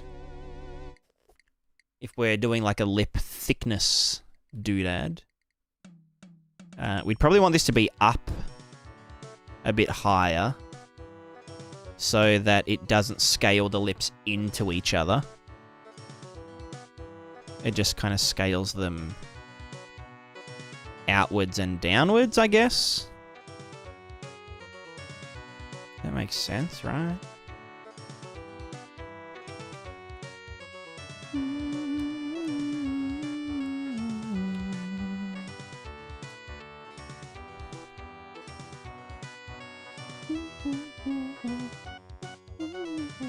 Yeah, Motherlode Mine music.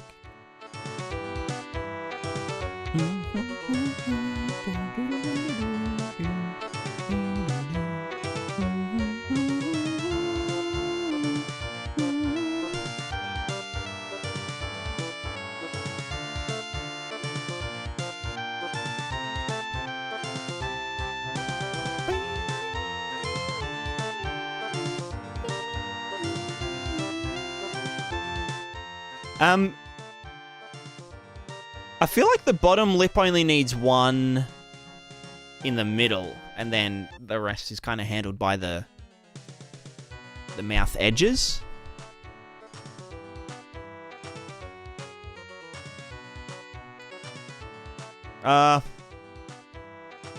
Is this...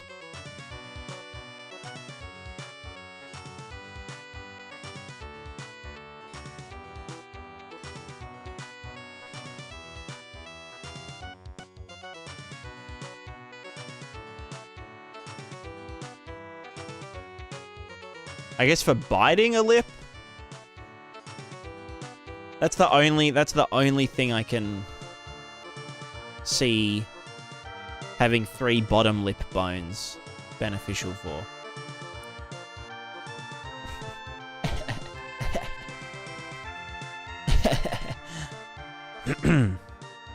That's my TikToker impression.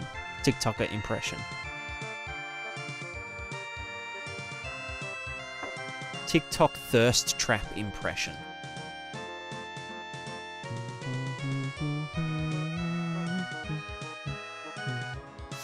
Redbeard, I just want to say it's always helped me get close to my game design dreams. I'm so glad. I'm so glad to hear it. And I hope you have a good one. Do you really need the chin bone? Just how much would that be moving about? It's less about moving it and more about scaling it. You know, for like chin, like giga chin and stuff. It'd really just be like a facial shape bone. And I don't want to have to do like a morph for it. As I mean, it could be a morph. But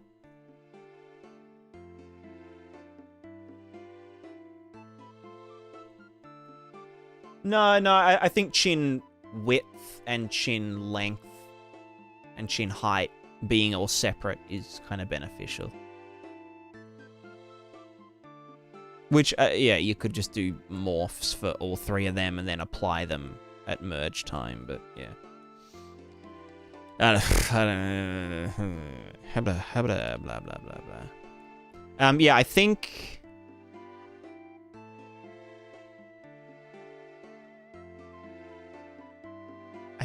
bottom lip should just be 1.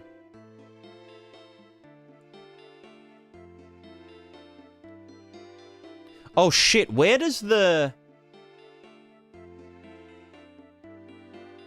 lip edge should be parented to the head, right? Or to the mouth root? Wait, how the fuck was I doing this again?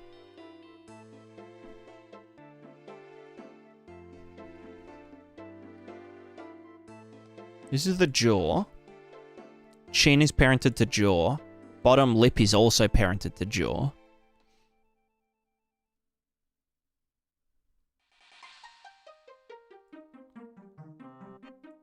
And we've got the head here.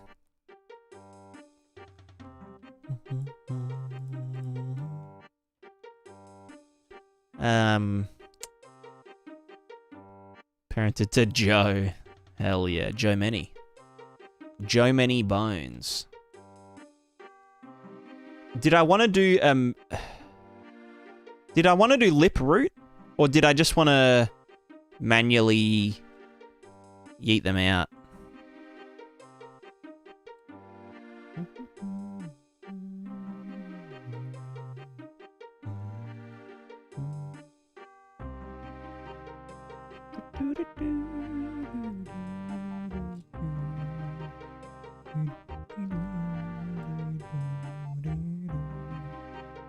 Wait, why the fuck is this?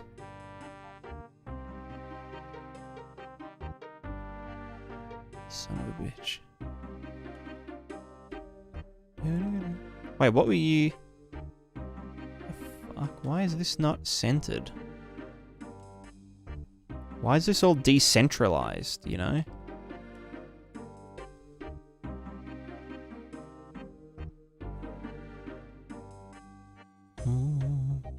Is that just floating point errors, or like... Is the rig off center?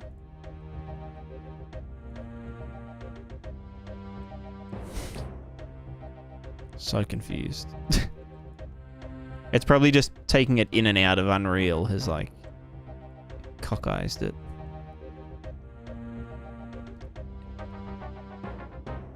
Anyway, bones aren't symmetrical anyway, you know. So this is lip upper M. And then lip upper... Oh, let me just do this. No, that is about right, yeah. Duplicate lip upper L.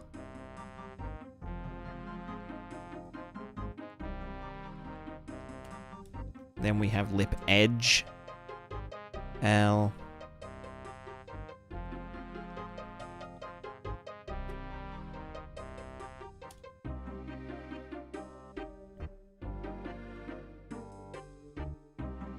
Huh? What? Don't you get? What's the matter? Eh? Why's my cat making weird ass noises? Give me 1 sec.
Nice. We got a cat.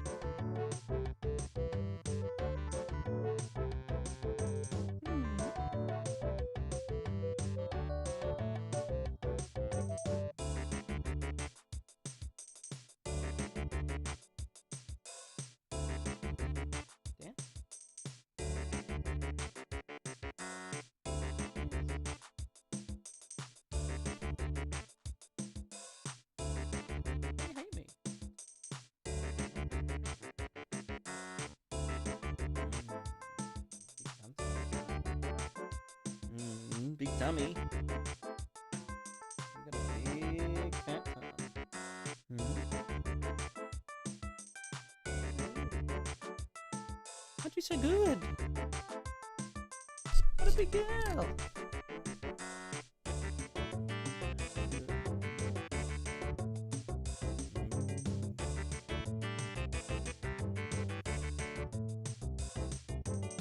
Now I get a cat, I see cats online. My god, hell yeah.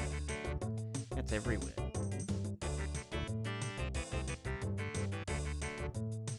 The world needs more cats. Well, actually, arguably not. The world probably needs less cats. Because they are very destructive to the environment. But that's why we employ cats out here, you know? To eat all the mice. And all the rats.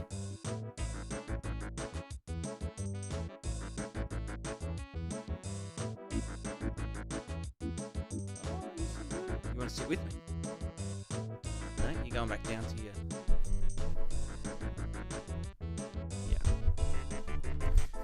She was sleeping down on, like, on the woody.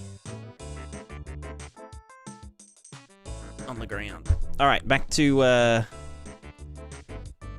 whatever the fuck I was doing.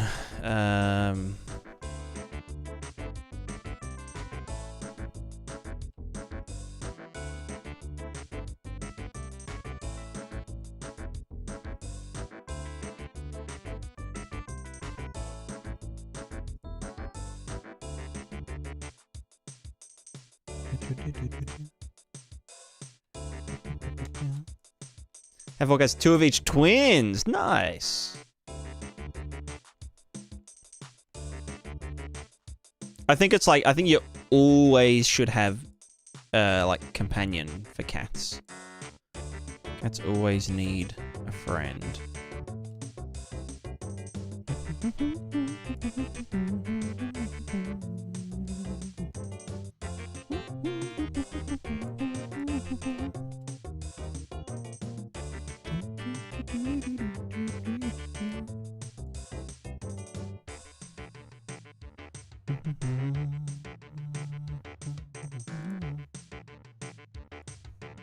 Two cats is less than 19, 21 years. Hell yeah. That's like peak cat. Peak cat ownership.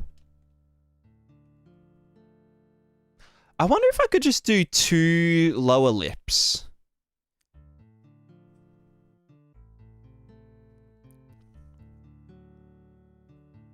Rather than just 1 in the middle.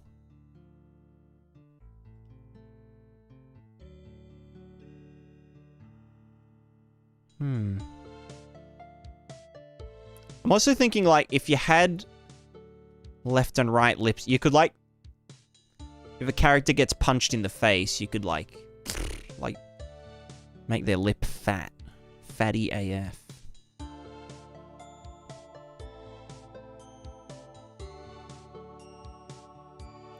There's no title. Yeah. I know exactly what you mean.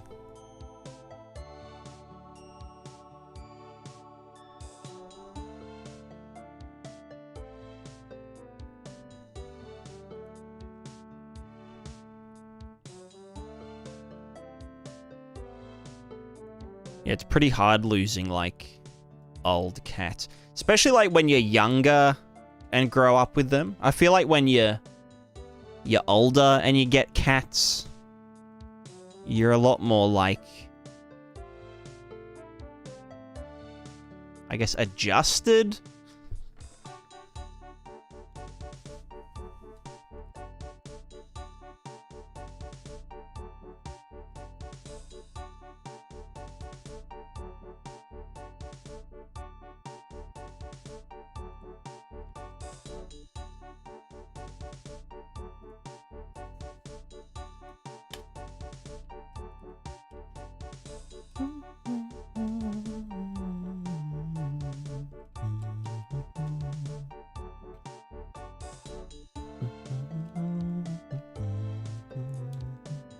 Should probably symmetrize all these.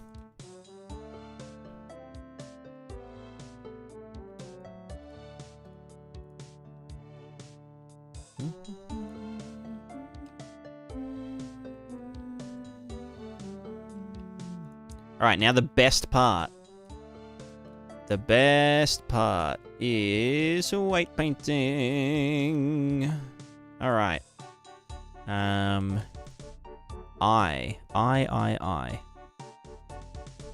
UIR. Prostagma. Prostagma.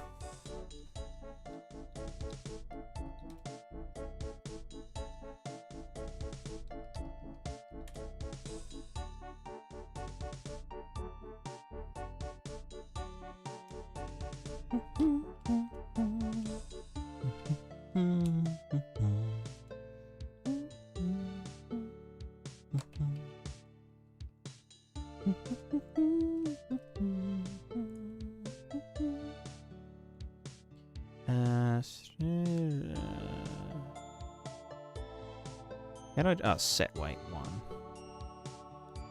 And then... Oh, that automatically does the other. That's great. Weight painting is not the best part. Please stop with the gaslighting. No, unironically, I...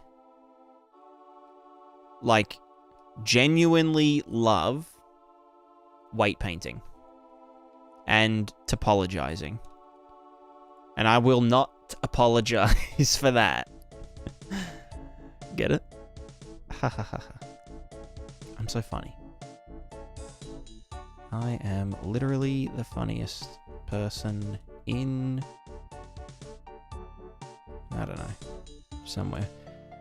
Let's do an invert there. So now our eyes... Wait, no, you can lock... If you hide them, then they're locked, right? That's lit. Let's do... No. Well, I guess we're doing eyeball.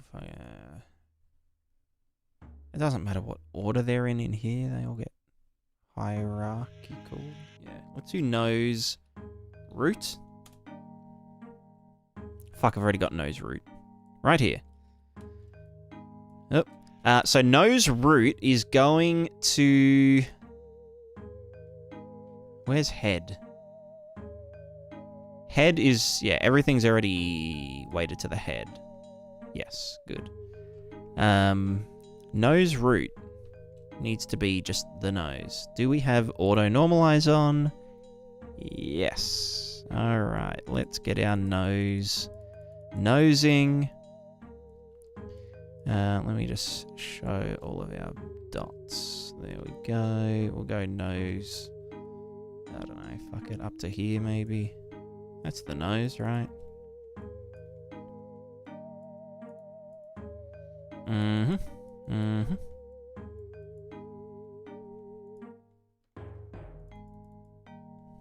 Oh, do I want to do nostril bones? Nah, it's probably a bit too much. I can just widen the whole thing.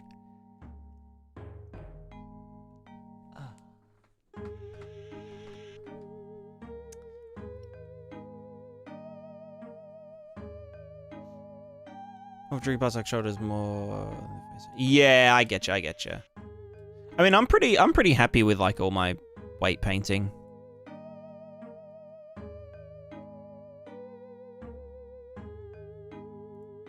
Except maybe that specific thing, but the rest of it's all very good. I believe. I've never had issues with it.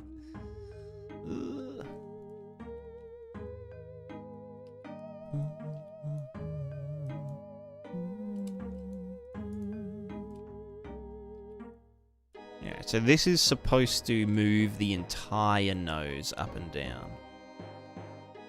Right? So this does need to be smoothed. Probably not all the way to the... So this is our lip there. So let's go... nose tip. Nose tip. Nose tip is the... Well, funnily enough, the tip of the nose. Which is just here, and then we blur it out, probably. Maybe to there.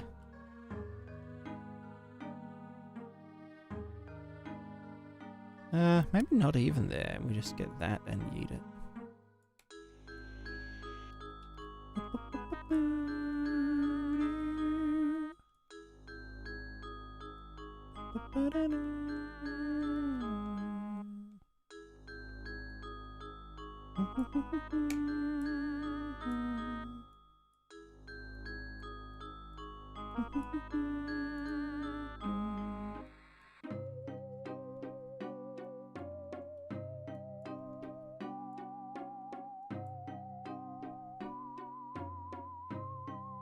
Son of a bitch.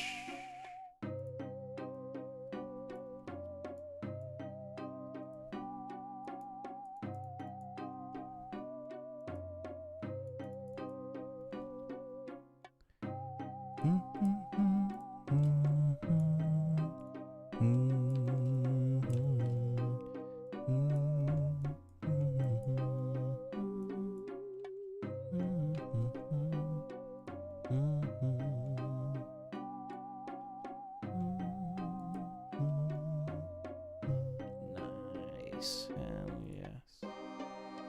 And let me just add that. That's perfect. And then I did a nose bridge for nose twist, or like bridge twist, which really only needs like these two and that one, and then just blur that out a tiny bit, and then maybe just add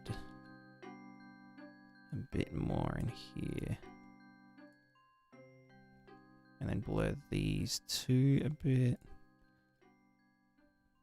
That's all it should need. So now if we pose, go to these, pose. Go to pose, what can we do with the nose? We can make it bigger. So that's the nose root. So nose root is mainly for position. Nose up. Nose down.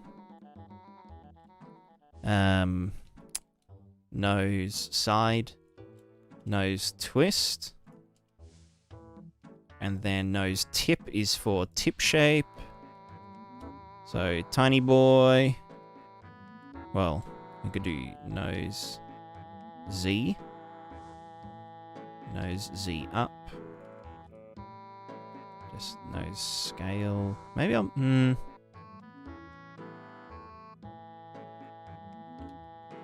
Can we do the whole nose bigger? That's nose and bridge. And then the tip. I think the tip should have a bit more juice, you know? So let's, like, twist it up. Because if we wanted to do, like, a pig nose, we would do...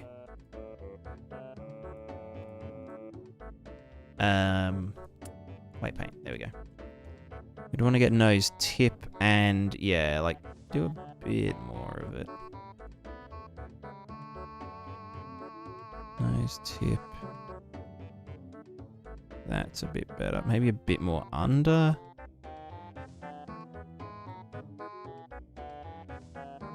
Yeah? Well, that's starting to encroach on the lips.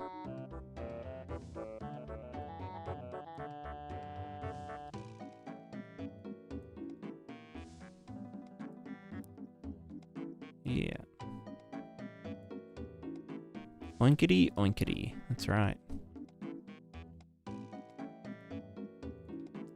Yeah, we don't want this to touch the lips at all. It's just the nose. Now, what's happening with nostril land?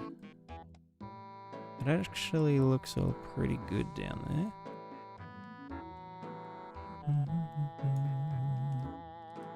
And yeah, we'll do that.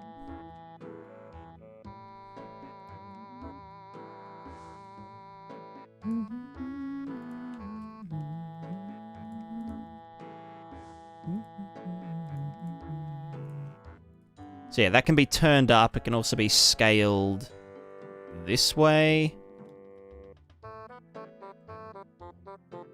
And this is just the tip of the nose. And then the nose root can be scaled like that. Like on top of the tip. So you could have wide nose turned up, but like thin. Like thinned. You know? And then the bridge...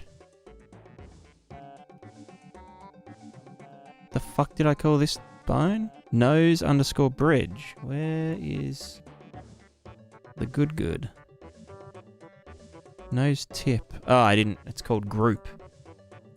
Wow, who would have fucking thought? Nose bridge. Ugh.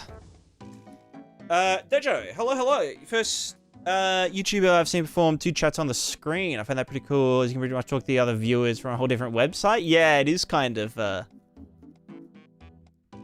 it's sort of intentional to, like, you know, pit both the chats against each other, just for a bit of fun. Customizations using the animations, or is another way to use these transforms? It's a good question. This could technically be baked, or some of these could be baked in to the mesh itself, but mostly it'll be used in animations.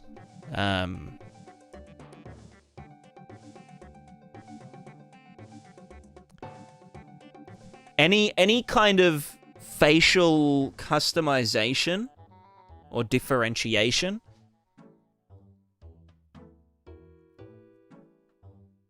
that also needs to be animated kind of needs to be done with the bones and stuff, because, like, let's say we had a morph target to make the mouth wider. The bones wouldn't move with the mouth. The bones would stay where they were originally. So, yeah, it kind of does have to be all boned. Yeah, we got some gnome party. We'll go from the top.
Would this be easy with morph targets? No. Not really. Not on this scale.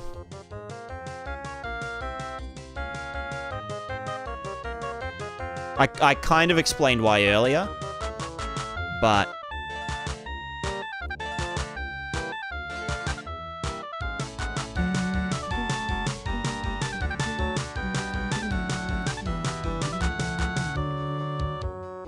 this should probably go up more, shouldn't it? Like up to the brow.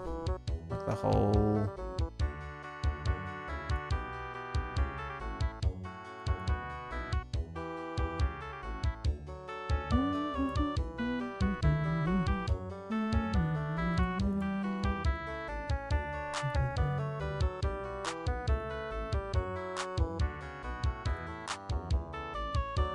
Also, with a morph target, you wouldn't be able to, like, do this, you know?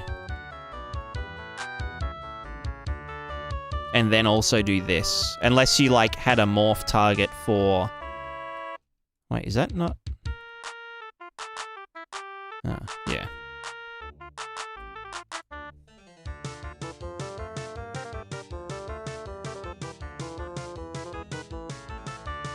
So cursed without... Where are the teeth?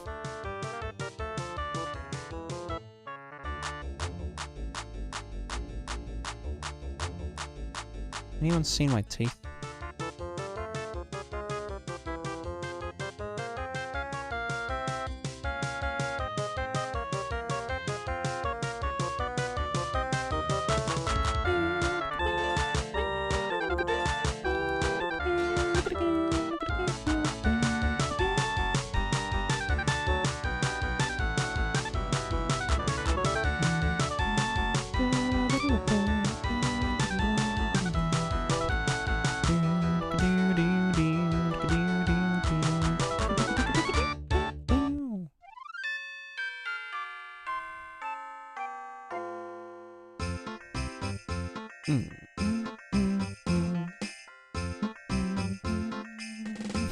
The teeth don't move. Oh god.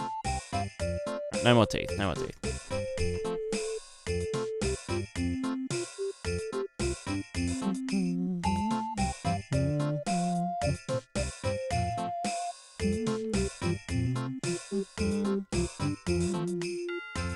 So this can be moved and scaled.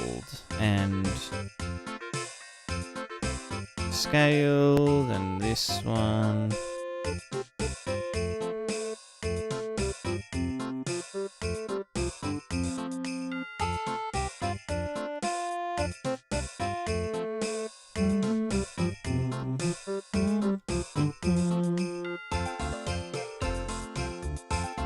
Yeah, I think that works well.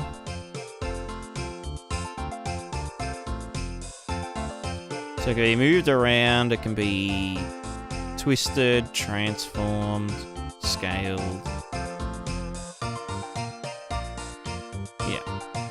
Beautiful. And same with the rest of the nose. That can go up.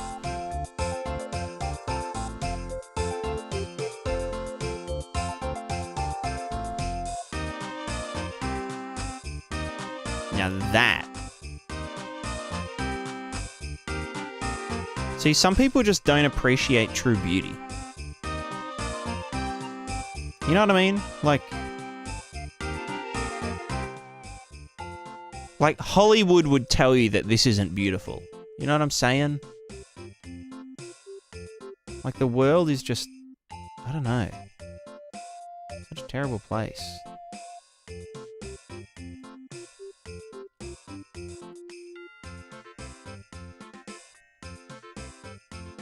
Honestly, I might. Yeah, there we go.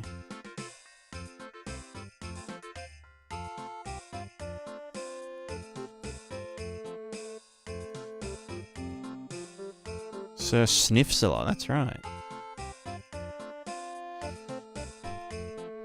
In modern games, they make characters ugly. Oh, do they make them ugly, or do they make them representative of real human beings? You know?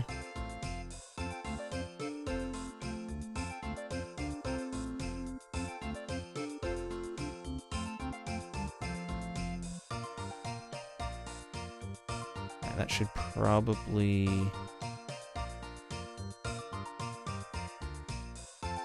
Trust me, the higher the nose, the more pretentious the fight. Yeah, true. That's true. Also, the bigger the nose, like the longer the nose, the more eviler the villain.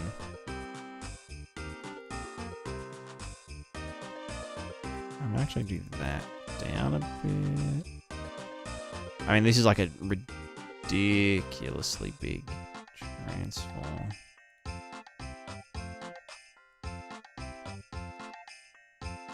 Yeah.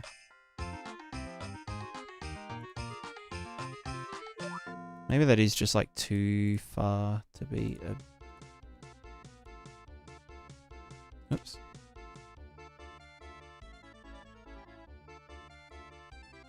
Yeah.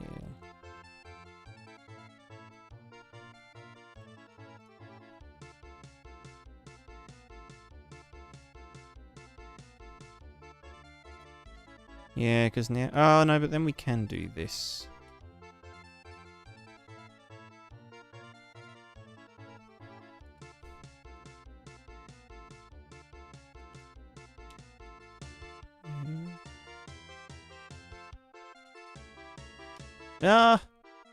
No, you know what? Go back. I might not do that as much.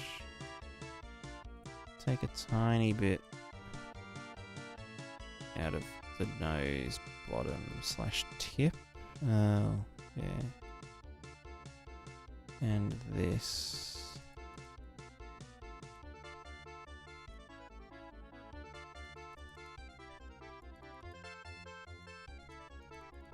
Yep. Go back. Yep.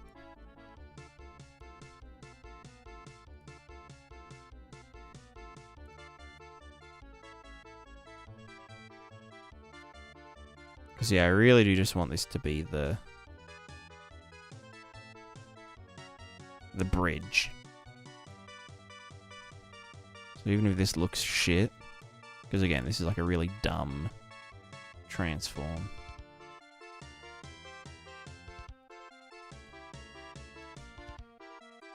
Yeah, this guy's a knows-it-all. Alright, so we have this. We can do nose, up, down, left, right, blah, blah, blah. Nose position. We can do nose tip. I might... You know, I will disconnect the nose. The nose tip bone. So now it can move freely.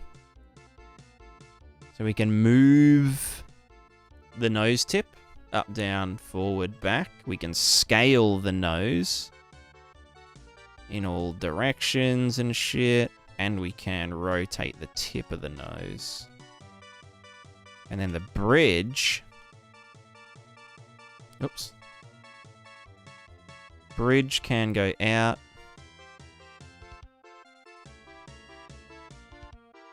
Yeah. Can scale if needed, whatever. It can widen. And then the tip is completely separate to that. So we can break the nose.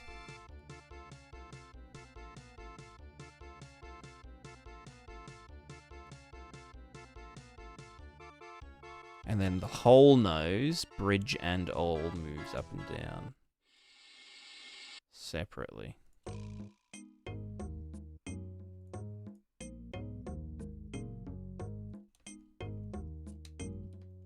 Nice.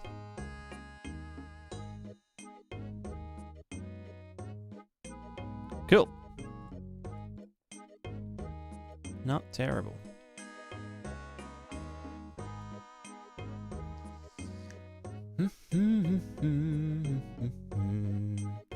Jonathan, hello. My only question would be with Unreal retargeting, you do some of the translations without having another bone for it to calculate the rotations from.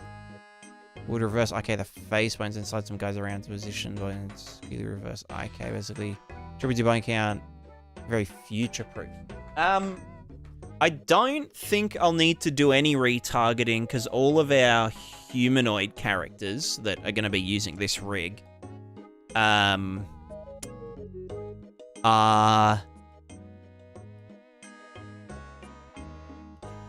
it's like one big shared rig. So like for like a buff character just has like thicker arms and their clavs moved out and you know, a morph applied and whatnot. Everything's done with bone scaling, so there isn't actually any retargeting going on, and any retargeting of like external animations into the project I do manually through Cascadeur and like do touch-ups and whatnot. But I'm just thinking, like, if there's like maybe characters with the same body but different face might be a weird I don't know. I do not know.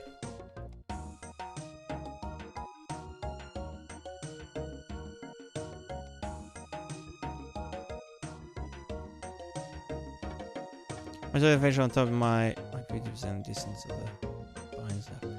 Ah, yeah, I think I get you.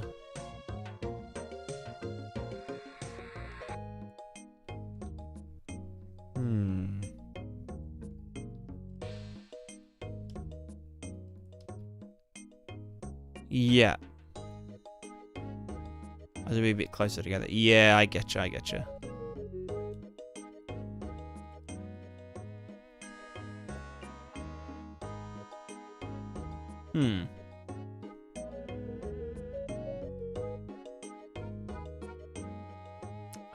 I guess we'll find out. I guess we frick around, find out. Let me just maybe I'll just mark these as sharp. Just so we can like see the eyebrows sort of going on.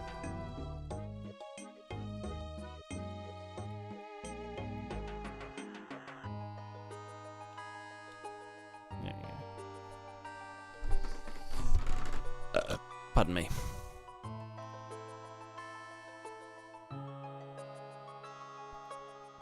Did I name these? Eyebrow inner L, eyebrow middle L, eyebrow outer L, and then that would be inner, middle, outer. We got ball, eyelid upper, eyelid lower, eyelid upper, lower. Cool. White paint mode. All right. We've got some eyelid upper L, and we've got eyelid lower L, and also eyelid upper R.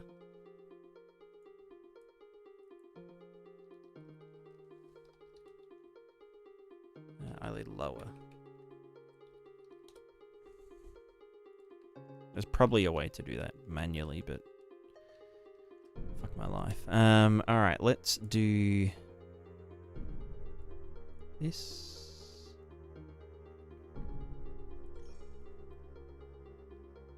Fuck, how does it?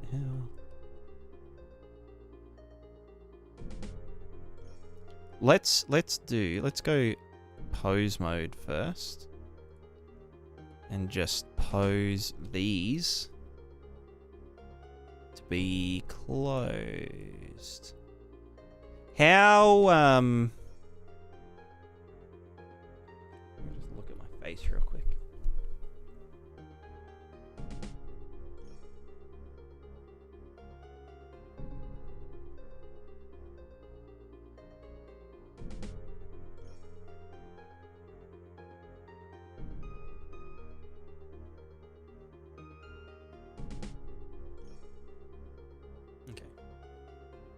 So yeah, the lower only goes up.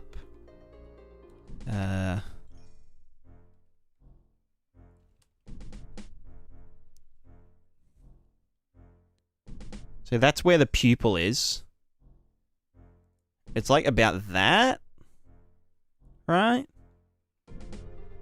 Where they'd both meet? Probably. So now we can go white paint. And now as we paint our upper... Oh, so let me just get the eyeball back in. Where are the ball? How do I unhide? No, I need to invert and then unhide. No. Fucking hell. View. These nuts.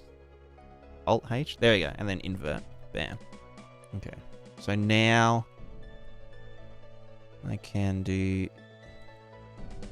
Eyelid upper L. Yeah, what the fuck? Yeah. Eyelid upper L. U-I-R. Inito. Alright, what are you?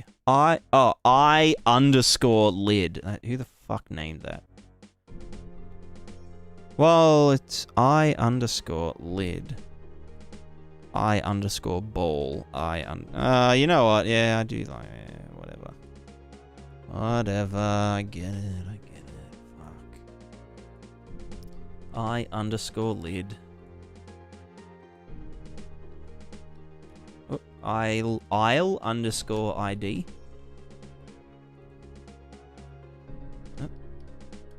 Oh. Oh. Cool. Now we weight paint. And we select the balls, and then invert, and then we... What the fuck?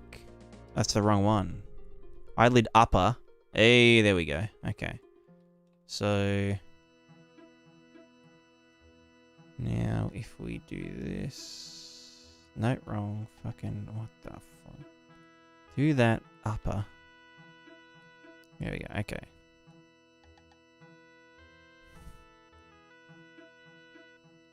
Kind of wish that this was transparent. You know what? I'm gonna invert and hide. Oh, I gotta do it this way. Hide. And then invert again. And then way back. Give me the dots. Can I just like less strong? Less strongness?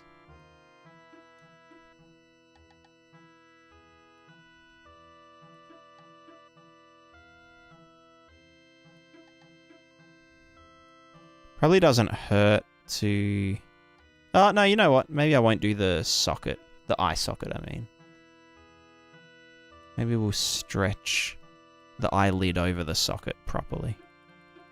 Because if a character doesn't have an eyeball, then I don't fucking know.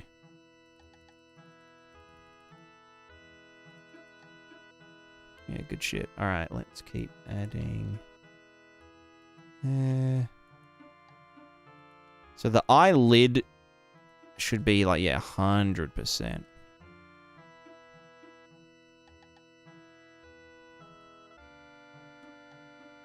Now, I've got no idea what's happening in here. I don't know, that looks kind of fine to me. Alright, let's do the lower. But first, let us enable the... Well, no, do that, and then C, and... Oh, fuck. Do that. Eyelid lower. C. And then mask this out. Probably.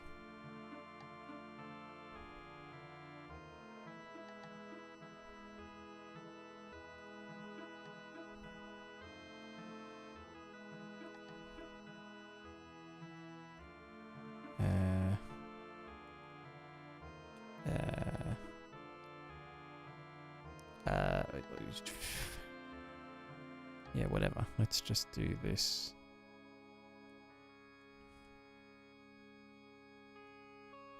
Alright,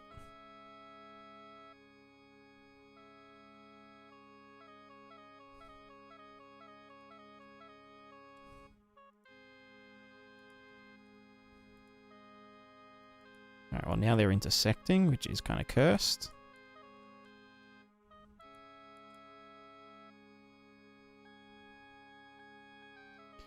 Yeah, that's terrifying.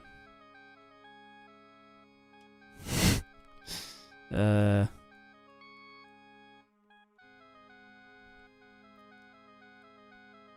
go pose.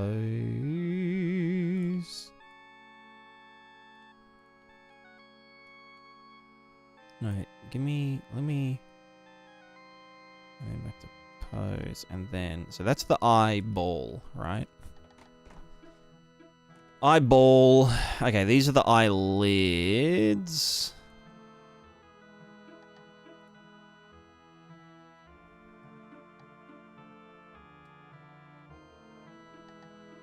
What's this axis? X. No, Z.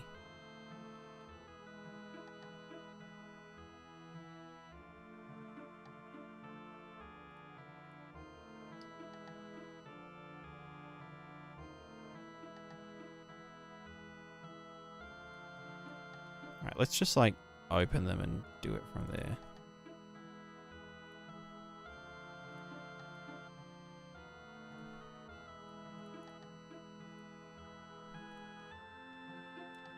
Yeah.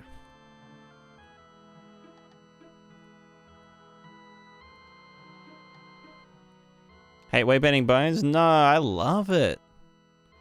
I don't know how you guys can not enjoy it. It's like literally one of the most therapeutic things in game dev.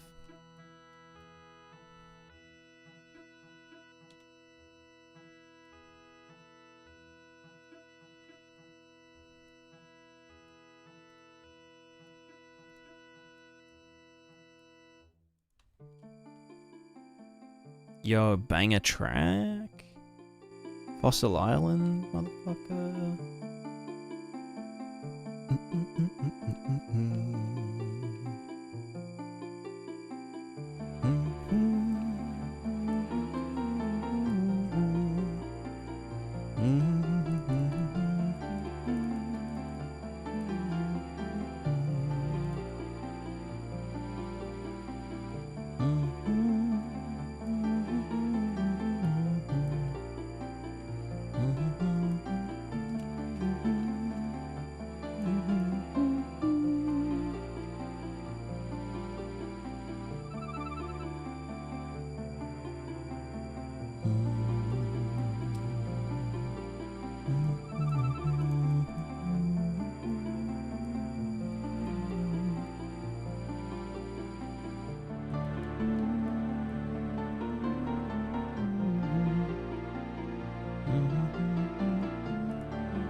This feels like putting makeup on.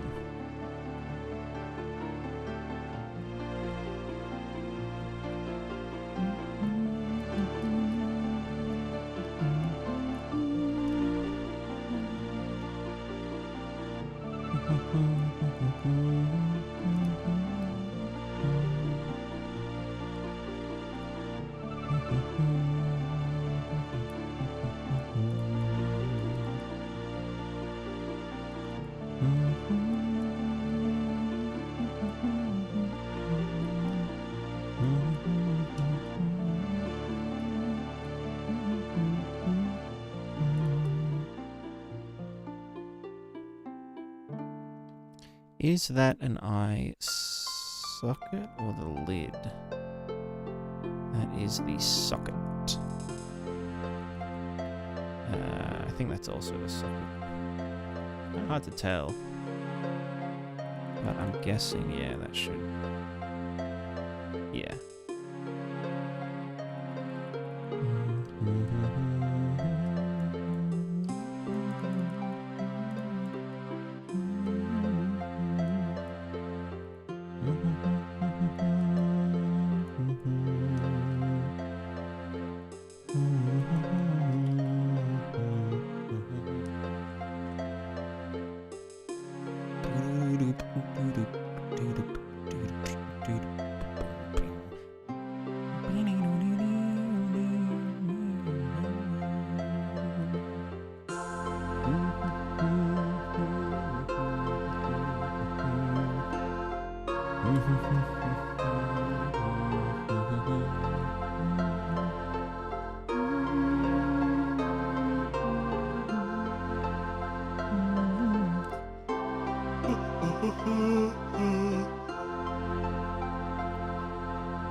Forgot to do the I root.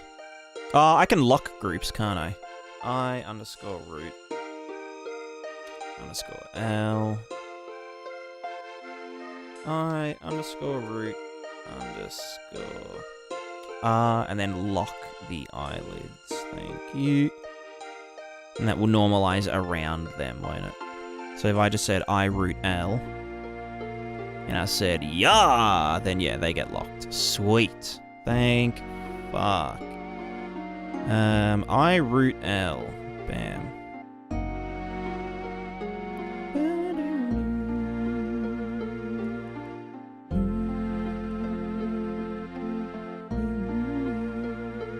Okay, maybe not that.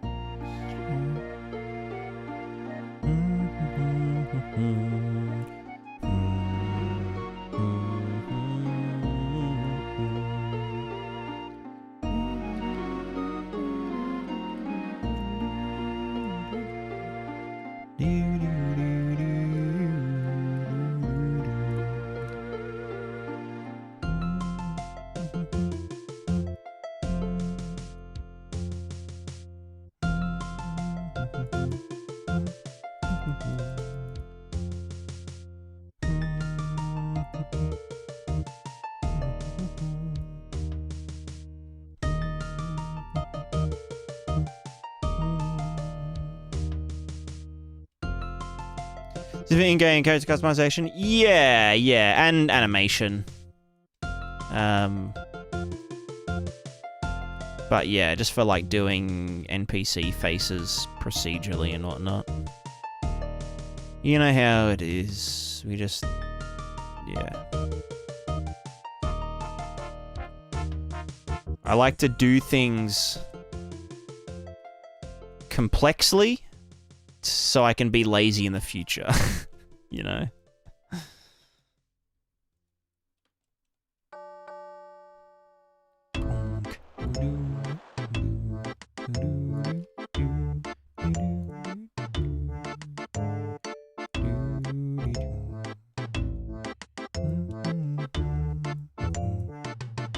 I have asked a question. No, absolutely, go for it.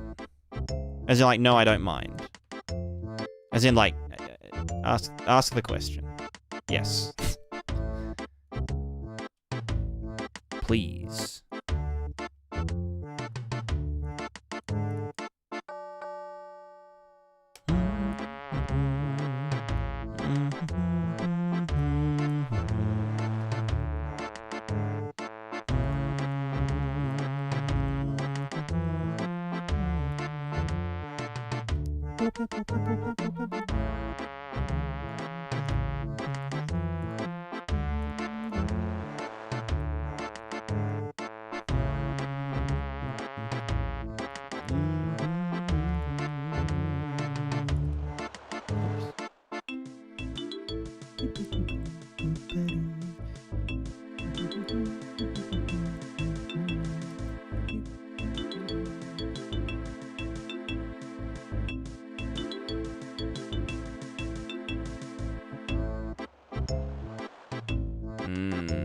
What the fuck is that?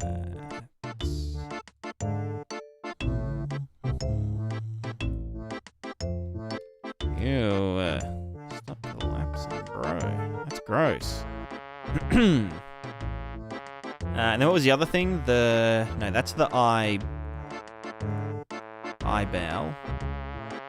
No, that's, why am I in edit mode? Pose mode. Clear user transforms. And this one is the eyeball, which is, you know, ballin'. Oh, it's I_ball, isn't it? Yeah, I'm dumb as fuck. Anyway, then I root, which is back here, is the whole eye. Minus the fucking ball, because I'm dumb. I_ball.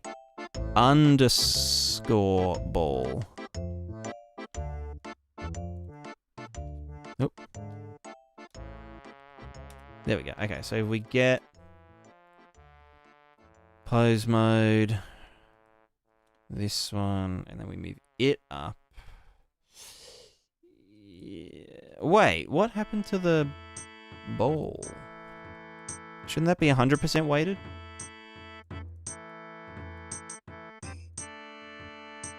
Weight paint, unhide, no, inverse, unhide, how do I unhide all? Like this? There we go. Okay. Eyeball L. 100% weight. Is it just because it's not normalized or something? What else could be it? What else could it be weighted to? The head. The head. Let me just set the head weights to 0 on them. Yeah. Let's just do select in or just alt. How the fuck do I do deselect? I can just do this, can't I? No, but I want to... Alright, hold on. Edit mode. L. Then weight paint mode. Then head.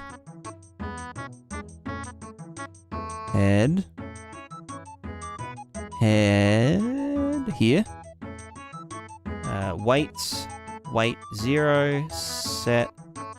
Weight 0. Bam. Go here. Pose mode.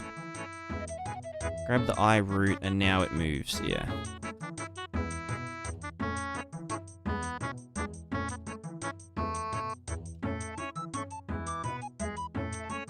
Cursed. But lit. So yeah, that should probably move more of the side of the head, like the temples.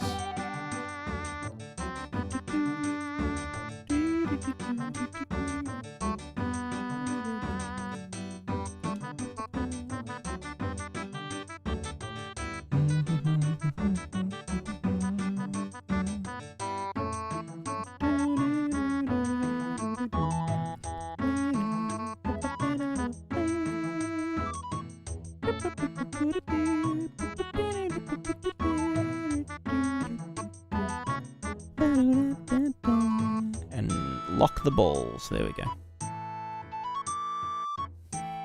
Yo. Nice. Alright, let's see.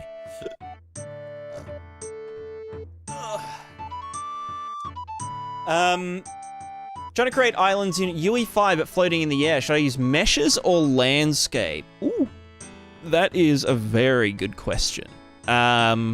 Both have benefits and drawbacks. Landscapes are a nightmare. It depends on the size of these islands, you know what I mean?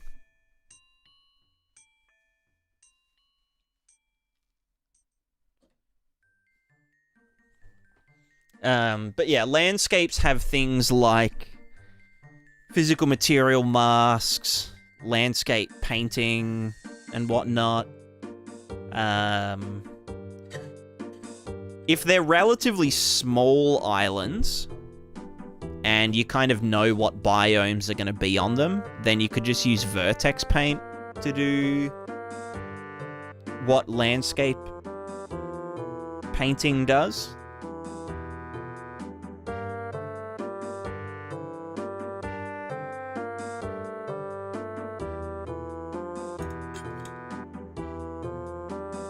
You could also use like an RVT to do some of the like painting.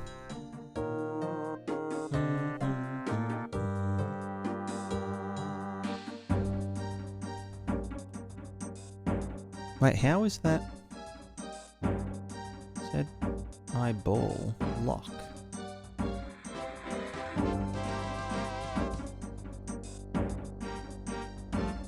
This is where you can select bones straight in the viewport while in weight paint mode and pose them. Oh. Now that's interesting. That is very interesting. What is this magic that you speak of?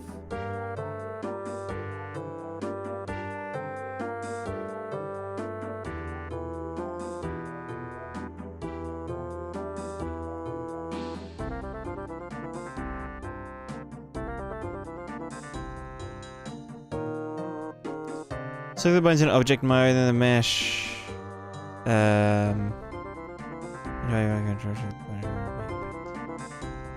I getcha. So you double select though.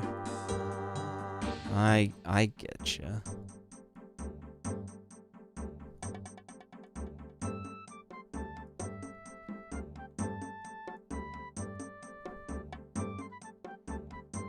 So I'd go bones, then mesh, then weight paint, then I can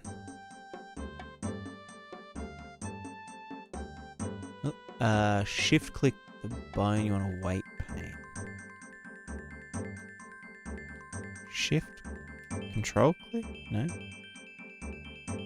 Oh, I'm guessing I have to be in like hold on.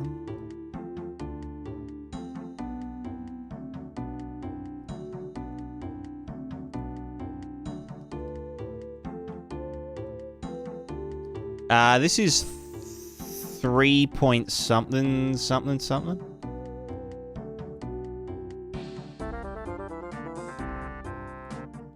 Alt click, control alt. I don't know. Change some of it. Yeah, potentially. I mean, it's definitely got it selected, and I can see that these ones are locked.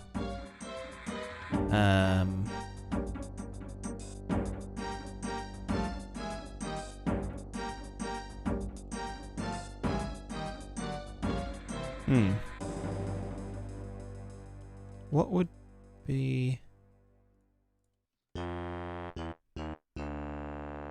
Maybe mesh, then bones. No, because, yeah, bones, then mesh, then weight paint.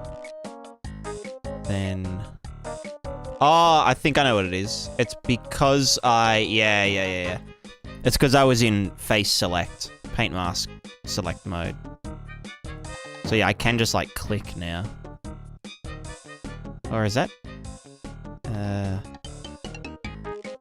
Yeah, if I like took this and like moved it, then yeah. Yeah, there we go. Also, what the fuck happened here? Music's so loud.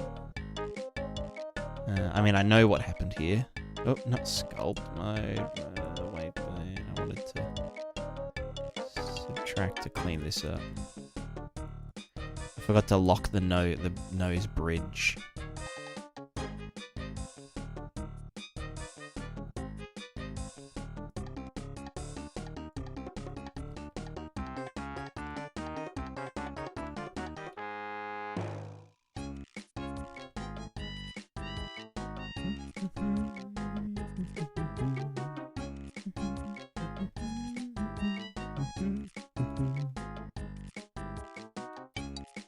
Yeah, so it is shift click to enter this mode, and then yeah.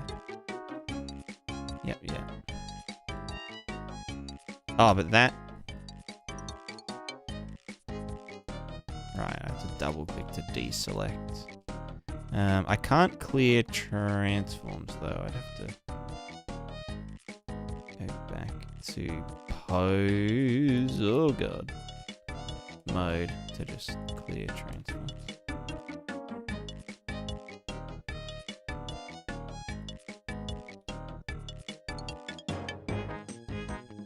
Alright, eyeball size, eye size. What's that?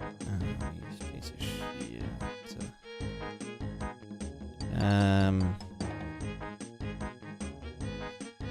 Yeah, that should be.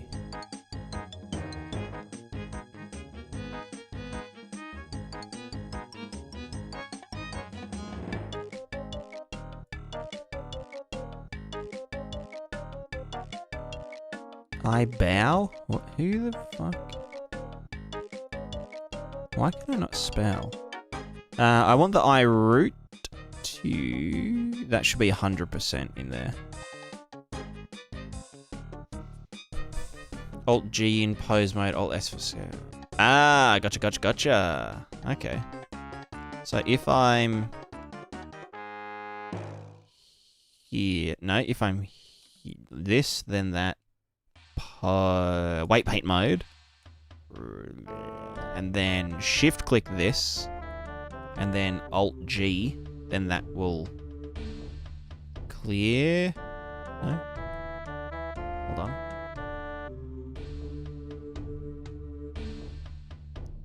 Oh, Alt S. Oh, right. Clear position. Okay, I see now. Yeah, Alt G for grab, but Alt G to, and then scale.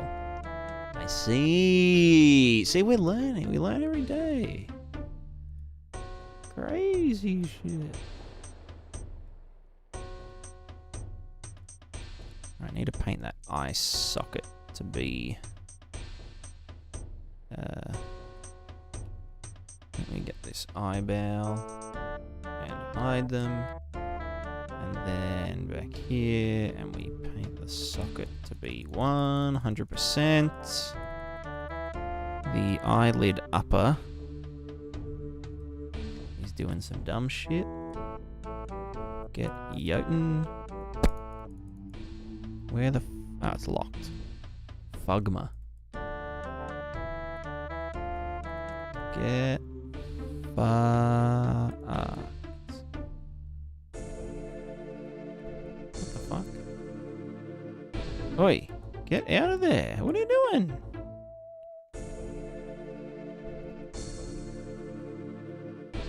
What do you mean? Yeah, fucking... Mirror group is... Oh, the mirror group is locked. Classic. I mean, yeah. That's fair. Now, what was going wrong with... Oh, fuck. What did I just... Oh. The lower eyelid. There was some fuckery happening, and that's because that isn't weighted anywhere near... Whoa. No.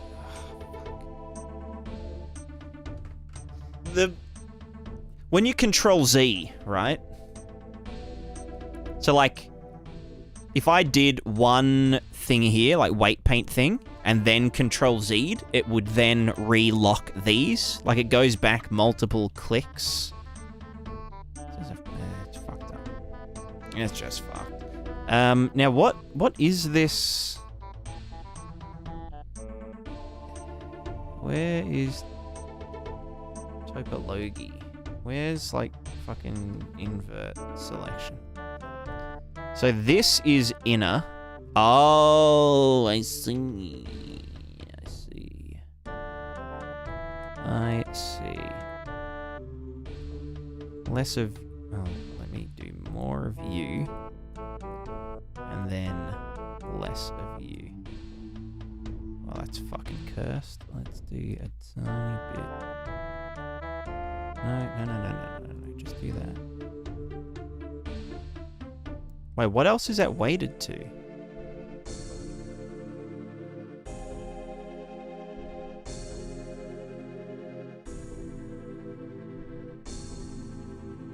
I am, yeah, auto normalize. Way ahead of you. This ain't my first rodeo. I can do edit, but which fucking vert is it? This one, right? And then I can go to item. Eyelid lower, eyelid lower.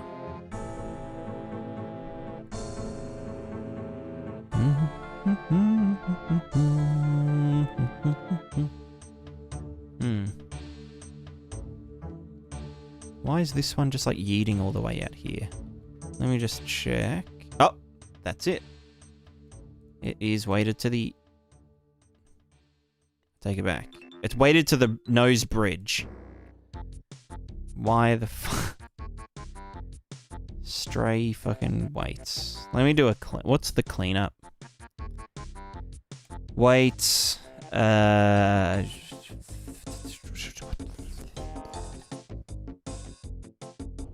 Clean? Limit. Threshold. Subset all groups.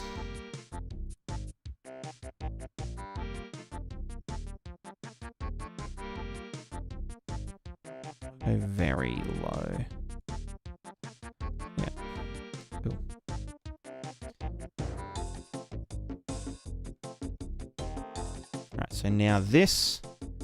So what the fuck?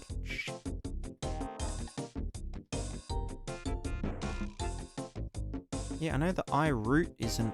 Well, okay. What if I give the eye root a tiny bit of that? You know. All right. What else was fucking with this? Or is that just how it's supposed to be? I think that's just supposed to... how it is supposed to be.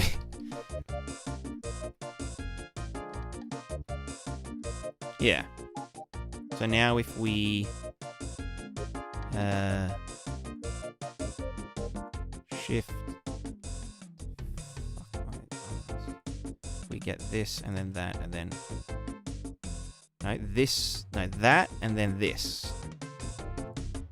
Weight paint mode. Don't try and paint a mask. Give me that.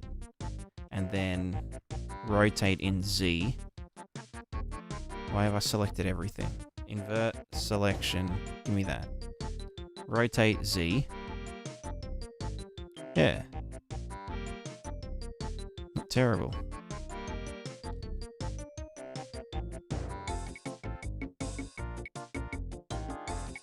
Maybe I should wait here a bit more.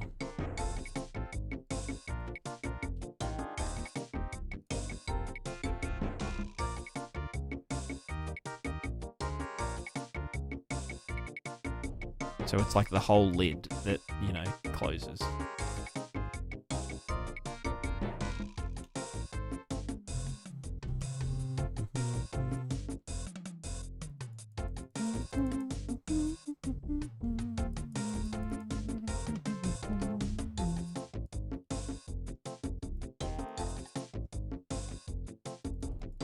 Why is that not blurring?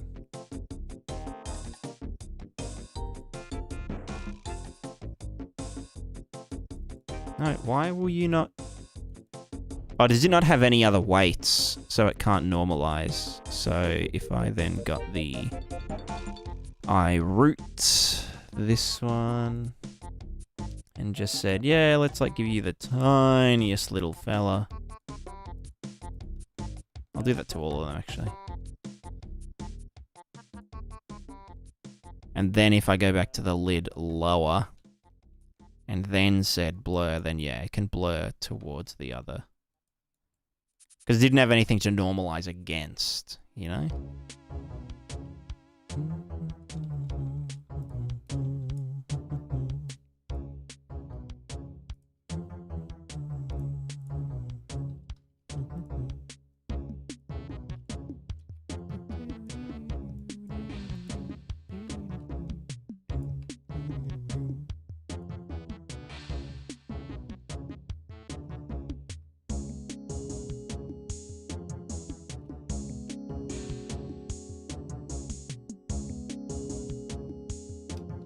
Does this part of the face... how low down do eyelids kind of do their thing? It's more like that, isn't it?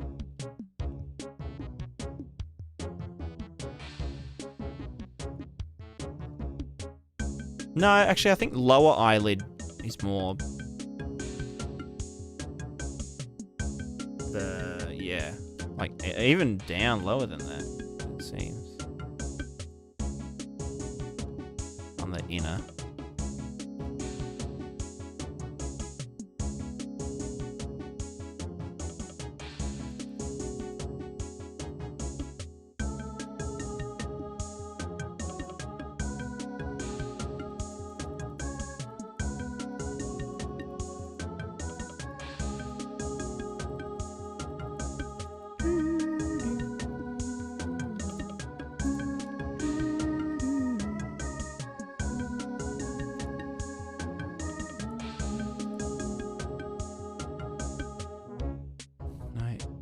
Unselect that. Give me just that one.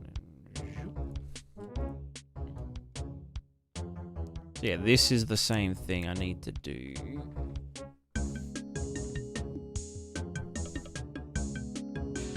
The inner eyelids.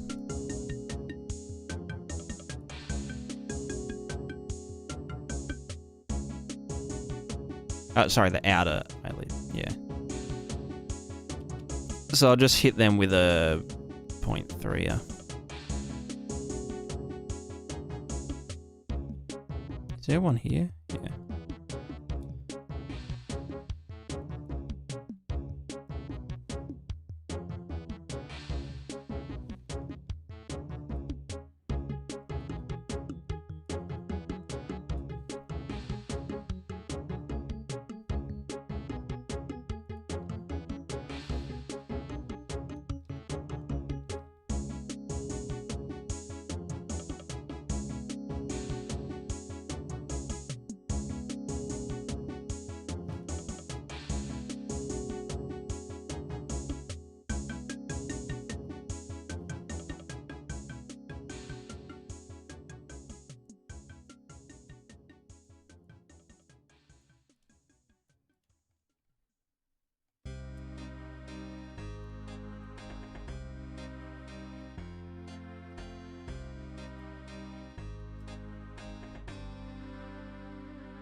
Oops.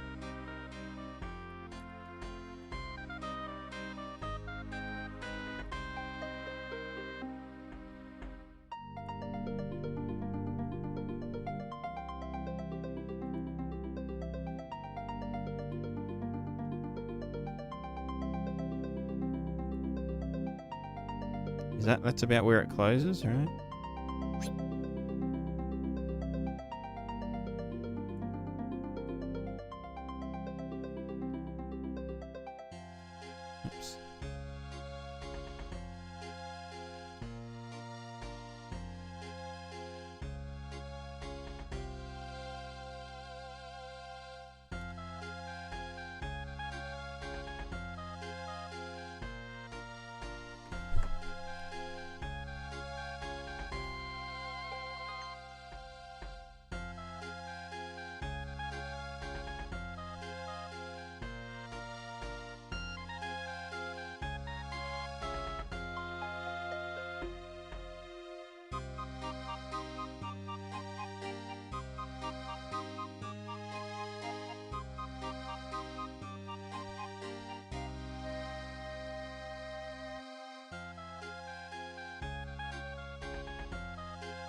I think radio granny in the center, you have full weight against a lot of the sides. Eyelid and nutshell. Yeah, exactly. Yeah.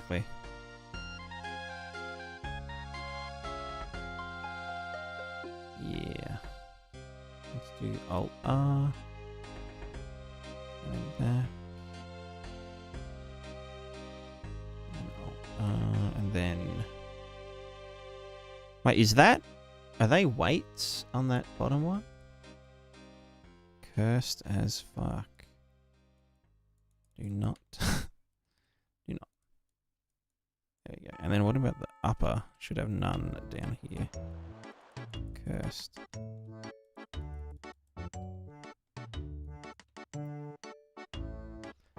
Top goes most of the way down. Yeah, exactly. Yeah, I have accounted for that. So this goes to... Oops. Jesus Christ.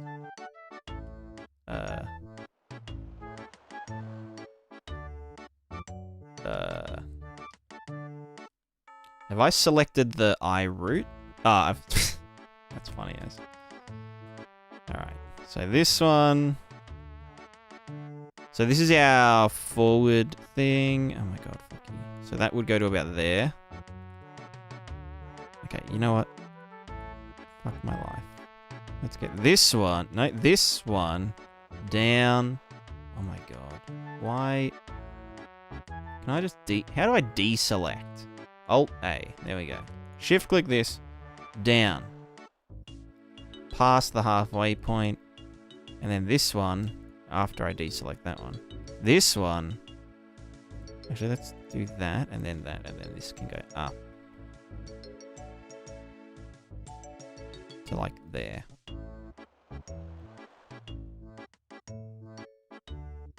Alright, so this upper one is way too fucking strong right here.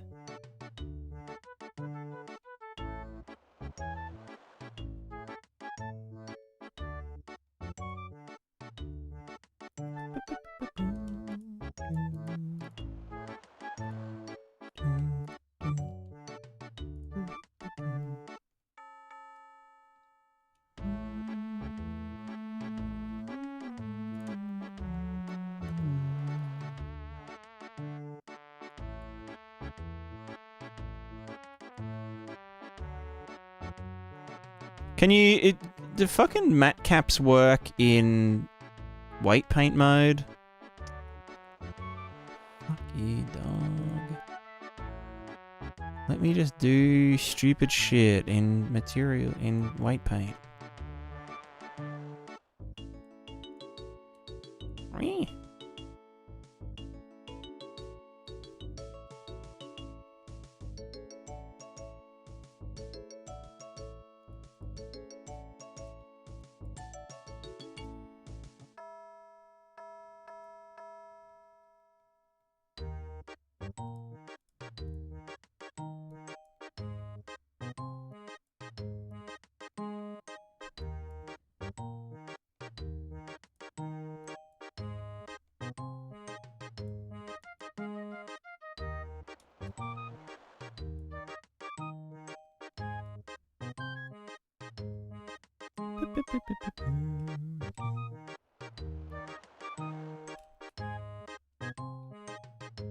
You know what? That's pretty good. Yeah, I think that's as good as it's gonna fucking get.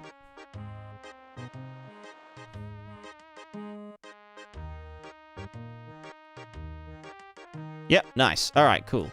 Am I missing an eyebrow bone? What the fuck? Oh, is that just... No, I was fucking around with the...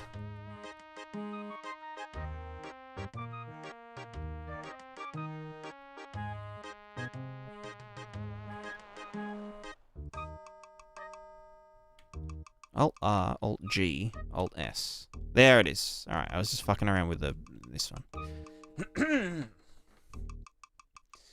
Oh, fuck. This is the whole thing.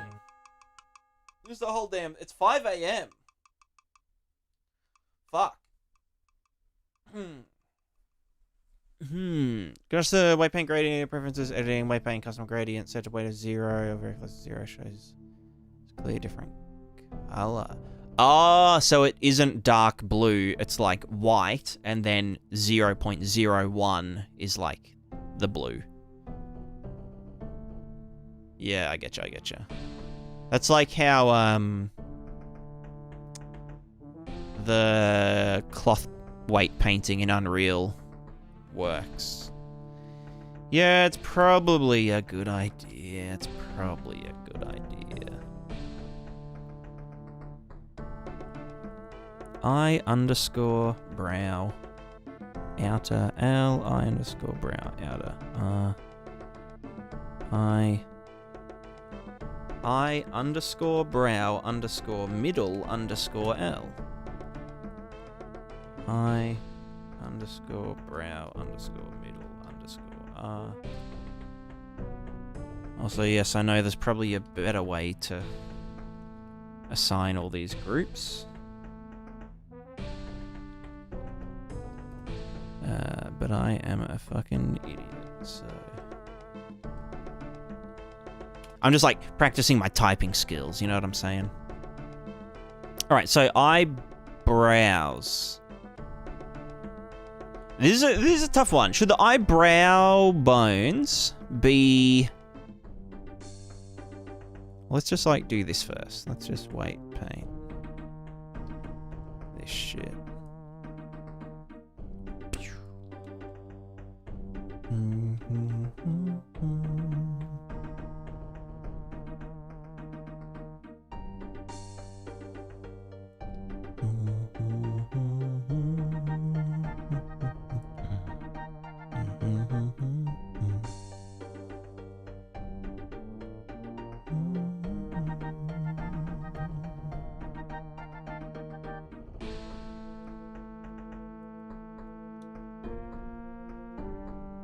So now we're just empty grooves. If you add bones, you gotta add the grooves manually anyway. Yeah.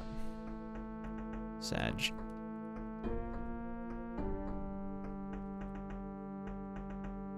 What the fuck are these called? What did I call these damn bones? Oh my, right. That's the thing. The object mode. Give me the armature. Edit mode. This is called eyebow. I underscore brow outer L. Why can I not fucking...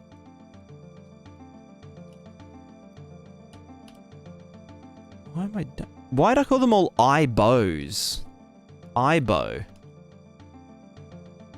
Oh, an eyebow inner.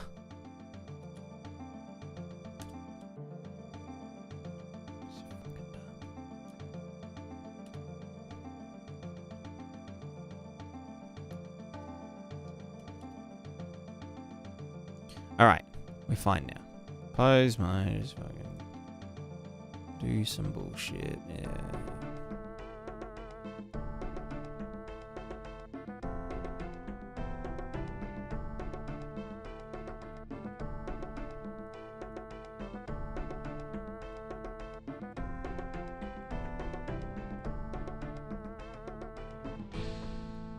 What was your life hack again? Do this, then that, then... Then bleh. How oh, can I can get wireframe up, can't I? Fuck yeah, boy. Right. Eyebrow was this quad there. Or eyebow. And then that's this, isn't it? Oh,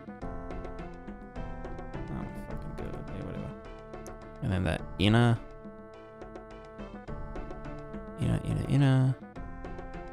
is, yeah, that and probably that and that. So then we've got two, so each eyebrow has two quads. What the fuck is going on there? Give me a sec.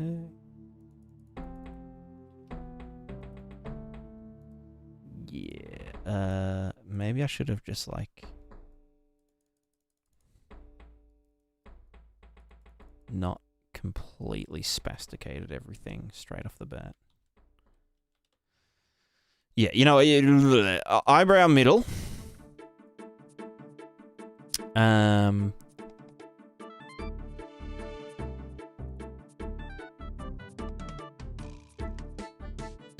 You get this, that, and that. You get hard weights.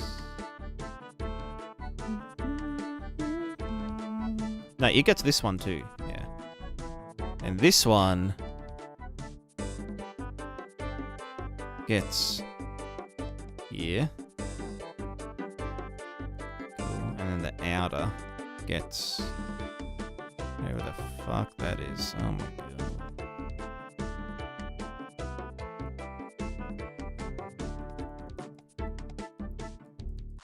And then it's Epic Blend Royale. So now if we just yeet. Actually, let me tidy that up. Now we blend.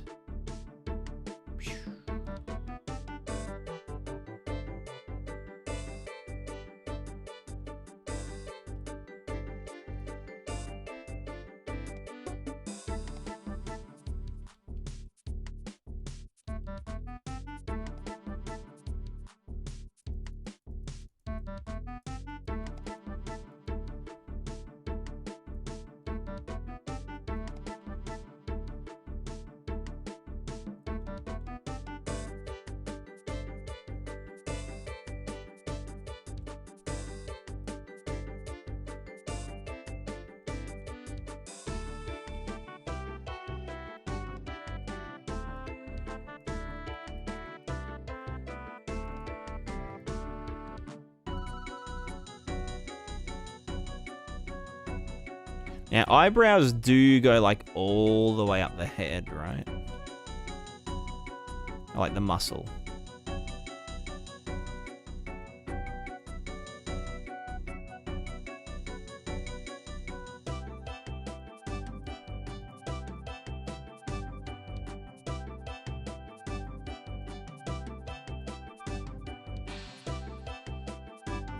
UI context space data overlay waypoint mode opacity 1. Way to make black.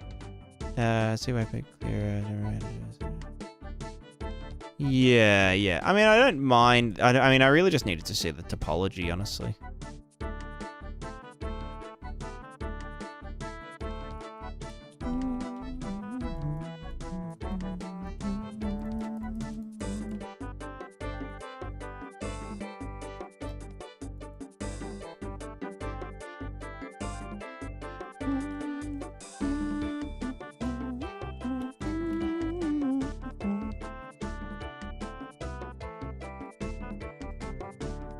Oops.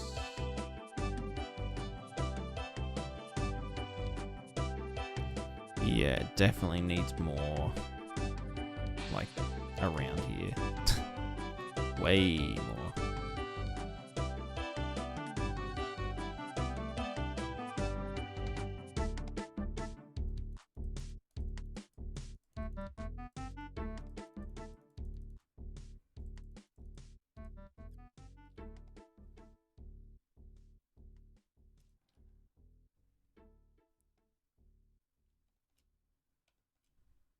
I mean, I feel like this one in particular needs to kind of come up here, because these like eye loops go down a lot.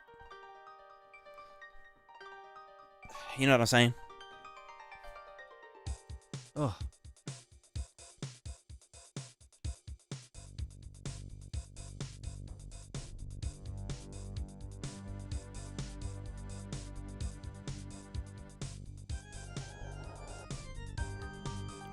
Pardon me. All right, let's go to the middle.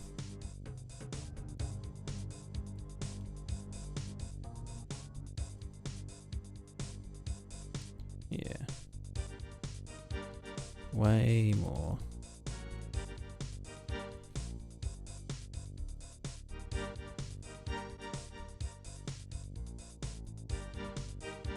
This should really go all the way down to the eyelid, shouldn't it?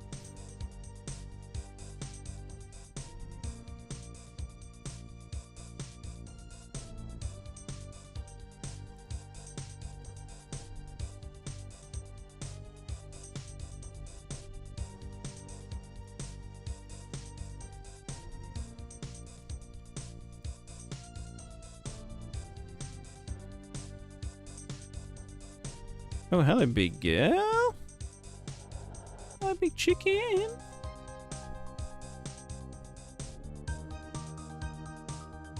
GameDev looks inside its 3D modeling. Ugh.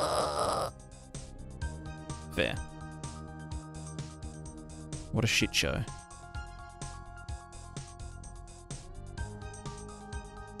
Baby, you're so sweet. You are the fucking... literally the best cat in the world.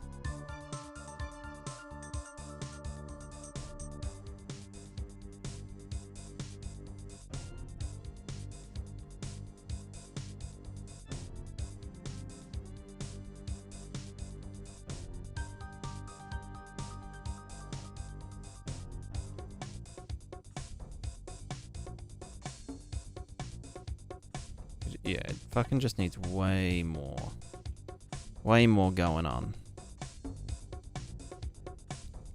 Let's just like, you know what I mean? Like just, and then we'll get this one and just be like, yeet. And the outer, we'll just go, yeet.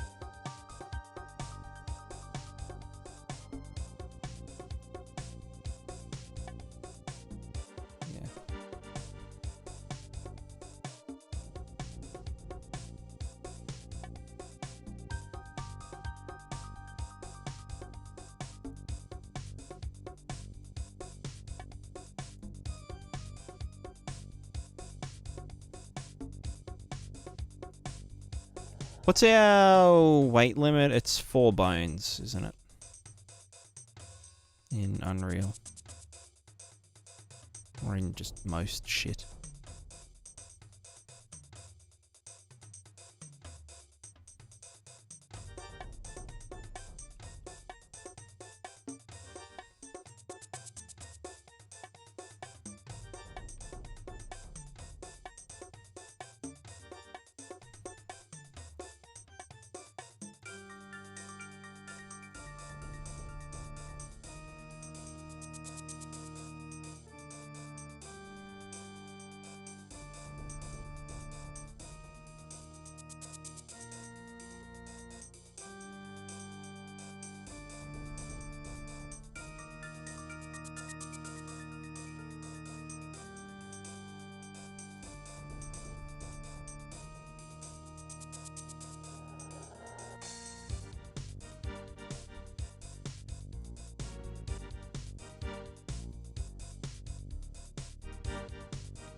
Is this rig made by you, basing it off refi? I don't know, some computer. Just custom made, yeah. It's based on the Unreal skeleton. But all the weights and stuff are done. Oh, sorry, it's my hair. Stop eating my hair.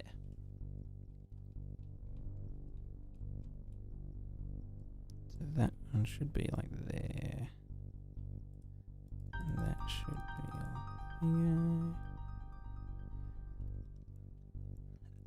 here. Is my opinion is for animation, can you just transition from a pose to another? Transition from a pose or from a pose?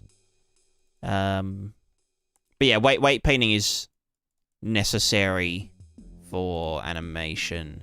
Unless you're doing vertex animation, which is arguably, like, more work than, like, bone, you know, weighted animations.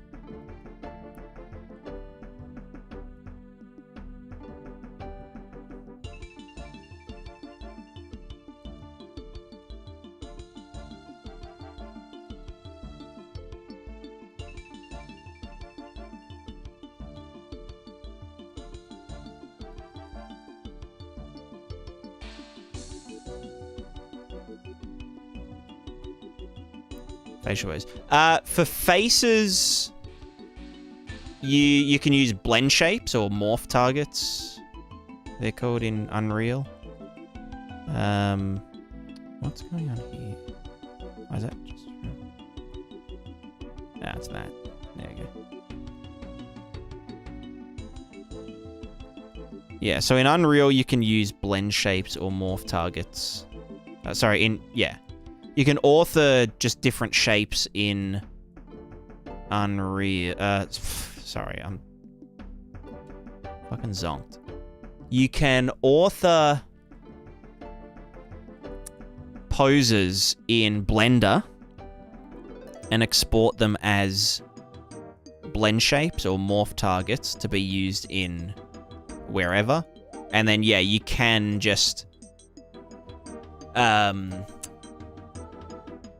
you can just go from one shape to another. But performance-wise, it can be less performant than just using bones. And you also run into some other problems.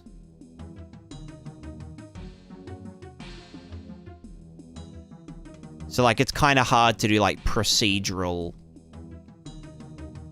facial stuff with just blend shapes. And also, like, bones start to get a bit fucky.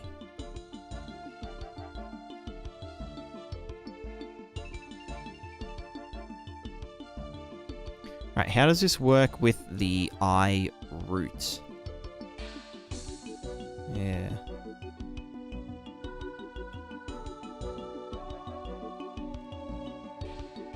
So I was thinking with the eye root, because, like, really the eye root shouldn't affect the eyebrows as much, scale-wise, but I think for facial asymmetry, the eyebrows do need to sort of move with the eyes, you know?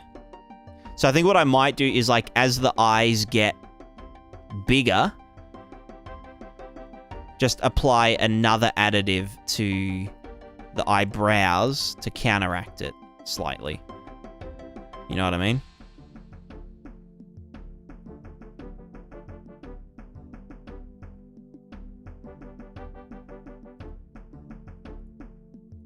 Does that make sense? Anyone?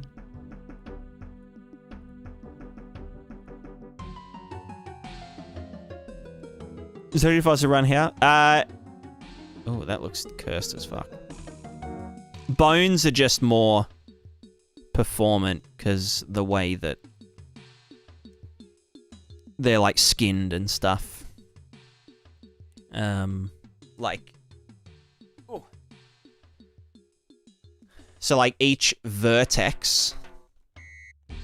Think of it like each vertex has a reference to which bones it is weighted to, whereas with blend shapes, a blend shape is like the other way around. It's the blend profile has for every vertex what its offset should be.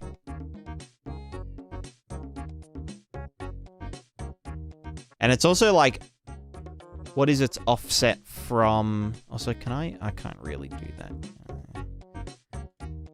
How are blend shapes even... I guess it gets done first before the bones stuff, and then the bones get applied. The other reason that I'm using bones for the face is that because we're using mesh merging for the characters, the... any kind of blend shapes would get discarded because it's just notoriously hard to do, like, to maintain morph targets after you combine a bunch of different modular meshes and stuff.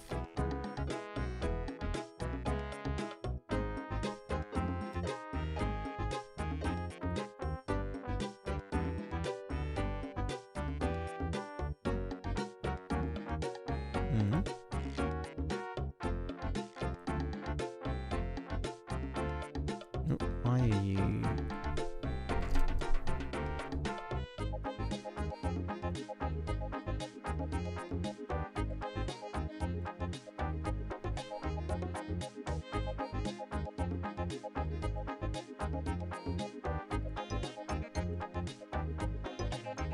Haha. Get out of there.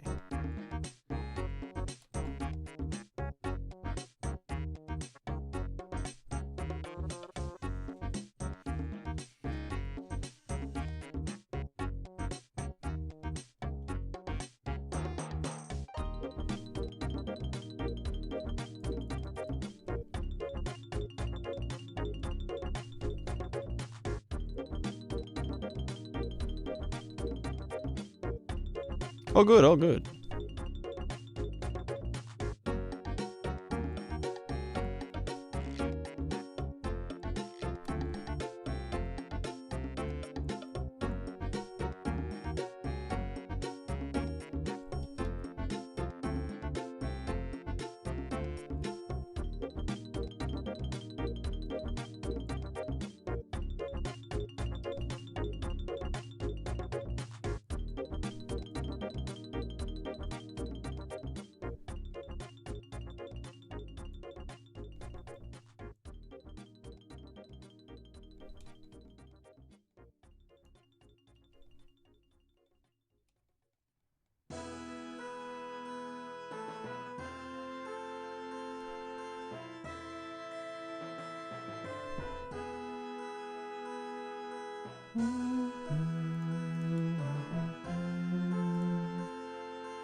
Nice.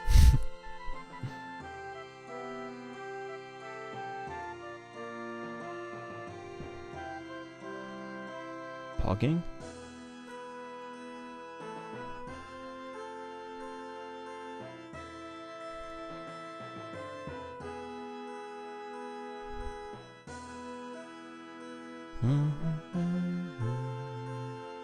Doing Souls character creator? Hell yeah. The ultimate Dark Souls character.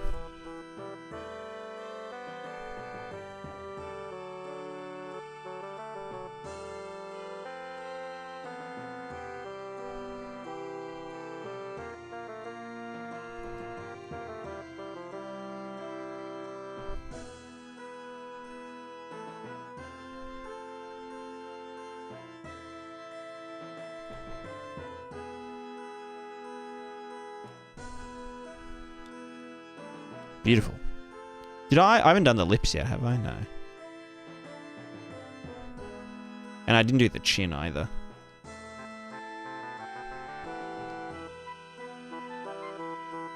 Hello, Esther. How are you doing?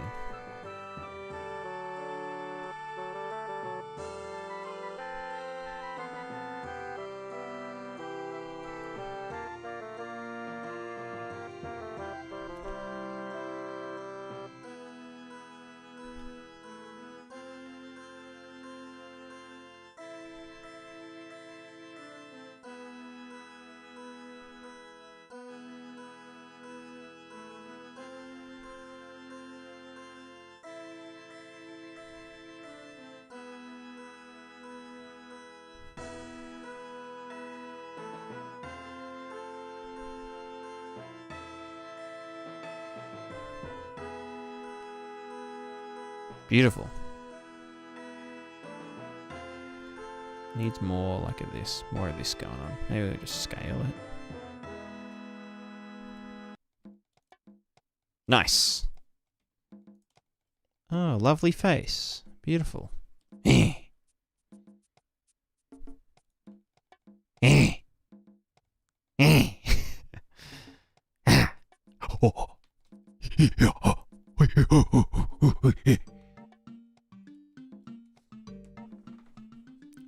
Me on a Monday?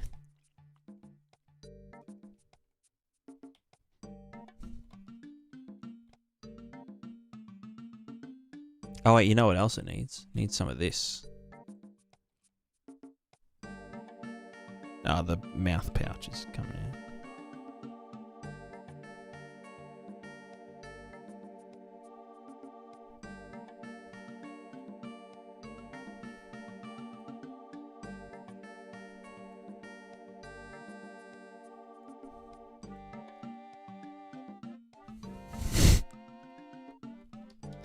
Why do I find this so funny? I don't know. This is too good.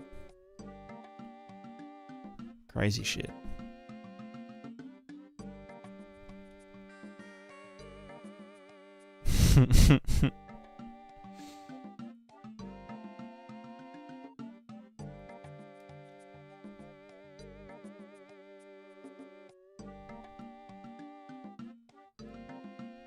All right, what's next? Chin. Maybe I'll finish this another time. It's like nearly 5:30. It's nearly 5:20. Blaze it.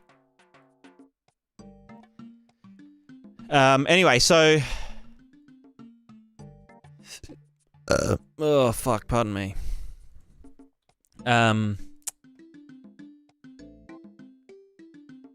Something... Right, I'll probably wrap it up. We had more of a think about the Prismatica entity definitions stuff.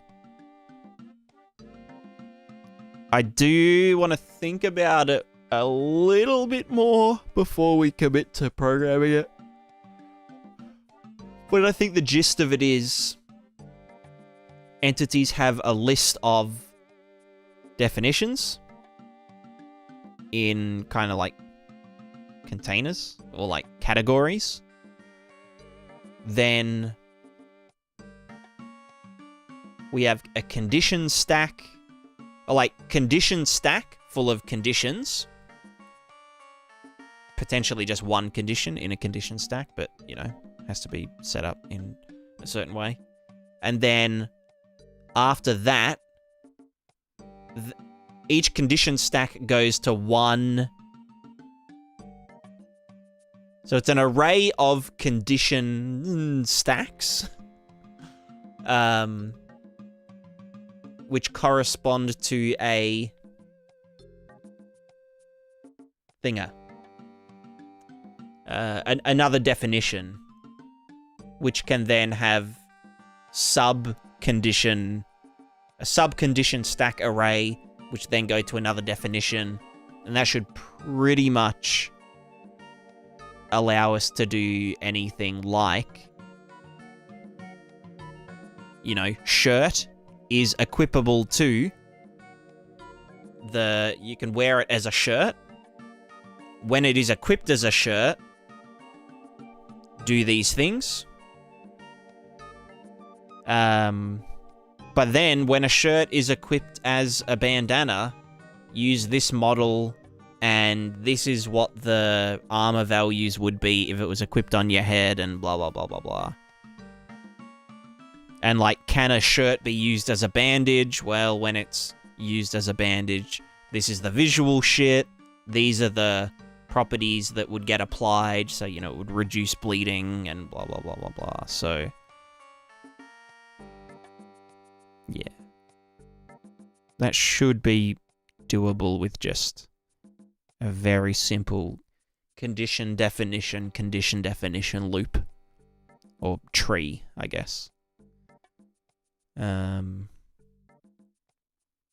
that'll be fun. And then, to wrap it up, and by wrap it up, I mean the majority of the stream, we started weight painting that face. Very fun. I love weight painting. People think I'm sarcastic when I say things like, you know, I love weight painting and I love rigging and I love, you know, doing like all those things. What's the other one? Weight painting. Oh, topology. People think I'm like crazy when I say topologizing is fun. But yeah, anyway, we're going to raid Crevea. also known as Rancorous Dev. I need to find the raid button. Create a dashboard. Stream manager. Raid Chanel. Who's Chanel? Search and filter Rancorous Dev. There we go. Cool.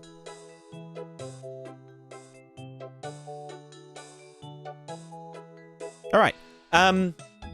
Thanks everyone for hanging out. Hope you all enjoyed the stream. Hope you learned something new. Make sure you are around tomorrow for another stream. Wow.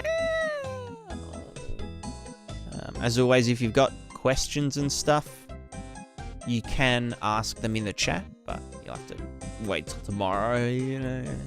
Also, anyone that is waiting on Prismatiscape support, I'll get to it, I swear.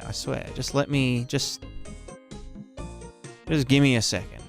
Anyway, we're gonna start the raid, and I'm gonna go eat some Doritos and beans. Doritos and beans, what a fucking combo. All right. I have to wait for this thing to do the thing. All right, thank you very much, Twitch viewers, and have fun. And for those special YouTube viewers that get the extra bonus segment, thanks and goodbye. Goodbye.